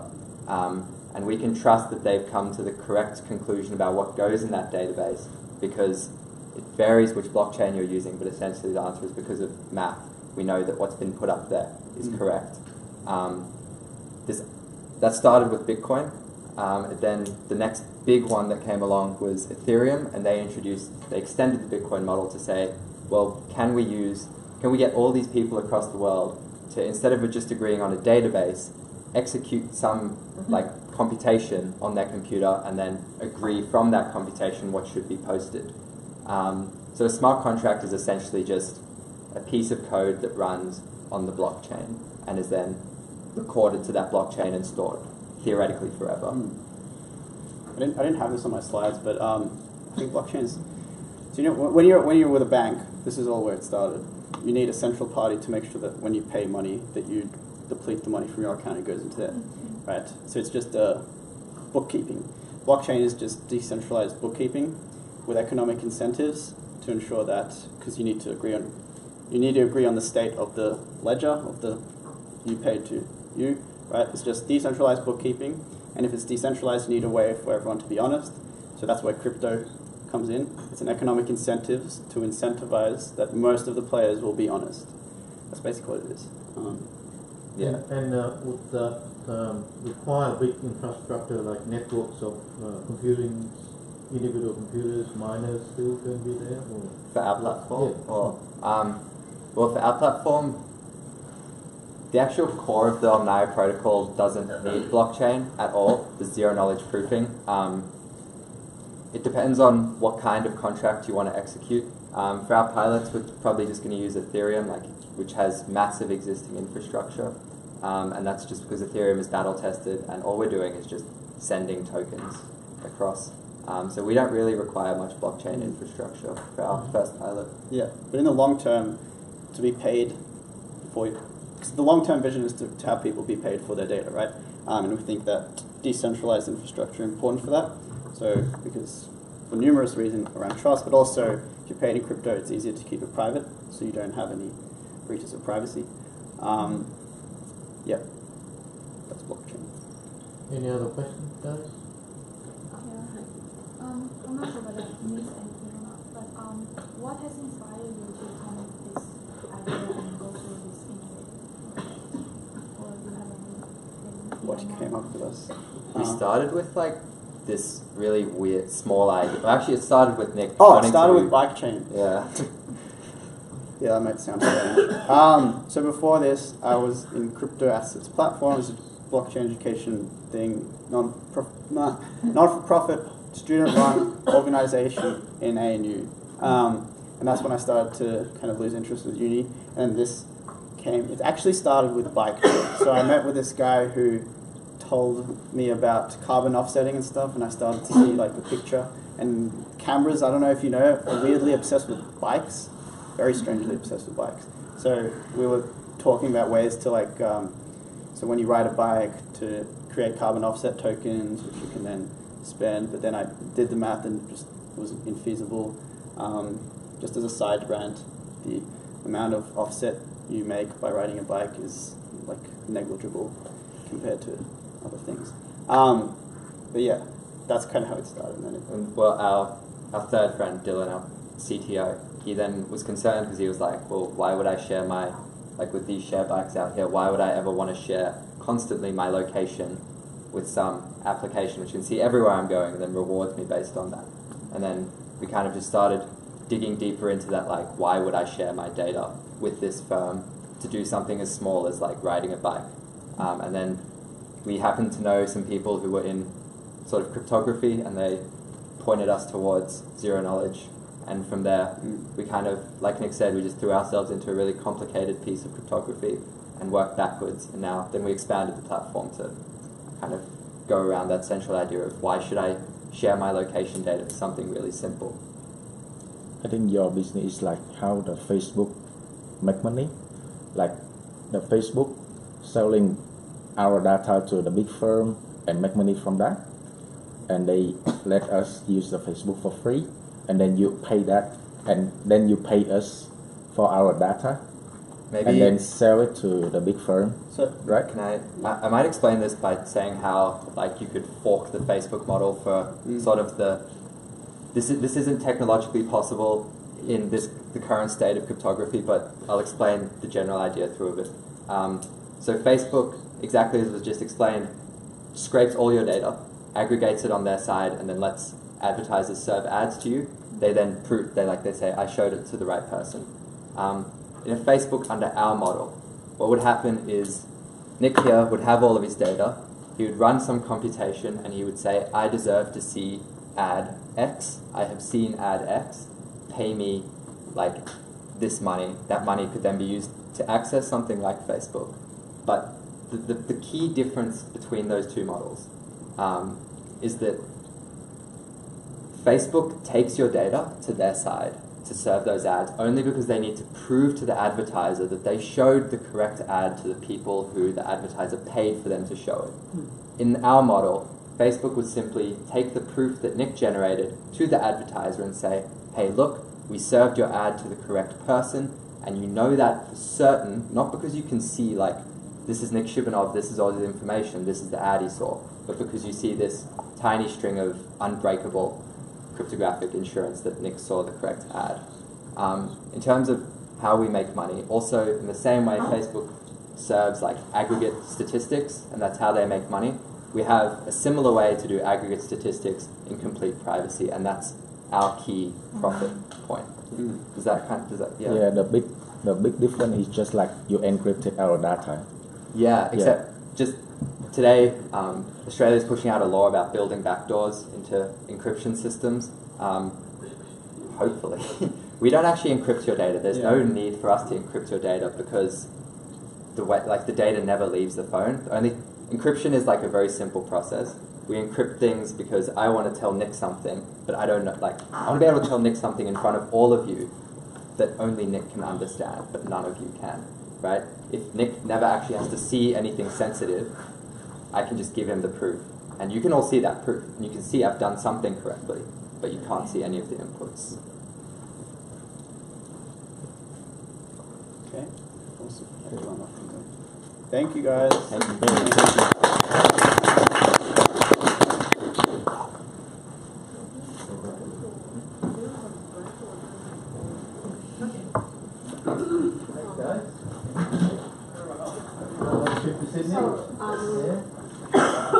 We're going to keep going to the next session, which Harry will do soon. I think Harry mentioned in the morning that he's going to do... Is that working? No. It's not working. No. It's okay. Yeah, that's for the other side. Because we have, again, Harry mentioned earlier, we have students from Vietnam joining online. Unless we use microphone, they can't hear any questions. But this microphone is not working. Harry. Because I haven't turned it on, that's all. Is it? It should be working. No, it's not working.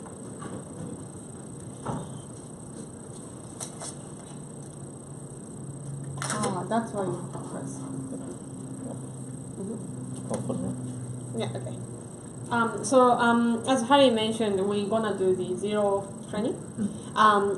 We push the data from Citibank and the Hubdoc this morning, so you can see how it works. You saw how the software works, so you can see on the other side, because in the end, Citibank read the data technically for the accounting software, right? They read the data, and if it does nothing, what's the point? So we push the data to zero, and you can see what happening in zero. So Harry is gonna do the speed training again. Hopefully this time there is no technical issue, so we can spend a good time to go through. Log into zero. I will pass to Harry. Thanks, guys. And any questions so far?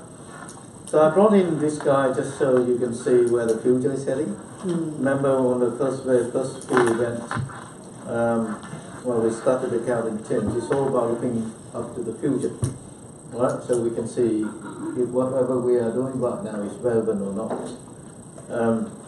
So the future of this guy is solving a problem that I felt really interesting, because you've probably heard about cybersecurity become one of the big things out there. Yeah. You've probably heard about privacy, all everywhere trying to solve that sort of problem that already occurs in the last 10, 20 years. You've heard about Facebook, right? This year, selling data and what happened with them. So this guy basically come up with a brand new approach. It's the first time I've heard them pitch at one of the investment events. I really think that they're cracking something really, really decent. They're still early stage, still young guys, got the right concept. Also came in quite a bit of a wrong timing where cryptocurrency, Bitcoin, is really at the bottom. People are now heading toward Bitcoin and crypto. So what they're trying to solve is not really what you currently see out there, which is all about cyber securities and privacy, all the laws and enforcement been putting out there. Because all that cyber securities and privacy laws are just patching up. We see a lot of holes there with our personal data on the forms that we're sacrificing, and people out there just patching it. Like you get a whole rabbit hole and you're just patching every single hole. Yes, it's still probably the only solution for whatever problem we have out there. But what this guy trying to solve is really, I think, put in a simple plain language, is to remove identity. Alright? Why does Harry need a passport? Why does Harry need an identity? A series number to tell, or driver license to tell who I am? Why? Because the government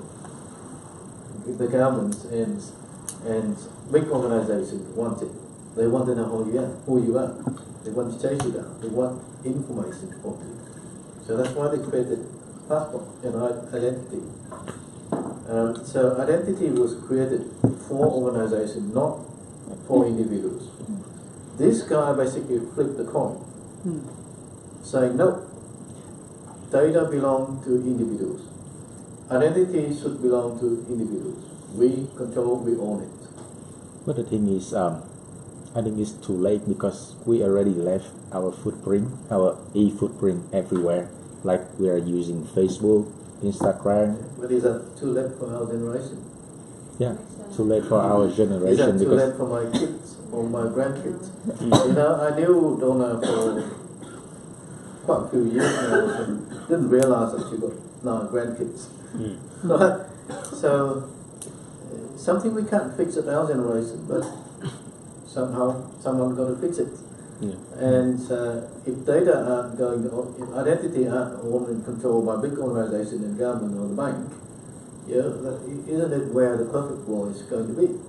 We can live freely. Don't have to worry about someone chasing our location on the phones and trying to sort of, manipulate, use data in their own purposes. So things that if you can wipe all that data, no one knows who Harry is. Like the guy who doesn't need to know. Of course, my friend, my family, I want them to know where I am and who I am. But the guy who doesn't have anything to do with me should know where I am and what data, what financials, information, tax file number, all that things, and I own, right? So, wait for a few years. Maybe once you search this guy's name again, they're even bigger than Bitcoin. and really then smart, cool guys. There's who's lawyer. Never learned IT. Self-taught coding. And then no one knows where the terrorist is, where the IS is. Well, let's worry about that later. In this whole trusted economy is all building about trust. And we always believe that there's more good people than bad ones. That's really, we have to trust and we have to take responsibility on it. if I can look around here, I can see 80% are not trusted people and bad people, then I think we'll quit all and just go home. Alright, so while Clara got it all set up, are you in point 4? Yeah, you are. Yep. Good. So can you quickly go into just up we got a student from RMIT in Vietnam. There's plenty students. You probably see their photo there. Trying to engage with them as well. So this training is technical. It's using the software, accounting software we call Xero, which is now winning about 85% of our business. We started Xero back in 2009. Went to a conference this year in Brisbane, and we've been told that we're one of the first 100 customers in Xero at the very early days. So we're probably just like that young guys there who basically just do it before you're ready. That's what I call they just bite and learn how to do it better. So that's what we did with Xero. We believe that this is going to be the future. We invested into the software, we've learned the software, transfer the client from old software into this software, and now this is probably the best thing for it. So worth investment back then. Today I'm going to walk you through a few things inside Xero, but I'd like to make it more sort of interactive, just so that you don't feel, it's too heavy technicals. And like I said, last year what the biggest problem we found was this young graduates don't understand business nature. It's not that they don't know how to key information into the software, it's just that they don't have that common sense understanding thing. So we're trying to build a virtual kind of accounting where Clara is my bookkeeper. We pretend to be a business owner. And I just tell Clara to do the transactions on a day-by-day basis and presume that you are all customers. So we're running an IT business here, pretend. And I'm the CEO. We just started the business 3 years ago. We're selling software, we're building websites for our customers, we're doing project-based. And resources, we use contractors from overseas, contractors in Australia. In our payroll book, we have 10 employees, including Clara, who is our full-time bookkeeper. So there's a few sections in Xero that I'd like to show while we're demonstrating these activities. The first thing, we did a bit of receipt banks and Hubdoc today, so we certainly going to cover account payable. We are going to cover account receivable and also payrolls and bill reporting as well. Right? So let's start. Clara, today I just made a decision that I'm going to hire Fuzuki as our new IT contractors. Can you go into Xero and try to set up a new payroll profile for me? So what Clara is going to do is, I'm going to give her information and she's going to set up Fuzuki, who is our new IT software engineering developers, into the payroll book so we can get Fuzuki ready for payroll next Friday. Okay, so Clara going in and she's going to set up Fuzuki as the new employees and ready for payroll. Clara, tell me quickly, what information do you need to set up Fuzuki? Yep, just going through a list, quick. What else? Date of birth, gender, address, phone numbers, tax file numbers, superannuation, bank account details, because we need to pay her. So, reason why we have to go through this, because we had a young girl started, I think 6 months ago, and I asked the same question. So, the customer actually asked, what information do I need to set up this new lady? And our accountant just sit there and don't have the answer. We think that all we need for payroll is how much do we pay the person, 100,000 per year, whatever. But we didn't know that this whole thing that we need. So the staff keep coming back and forth to the business owner who's really busy. And the business owner getting frustrated because why didn't you ask me all at once? Why did you ask me for the pay and the name, and later on you go back, what's the tax file number? 3 months later you didn't pay super and blaming right? Then take responsibility that I didn't give you the superannuation. Well, you're supposed to ask me. Right? I'm not an accountant. I expect you to tell me, ask me one question, or go to me for 10 minutes and get all the information for me. There's a form from. Yeah, there is a form. There's a form. Yeah, there is a form that everyone has to fill in. Yeah, but that form only gives you about 10% of the information we need. No, it's almost like Believe it or not. We actually developed a form ourselves that will basically cover everything. And that form will take an employee probably about 7 to 10 minutes to fill. So you imagine there's many information that you need. And you don't want to miss anything. Because if you miss anything today, you mess up something later on. Right? So common sense understanding is really, you've got to put yourself in that position. If you are going to set that up, like someone will ask you that question, what information do you need? You've got to come right, start from the head. If the list is too long, then print something out. Here's the list. Give it to the employee, get them to spend 10 minutes to fill it in. Or we're going to email the form to over. In that form, there's about 30 questions. There's certain information the employee would need to go back and get information. If they haven't got a super fund, ask them to go and set up a super fund first. If they haven't got a bank account, we need a bank account because we need to pay them.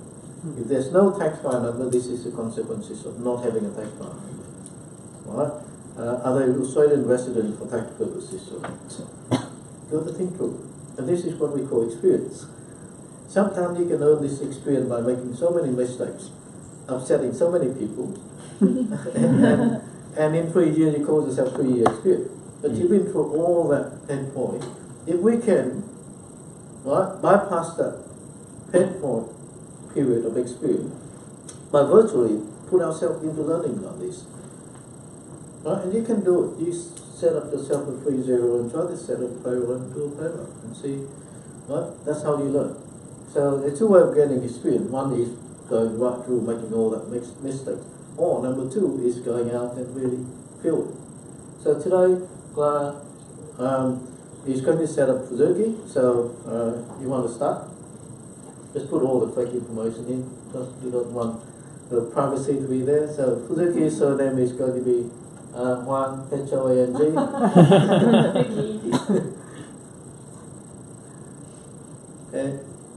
And see how long it takes.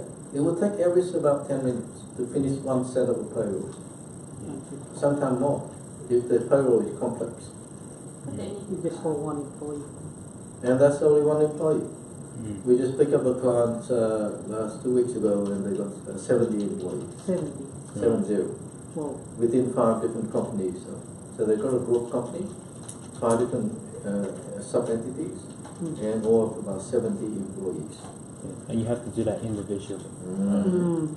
So, why I did payroll first in these sections? I always tell the staff that payroll is the most complex thing in the world. Don't underestimate payroll. Where you pick mistakes from someone, if you get a file and you want to review their work, go to payroll, you'll see mistakes there. When we're reviewing young graduates' works, that is where we see mistake.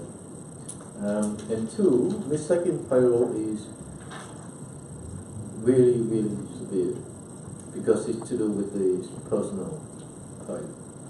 Thinking that Fuzuki payday is Friday this week, and if somehow our company mess up the pay, what will be her feeling on Monday coming back to work? So much personal, emotional thing coming into payroll. So payroll is the top of the list that you cannot mess up with. That's it. So it doesn't matter how many times you check, there's still room for mistakes. Okay? So is going to fill in the information, and we try to do the first pay run.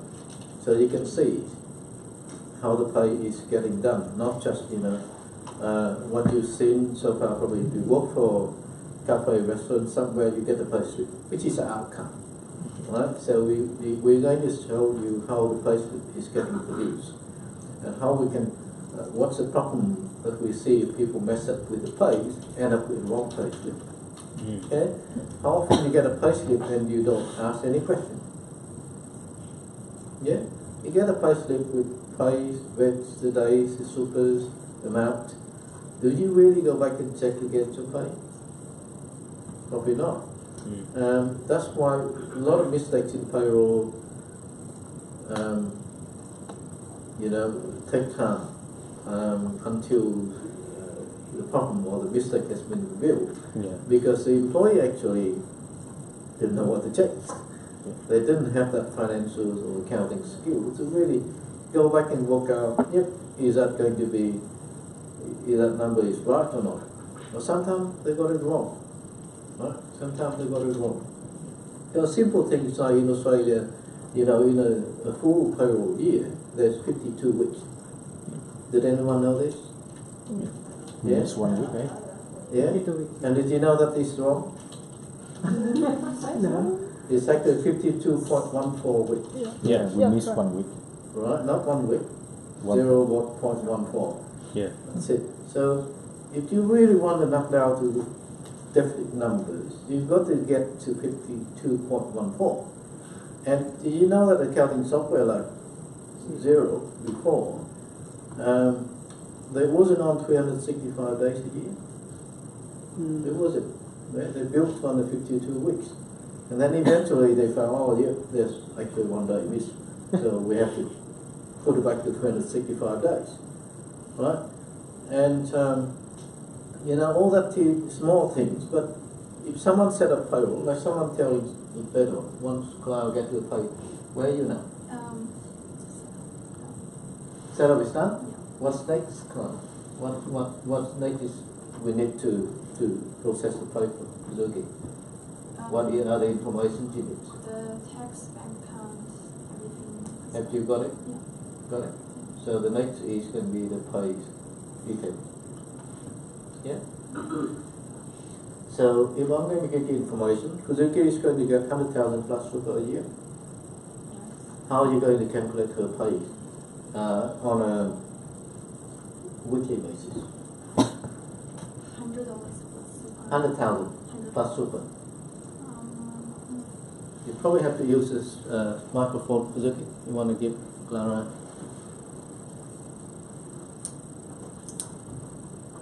Have you turned it on yet? Turn No. off. Good. Have to know the hour. Yeah, she's full time. So full time in Australia under the federal standard is 7.6 hours a day, or equivalent to 38 hours a week. Yeah. So every week 38 hours times.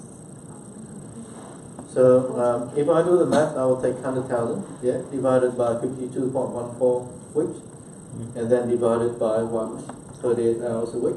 That work out the hourly rate. Okay, I've given her instructions really clear about super, but this is the thing where a lot of people make simple mistakes. Is when the boss say the CEO of an IT company, he got no clue about payroll. He offer the guy 100,000 as a package. And they go to the finance and say, hey, I want to pay this guy 100,000. The accountant didn't ask the question to clarify. See that? Asking the question to clarify whether that 100,000 is including supers and other benefits or not. So assuming that, oh, this guy's going to get 100,000 plus super, then going and set up 100,000 plus super, 3 years later the CEO of the IT company come back and say, no, I didn't mean that. The contract say 100,000 as a package including everything. So they overpay the customers for what, 3 years? Of 9.5%. Okay, so that's the mistake with due to communication. Alright, so the accountant will then go back and blame the CEO and say, oh, that's what you told me. But then he's sued. Right? Being an accounting, being an expert, you've got to ask that question, because otherwise, why do we hire you? Why aren't we going in and do it ourselves? Okay? So my instruction to Clara was clear, because I'm an accountant. I knew that she's going to ask me a question, so why? Well, I'll give her the information she needs. 100,000 plus super. Okay? This is the trick where we all make mistakes. If you've never done the pay set up before, this is where you make mistakes. Some companies, when they have package offers, the 100,000 could include 9.5% of super, also including some other benefits, allowance, traveling, whatever. So you would have to use a math or put in Excel to work out gross pay, hourly rates, super, other benefit, travel allowance, blah blah blah, child support, anything. Right? So it would take half an hour to really knock down to the right numbers to fit in here. So what did you get? What's the hourly wage? 100,000. So 100,000 divided by 52.14. Yeah, I actually you've done. And divided by 38. No, I just put the annual salary as annual salary. Yeah, but we want to show people the calculation. Okay. Just open the calculator. Yeah. Yeah.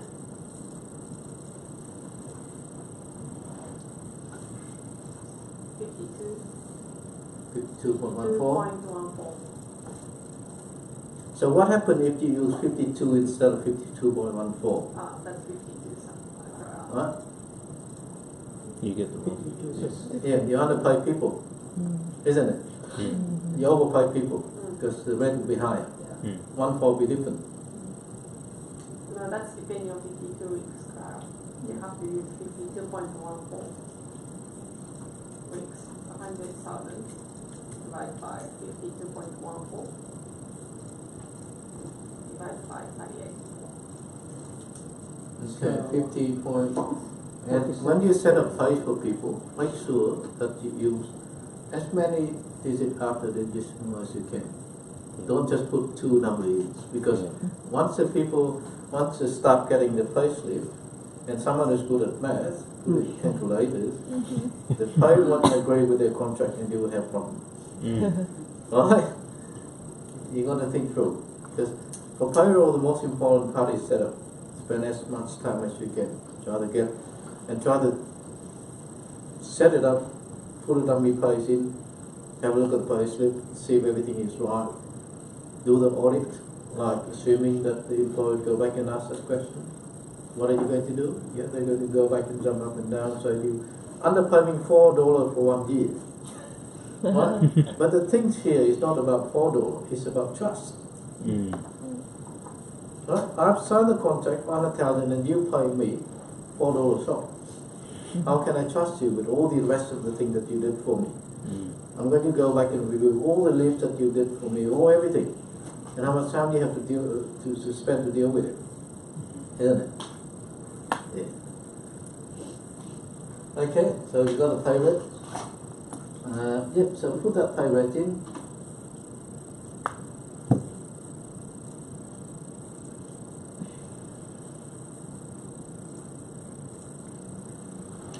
Finish setting up the super as well.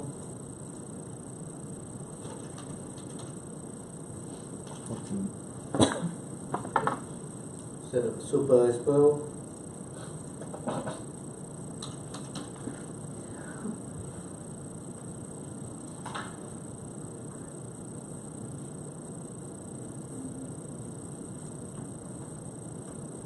Just a standard super. So we go really simple here. Right? In a complex payroll, there's many other things, but this is the simplest that we can go.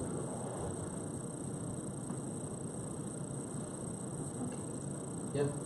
Save it. Right now, Fuzuki finished the first week of work, and we need to do a pay run for Fuzuki early.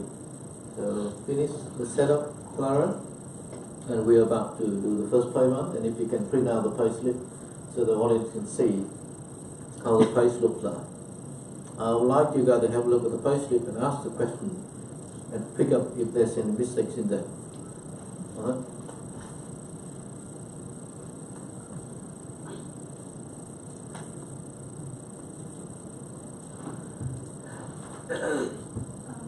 Just 1 week.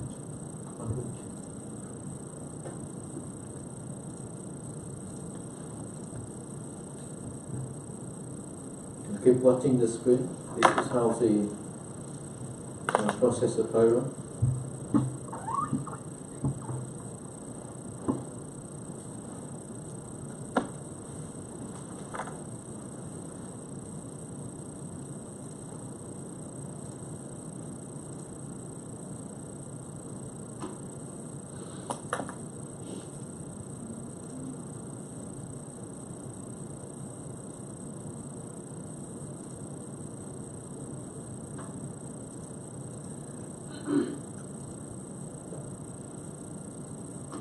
Yep, finished.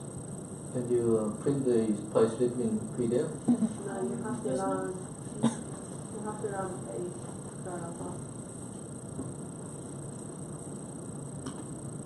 create a payout. Yeah, go to payments and create a payment.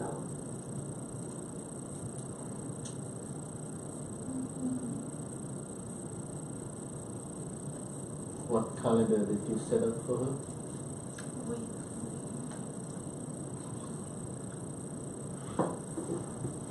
Weekly? Yep, so go and run the weekly calendar payment, please.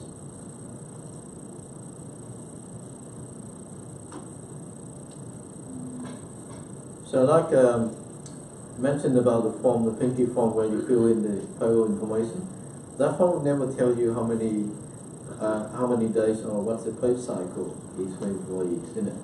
Because you can have weekly pay, you can have fortnightly pay, some with monthly pay. So that question got to be in the form, in the checklist, in the form set up somewhere. How are we going to pay that person? Some organisations who've got a group of people get weekly pay, group get fortnightly pay, and group get monthly pay. There's also a special group who get mid-month pay.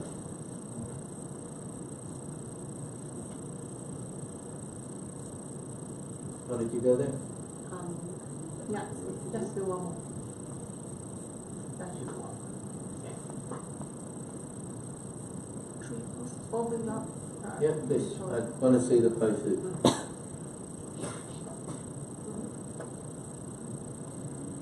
So I hope the audience in Vietnam can follow us. This is how we do the pay of employee using Xero software. I've heard that payroll in Australia is the most complicated in the world. So if you can master the payroll in Australia, you can go and travel around and having kind of job easily. Yeah, it is the most complex. Even more than America. Even more than America, because we got the works. So in Australia we got a thing called works. Different industry would have different pay scales and all different rewards and benefits. Yeah. So if you have a client in constructions, you think that you know what you're doing, then you move out to health, get a client who is medical practice is a whole different story. You've got to learn everything again. Alright, so can we have a look at the payslip? Yeah, now pretend that Fuzuki is the employee. Fuzuki, can you audit your payslip and see if we set up and process the pay correctly for you? What information would you check? I check.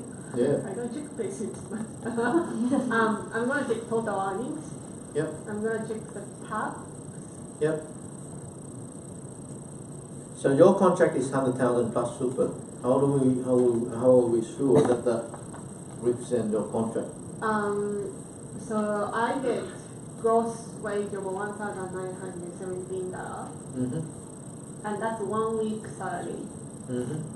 So roughly if you $1,917 times 52.14, so it makes annual. So Clara, can you do that check? Just put in a calculator, take that gross, times by 52.14. 1917 Hopefully we come up with 100,000. times 52.14. Yeah. Yeah, so it's 18 cents. Oh, but that's okay. 20 cents off. It's a trust, isn't it? That's okay. In the perfect world, I would like to see the 100,000. Yeah. So that's probably because of that rounding. Yeah. 6 digits at the end after the decimal number. Yeah. But some of the employees quite sensitive to it. Right? 20 cents, okay, for 1 year. Yeah. But sometimes I'd rather go a bit over. Right? So I would put in a couple more numbers at the end, just so Fuzuki can get 100,000 and 0.0001 cent. She wouldn't go back and ask me the question. That's my trick. Is I always go with the employee rather than the employer, even though there's only 20 cent difference for the whole year. I'm pretty sure that my employer, my boss, is not going after me, Clara, and blame. Well, I'm not going to blame you for 20 cent paying more for Fuzuki, but I'll be angry if Fuzuki come back to me and saying, "No, Clara, stop paying me for 20 cents." I'm still going to question your credibility and the skill, right? Even though it is just a really small, tiny, different thing. But and thinking if organization got 70 people, and all 70 people will come up with the same question. Right? Why don't we just give them a couple cents more so they don't go back to us? Yeah. Isn't it? So if I do the pay setup, I would double check that. Yeah? And I'll give Fuzuki a couple of cents more. So she's not going back with question. Right? And it's all about trust. Yeah? Even though it's really small and we can explain, doesn't matter how much we explain, employee would never get 52.14. They'd never get it. Alright, so what they get is the number up there, and it doesn't match with the contract you school. Yeah. So it's better to go above in terms of payment. That's my opinion. It's always a few cents more, but you've got to meet that number. Yeah. I've never pay anyone that short by few cents like that. Yeah. Okay, so little tricks, but that is real life field, because I do have employees that come back to me and ask, why do you short pay me 20 cents for the whole year? Yeah. It's not serious, but that's a matter of trust. Yeah. It's black and white. My contract is 100,000. I like to see that in my, because we went to the bank and applied for finance, whatever, and there's idiot bankers who put up the calculators and work out 20 cents short, telling the employees that no, you lied to me. You told me you earn 100,000 and you earn less. Okay, so that's the whole thing is, and it's my experience. I always give people more, and my employer will have no problem if I pay someone 20 cents more for the whole year. So why not? Why not? Okay, so that pay run you can see there. That's the real life, pay that you can see there. We put up Fuzuki up in setup, process the pay. It doesn't take more than half an hour, but make sure you check and do the right thing. So payroll finish. As I say, Clara, we're going to we finished the website to the client, and I'd like you to raise a invoice for the website project for Department of Health for 110,000, including GSTs. So can you go and create an invoice for me? Print out the invoice so I can review before I send to these finance departments. So the Department of Health is my customers, and the invoice is for the website, completed 110,000, including GST. So Clara, did I give you enough information? Okay. That's it. So similar to payroll. Remember, in business environments, if people think business, they don't think accounting finance. They're not going to give you all the information that you need to prepare the actual invoice. They give you the request, right? And 9 out of 10, you have to go back with question. Like Clara did. What date do I invoice them? How many days is the term? What else do I put into the invoice? Who do I put as the name of the person as attention? Because when I send the invoice to the Department of Health, I'm sure there's 1,000 people there, and if the invoice is not addressed to Mr. Harry, then the invoice gets lost somewhere, right? Or someone throw into the bin thinking that this is not right. And working with big organizations like that, you know that they pay the payable processes that they have to take reference. Every single work that you've done for government, you're going to have contract numbers. You're going to have job numbers. So those are the questions Clara got to ask, because if we're missing any information in the invoice, send the invoice over, they get somewhere, or they got stuck somewhere. Okay? So 9 out of 10, when someone gives you this sort of request, you will have to ask the question. So don't pretend that you are the expert, that you know everything and don't ask questions. Because 9 out of 10, tell you, 9 out of 10, when customer wants something, you have to ask the question to get enough information. Without telling the customer that you know what you're doing. If you went straight, and we had a case before, young guy, same thing, same story, customers say, yep, do an invoice for me for that. Going back, didn't even know who to invoice to, didn't even know, what to put in, and pretend to be busy. And the customer knew, right? They knew that this guy don't know what he's doing. So effective communication, authentic, ask the question and ask the right question. You know what you're doing. So if it is a long question, you create a form. If it is just around the invoice in my Clara, what date do I put in? What reference do I put in? So invoice date is going to be 30th November. That is where the work was finished. The reference number is going to be 1, 2, 3, 4, 5, 6, and attention is to Fuzuki Wang. He's the person that I'm going to email to.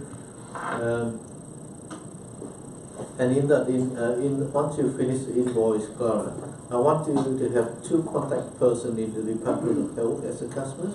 Number 1 is Suzuki, who is the account payable person, and I want to add in Rosa, who is going to be the project managers, because I need to send the invoice to two people in the Department of Health. Both of them need to see the invoice and approve it. Yeah. So in this Department of Health as the customers, I want to create 2 contacts in there with their name and email address, so we can email to the customers. Right, so none of this, as you can see, is just data entry, isn't it? You've got to understand business. You've got to know that what happens once you hit that send button. You don't want the other side to come back and say, you don't know what you're doing. Right?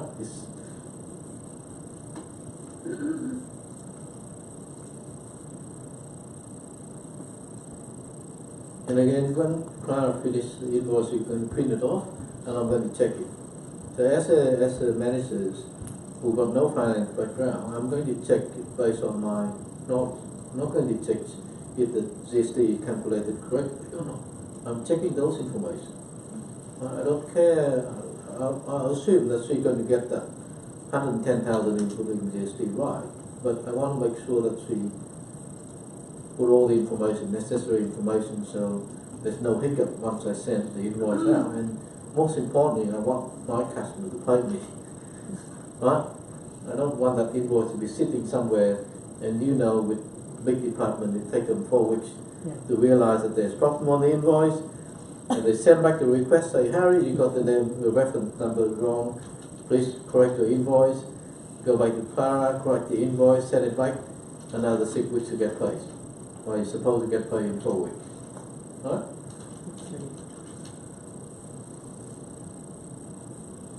Yeah, can you print the invoice in PDF so I can have a look, please? Yeah, print it in PDF.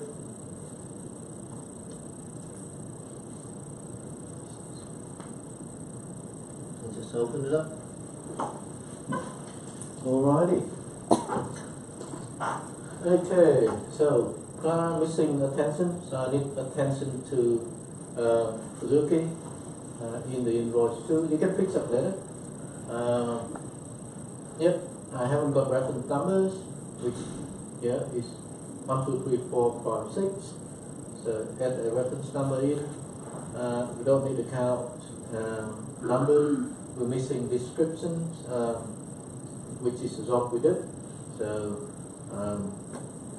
it's a website, and the amount was not correct. I want 110,000, not 11,000. Alright? So I told her to make mistakes so you guys can see. I haven't heard it. Quietly. Alright, so if Clara can go in and fix all that things, I have the second review, make sure that everything is right. But when I was thinking, when I was checking, I was thinking to make sure I get paid. I don't just check the numbers, right? And I'm sure that once you fix, there's going to be something else, but... 110, not 10,000.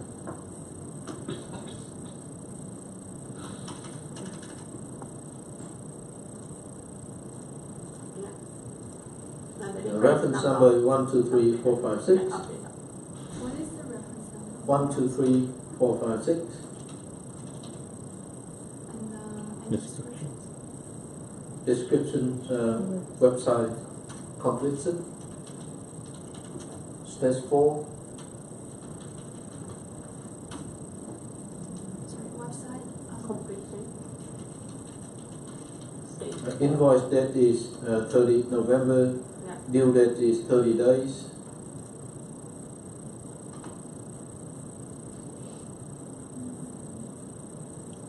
Thirty. 30. Yeah. 30th of November. Yeah. No, December. That is 30 November, and due date is 30 days. Yeah. No.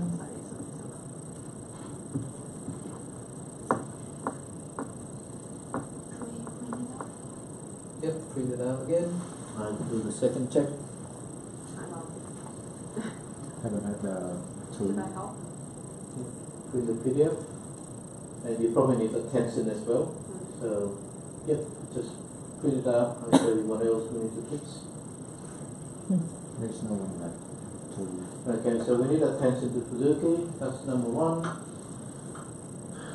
We've got our ABN, we've got the reference number, we've got the invoice number, we've got the description, we've got quantities, tax, 10%. Scroll a bit down, scrolling a bit down, just so you can see. Yep, scrolling down. Yep, we've got our bank account number, important. You don't want to send an invoice and they don't know what to pay. Yeah. Or the worst thing is they're going to send you a check, which you have to bring to the bank. Yeah. Scrolling down, is that the end? Yeah. Yep, scrolling down. Yep, I've got the address, I've got the company name, ABN, phone numbers, email address, pretty much everything except for the attention, Clara. So, to Department of Health, I need to have attention to Suzuki. I need to have the address as well. In case we can't email the invoice, we have to send it by post. In my old day, when I design or print out an invoice like that, another thing we have to make sure is the address is going to be lined up perfectly to the DL envelope with a glass window. Yeah. Right? That's my first mistake, was I designed an invoice and then the address was on the right hand side and the window on the left hand side. So the admin lady got all the invoices, she slid them in, hundreds of them, membership invoice, we have to issue once a year. And then she got so cranky with me because all the addresses on the right hand side, so once you insert in the envelopes, right? So, but these days, most of these things are going on email. Yeah. But still, something you have to think through. Because if 100 invoice that you send to the admin and they insert all the envelope and realize that, oh, it doesn't work. Then the admin will go back and say, how did we do the work? We then have to redo the work, redesign the invoice, so the address on the left hand side, they've got a perfectly matched window. Yeah, you can see. And this is common sense. Some of the young people probably won't understand what I'm talking about. But really simple. Envelope, you've got a window on the left. So you print a A4 paper invoice, you fold it up, the address got to be perfectly lined somewhere that fit right in the window with the Department of Health, attention to Suzuki address. So save everyone else's time. Otherwise the admin will have to create labour, put it on top of the envelope. Yeah? So you see 90% of our discussion actually beyond accounting. 90% of the mistakes are happening beyond accounting. Just common sense. Alright?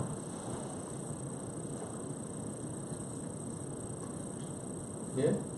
So, but at the end of the day, once I hit send that invoice, I'll make sure that within 30 days I get paid. Okay. Whatever else mistakes can happen, it's okay. So long as we get paid. That's it.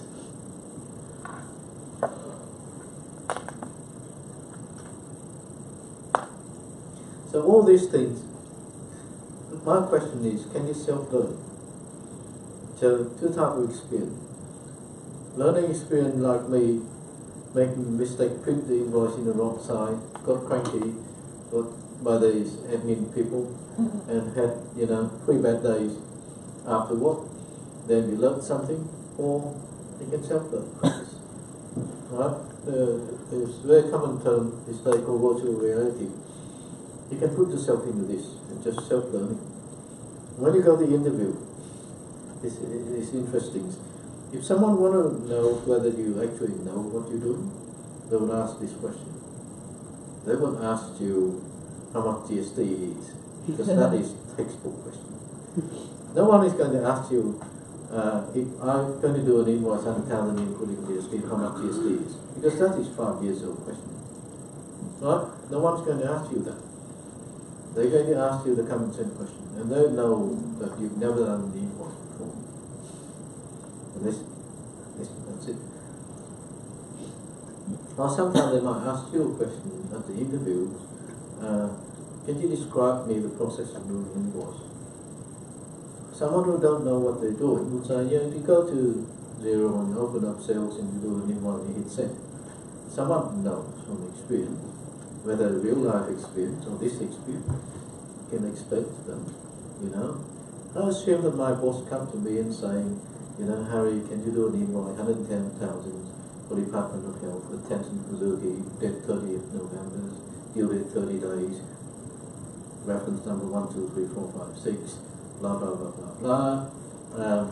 You know, I will then ask if there's enough information for me. I'll need text, I'll need reference on the description, then I do the invoice, I print it out, I double check everything, present to my boss review it, he's happy with everything, take it off, I go back to my admin, insert in the envelope, give it to the admin persons, and there we go, we send to the customer. See the difference? Between the one who doesn't know what he's talking about, and the other one who's telling you story. This is what they know, right? And thus he gets. That would then make you different from the others, isn't it? Yeah. It's called virtual reality. You put yourself in it. You don't have to be there. But even self-practicing is good enough. It's good enough. Same thing with payroll. So the question in the interview would be, can you describe the process of paying someone? Now, before this, what would you say? Yomi, before this section, what would you say? I'd probably just say you set up a payroll, and I wouldn't give much of a story, just be brief details. Yeah. Yeah. But you need to expand on it if they ask you that question, so that they know what you're talking about. Yeah. And now if you know what you're talking about, then your answer will be different. Yeah. Right? It'll be longer. So, you know, we've got a payroll set of standard forms in which there's about 30 questions. Some of them are very critical, some are not mandatory, however, like address and things like that. But we definitely need tax finder, we need to know how much we pay the person, that salary including supers or not, is there any other benefits? Superannuation, is that standard 9 or 5%? Some organisations paying 12%, some paying 17%, right?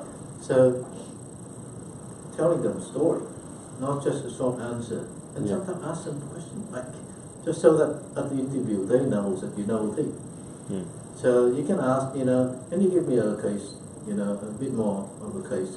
Can you give me a name, pretend that you give me the order to set up payroll, then I describe to you the process.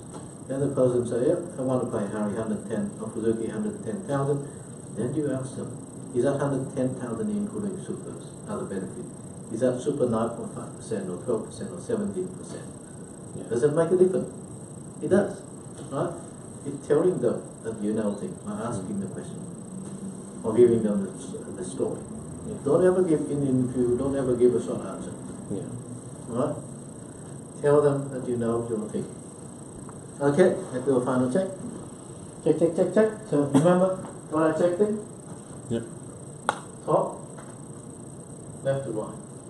That's how I check it. Because that's how I enter the information into Xero. My brain is built within that pattern. So when I check information, I scan information out of it. So I don't miss anything. So my brain would wait from invoice, Department of Health, invoice 2, yep, still missing Suzuki's name there, invoice date correct, there's no due dates in there yet, what name, yep, reference number, description, 110,000, scrolling down a bit, strictly is 14 days, we need 30 days. See, so still two things to fix, right? Number one is that we need Fuzuki's attention then, somehow going to be in the invoice. Number two, the term is 30 days. See, that's 3 times we check, right? And But there's a I actually deliberately give her less information than she needs, so you guys can see. Right? Clara is a good accountant. She's not making mistakes.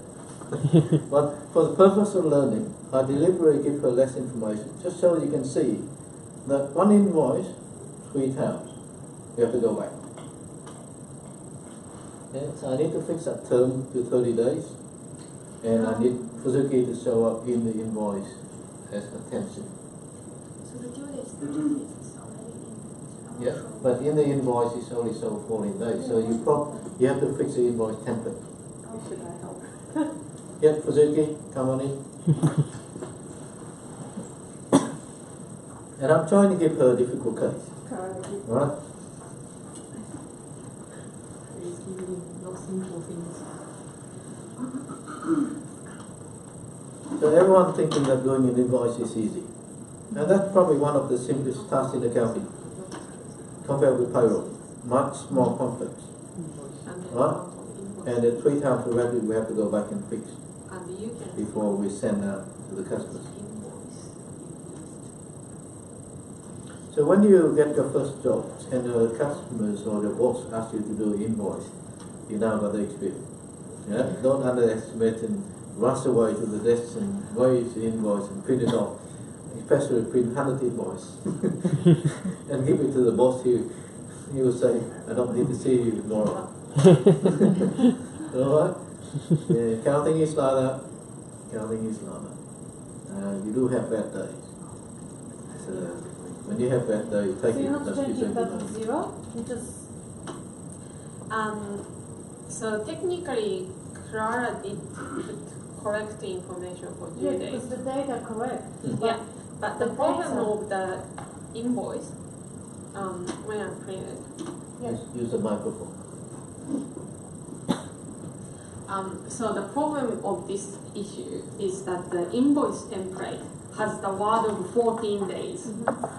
That can be changed because it's very technical, but let us bring it back to original. So in 0 invoice template, it can be, we can change in any ways. We can put the due date in, but we have to put the due date field in here. At the moment, when you open the invoice,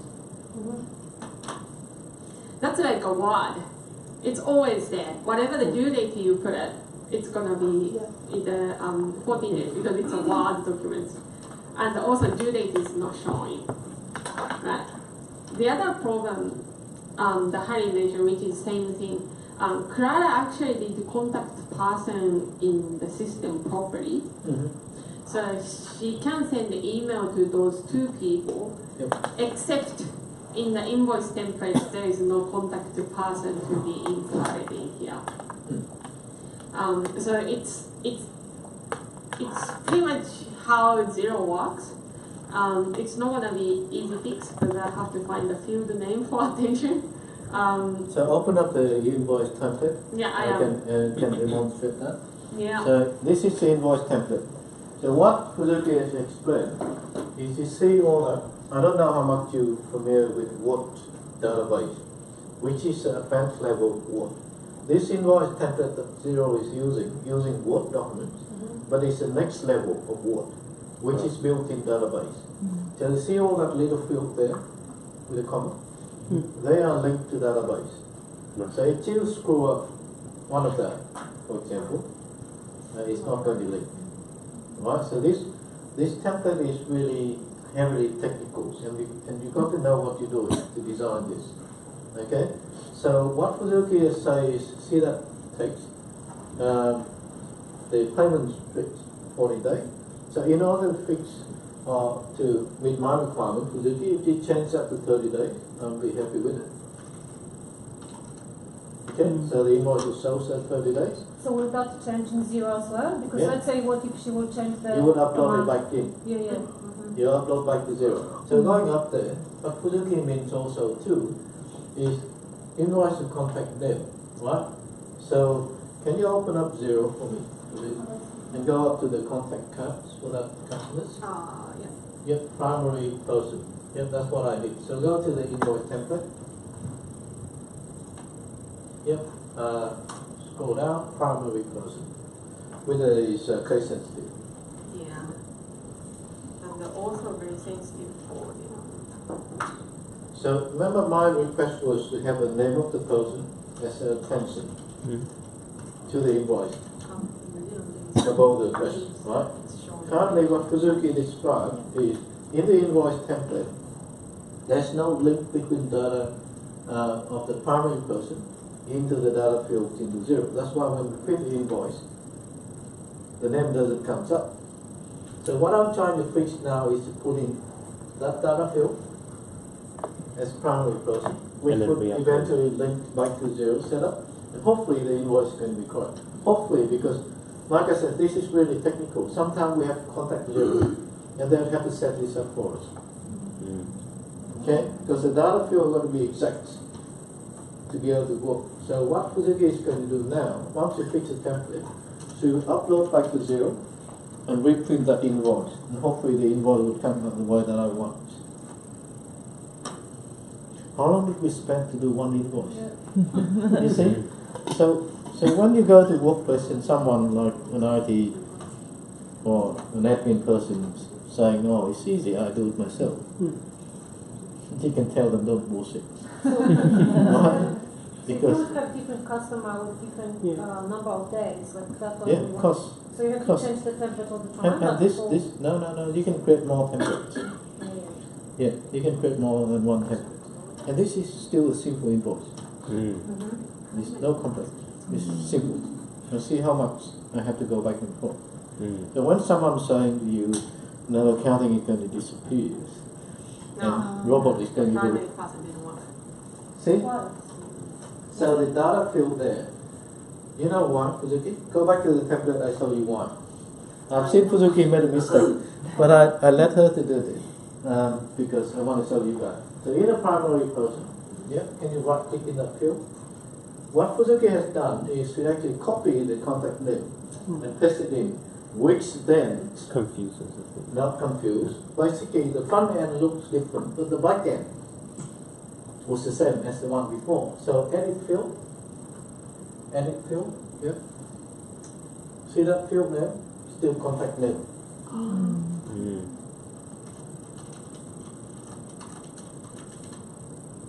Yep, and just make sure everything else is there.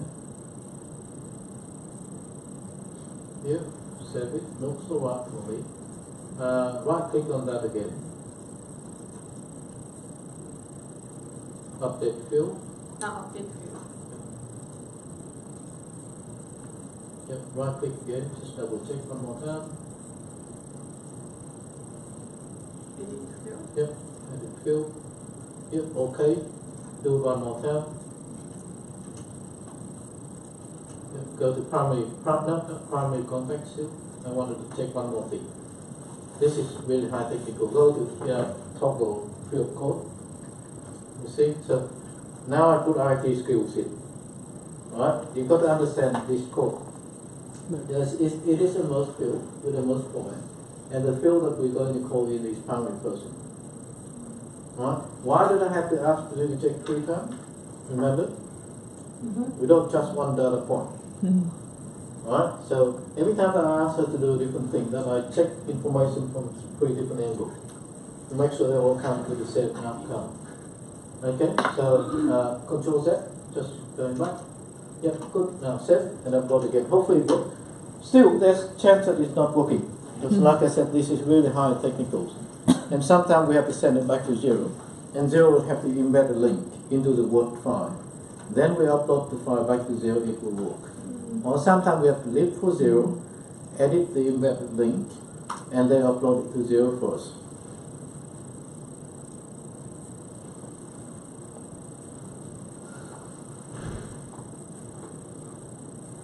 See, it's now become a text field.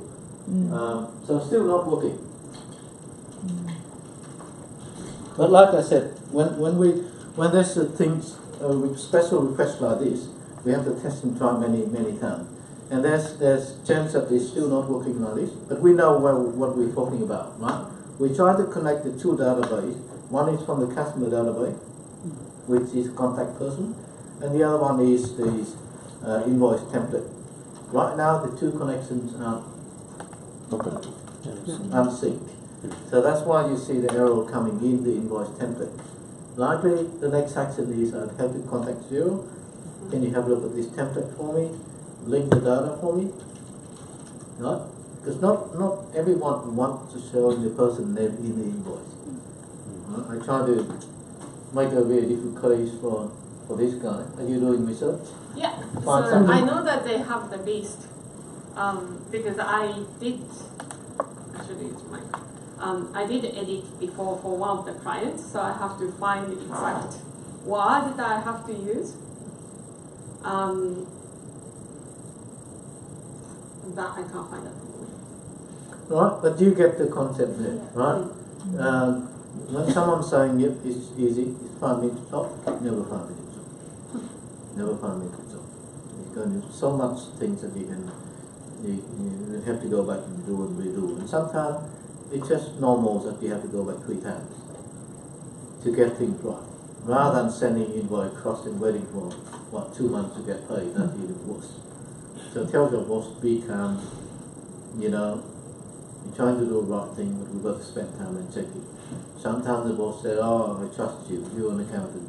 No, I can always produce you the numbers and information that you tell me to do. But you've got to put your head on. You've got to check for me, right? Because you don't want to send that email across and waiting for another 40 days for them to come back and say incorrect information. Send it back, wait for another 60 days, that's 2.5 months to get back. Okay? So, alrighty. What's next? Do we have time? Yeah, you haven't shown the bills. Yep, so we cover these payroll. We cover, which is quite a complex task. We covered doing invoice. Now what I'm trying to show you guys is really on account payable. So like that stock, when bills coming in, Wednesday day that we stock check, validate the information in the invoice, make sure we've got the right invoice, make sure that that invoice has been checked by the shopkeeper, make sure that all the items have been received, and the supplier has delivered the product to the door. That's my Wednesday. My Thursday is now, what Fuzuki is trying to help me, is bring up that invoice from whatever it is, one that we send out, just one invoice or 2, you good? Approve that those invoices, Fuzuki, assume that all information are correct. My Thursday is an approval of that invoice and prepare a report to send to my shop owner and telling them this is the invoice from this supplier that I want to pay. It might not be the one that we pushed. That's okay. Just print out the creditor listing. Creditor listing. Do you want to show how receipt fund works? Yeah. Is that there yet? It's just an example. Good. So that's what's going to happen. Yeah, so that's what you see in Xero. It's a copy of the receipt right on the left side. So in case you want to double check, it's very convenient that you check the invoice on the left with the information you got on the right. Okay? And it's also easier for someone who's going to check your work. Or it's going to be easier for the owner who want to go to Xero and see what are you trying to pay. Because Thursday what I'm trying to do is sending out what we call creditor reports to show my customers or my own business owners that this is the invoice, this is the supplier that we owe. And we need to pay them on Friday. So can you tell me what bill are we going to pay on Friday, please? Okay? So run a creditor report, please. How many days of work we spent for accounting already? Monday is a payday, Tuesday is doing the invoice, Wednesday is validating all this account payable, Thursday doing the reports, Friday paying peoples and bit of reconciliations. That's a full week.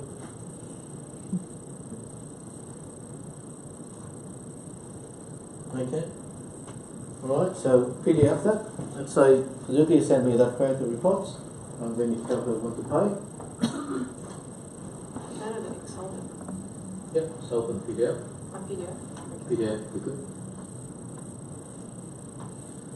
Okay, so when I get this report, what I'm reading is I'm owing Amanda $12,000.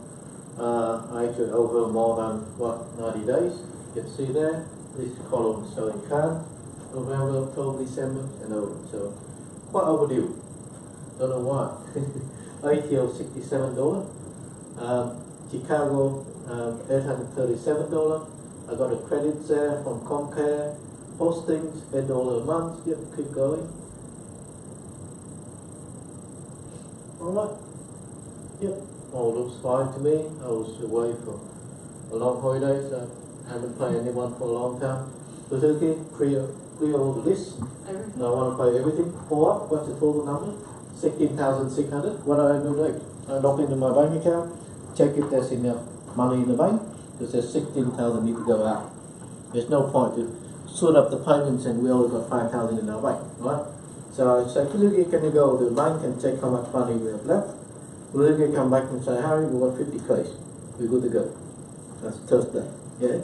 So I'm going to then sign off, print that list out, sign off, put my stamp on, okay to pay on Friday. Now we move on to Friday. Paydays, very important. Now, Suzuki, can you prepare the pay for me, please? You want to pay everything? Yep, pay everything, load it up to the bank for me. So that's the instruction, Friday. I'll go in, going through the list that has been approved. Keep in mind, this time I want to pay everything. But my customer might just want to pay half the list. So that might go into the list and tick and click. There's one he want to pay, this other one he doesn't want to pay. So on a Friday, make sure you read through that report and the approval report to make sure you pay the one that he approved. You don't pay the one that he doesn't want to pay, right? Because likely those are the ones for trouble. So Suzuki is then, the next process is to do what we call batch payment.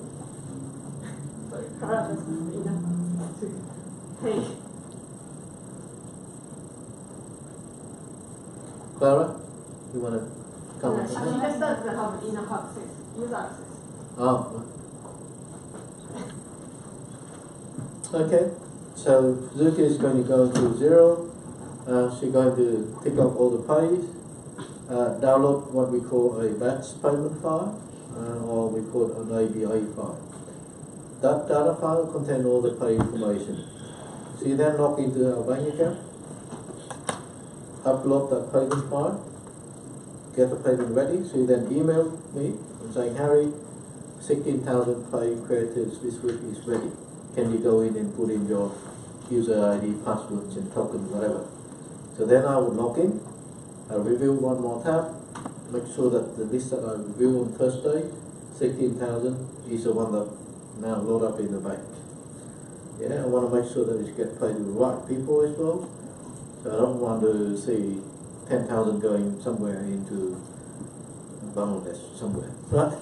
I want to make sure that it goes to the Australian bank account. So security check. Once I'm happy with the list, I put my token in, user ID, password to the bank, security, text SMS, put a code in, hit approve. Once I approve, the money left the bank account. Alright? Once the money left the bank account, I will go back to the accounting team, say, guys, I've approved everything, can you send a remittance advice? Have you heard about that term? Probably not. No, right? So a remittance advice is basically a report to show my supplier that I have paid them these invoices. Why do I have to do it? You can see that some of the suppliers, we owe them 10 invoices. Right? So in their data books, they might have 20 invoices. So we have to tell them that this is the invoice that we pay in this payment batch. So in their books, they can reconcile against the correct invoice. Right? Otherwise, your system showing that you owe them that invoice, their system showing that you're not owing that invoice. Okay? So remittance advice is really important to tell the supplier, this is what you paid them. Okay, so they can reconcile it against their books.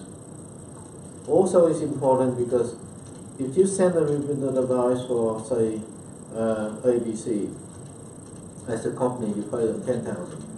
In 2 weeks, the 10,000 didn't hit the bank account. They would go back. They go back and ask, "You told me you paid me 10,000. Where's the money?" Okay, so you turn the supply into an auditors to make sure that you're doing the right payment to the right account. Where do you now? You have 65 still, right? So fast. Okay.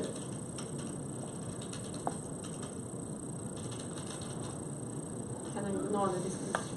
Yep. Is it? Okay, so Fuzuki at the stage where now she approve the batch payment, download the bank file, and then load it up again to the bank. Yeah?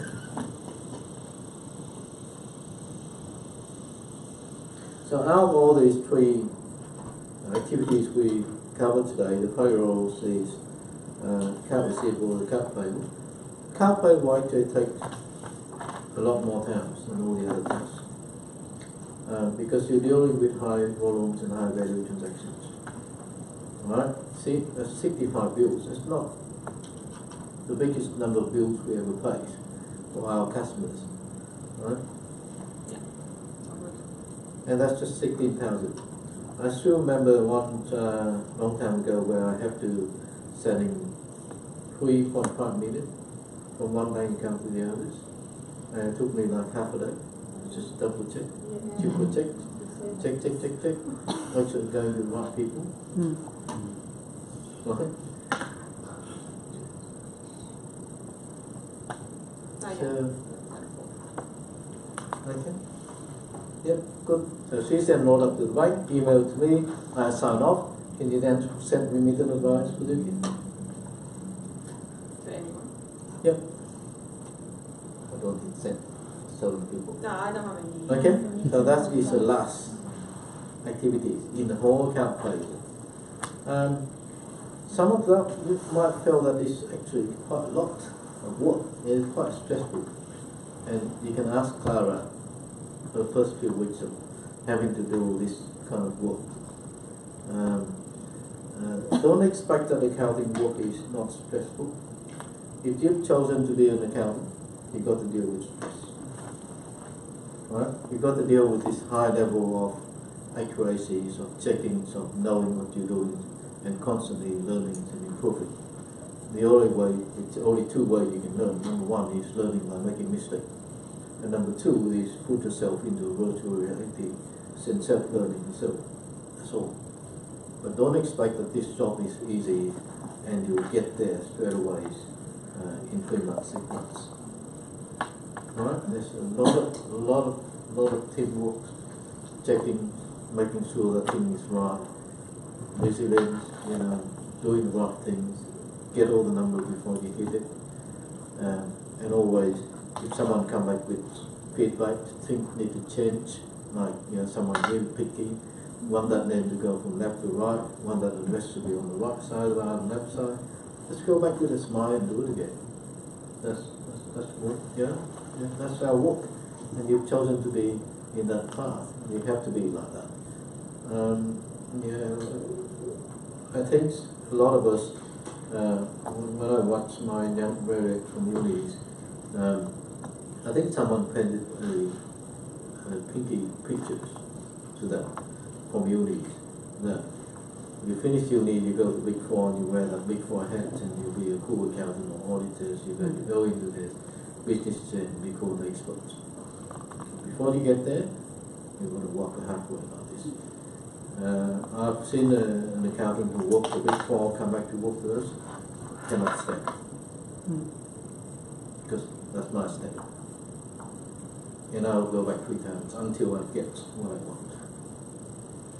Because I don't want to knock about. I don't want to send an invoice out and get invoice sent back to me and redo the work. Simple as that.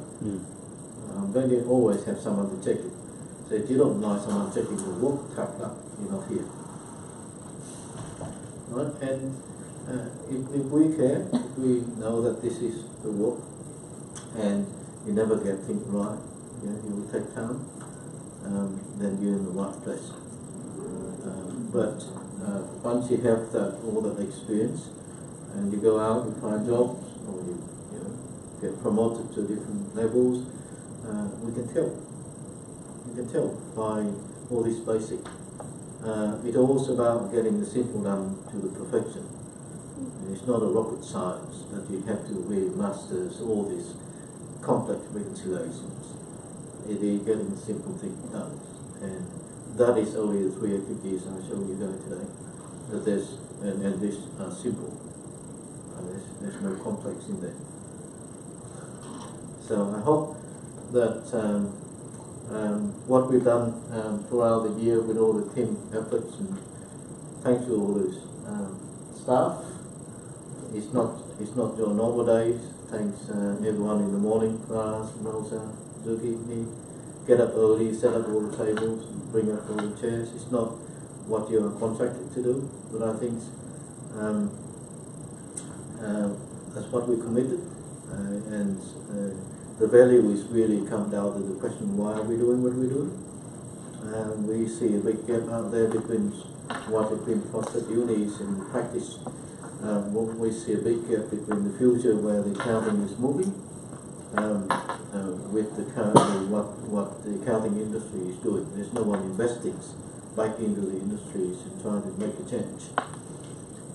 So we've still got a long way to go. Next year we're committed again. There'll be 4 events: March, June, September, December.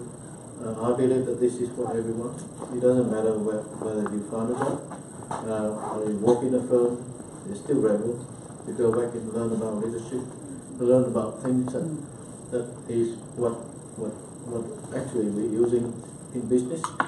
And like I said, there's chicken and eggs about job application and going hunting for job.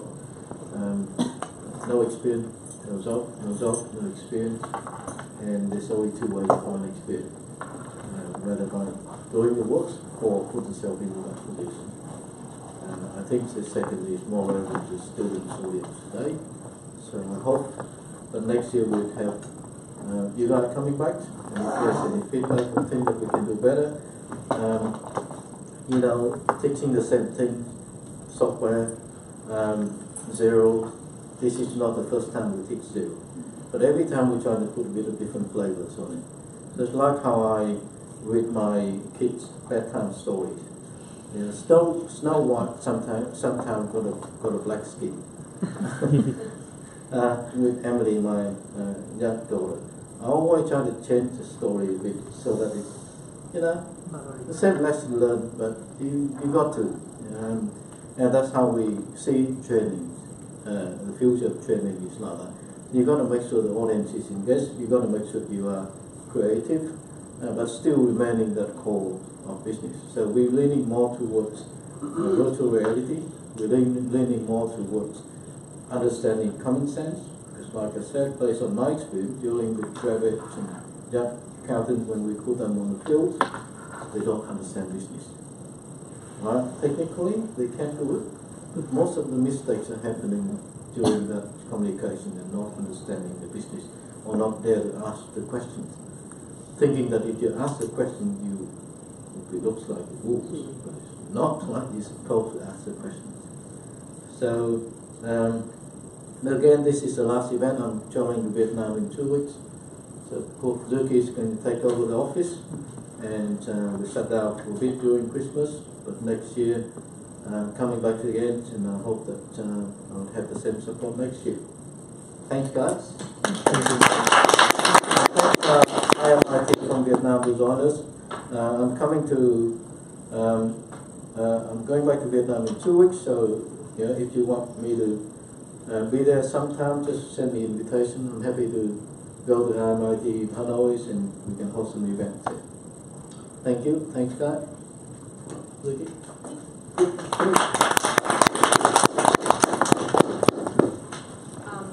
So we actually finished early. It's 3 and the event was saying probably until 5, but we probably finished today. So as Harry said, we're gonna do in next March. And Yeah, thank you for coming. We had a huge drop off at the last minute, but I think it was good. I sometimes like small groups. Yeah, no, Yeah. I feel happy. Yeah, very good. So thank you for coming. There are cupcake and brownies still left outside. So if you want to grab it, just grab it. Grab as much as you want. If you want to take a whole There should be tray of plastic wrap there. Yeah. I'll say take a plastic wrap, put something in the bag. As much as you can. Yeah, that will help us. Yeah. Thank you. Nice, thank you. Thank you. Guys. Happy New Year. Merry Christmas. Yeah, that's okay. Thanks for coming. Deliver to your home off, back to hometown, Suntown.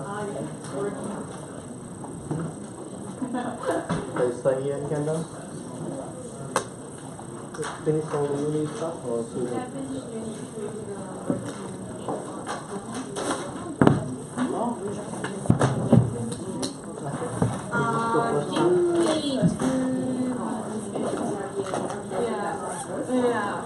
You did well with spirit. Sorry?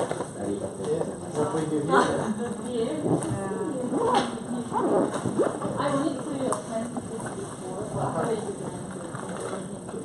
Well, you can present first. You can speak a lot of Come back languages. next time and Including your you can languages. volunteer. I mean, this whole thing is all about volunteers. We're self-funded, and the more people who join us and help us, the better we can make the impact. And you can see reason why we're doing this thing.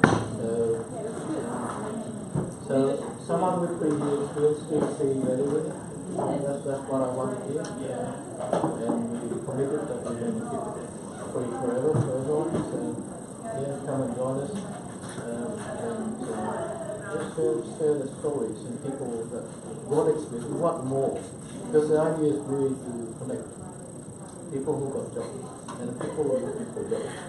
We're not going to fix 10, hundreds of CVs. We can only have 10. That's it.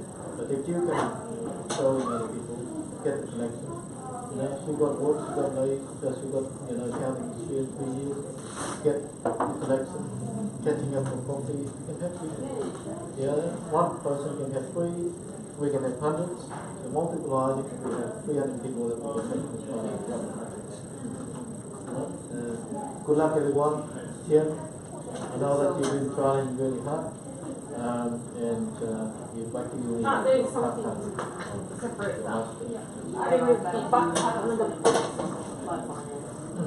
Yeah, good. Be in touch, and please make sure you come back and take more time. And does the time to come and see me? Yeah. I know that you've been very resilient. So you've been applying for jobs with us full time, and she's been through a camp for almost 1.5 years. So I'd like to help you and to mentor you so that you can find a job. I hope to see you next year. Thanks, Jen. Thank you. Thanks, everyone. Yeah, yes, sir. Single cup photo? Yeah. Easy everybody. Yeah, I'll keep you posted. Yeah, well, thank you, guys. Yeah, no, we met friends here. So, a lot of friends. Thanks. Yeah. So how did you heard about this program? What did you hear? I was Googling all the websites. I was coming from it. But I think I found and then it was really interesting. Like, these are 3D, you can watch it.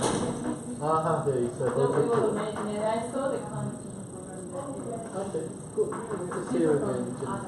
If you like to be, volunteer, you're all looking for more people to constructive program so we can make the different snowboard story because there's a lot of work behind it. Okay. Thank you guys. That's okay. Thanks, Karen. Yeah, That's very no worries. interactive session. Yeah, no worries. Yeah. So, And so you left out the option next time, right? Yeah. Yeah, no worries. Thanks. I think some of them we can just leave here. We can, yeah. I think. Yeah. Hi, Harry. Nice to meet you again. Good to meet you. Yeah. So I'm really interested in the software. Yep. And I'm a graduate now, so I really want to find a job about in the company. So like this company. So I can operate the software because I'm quick learner and a good communicator, I think. And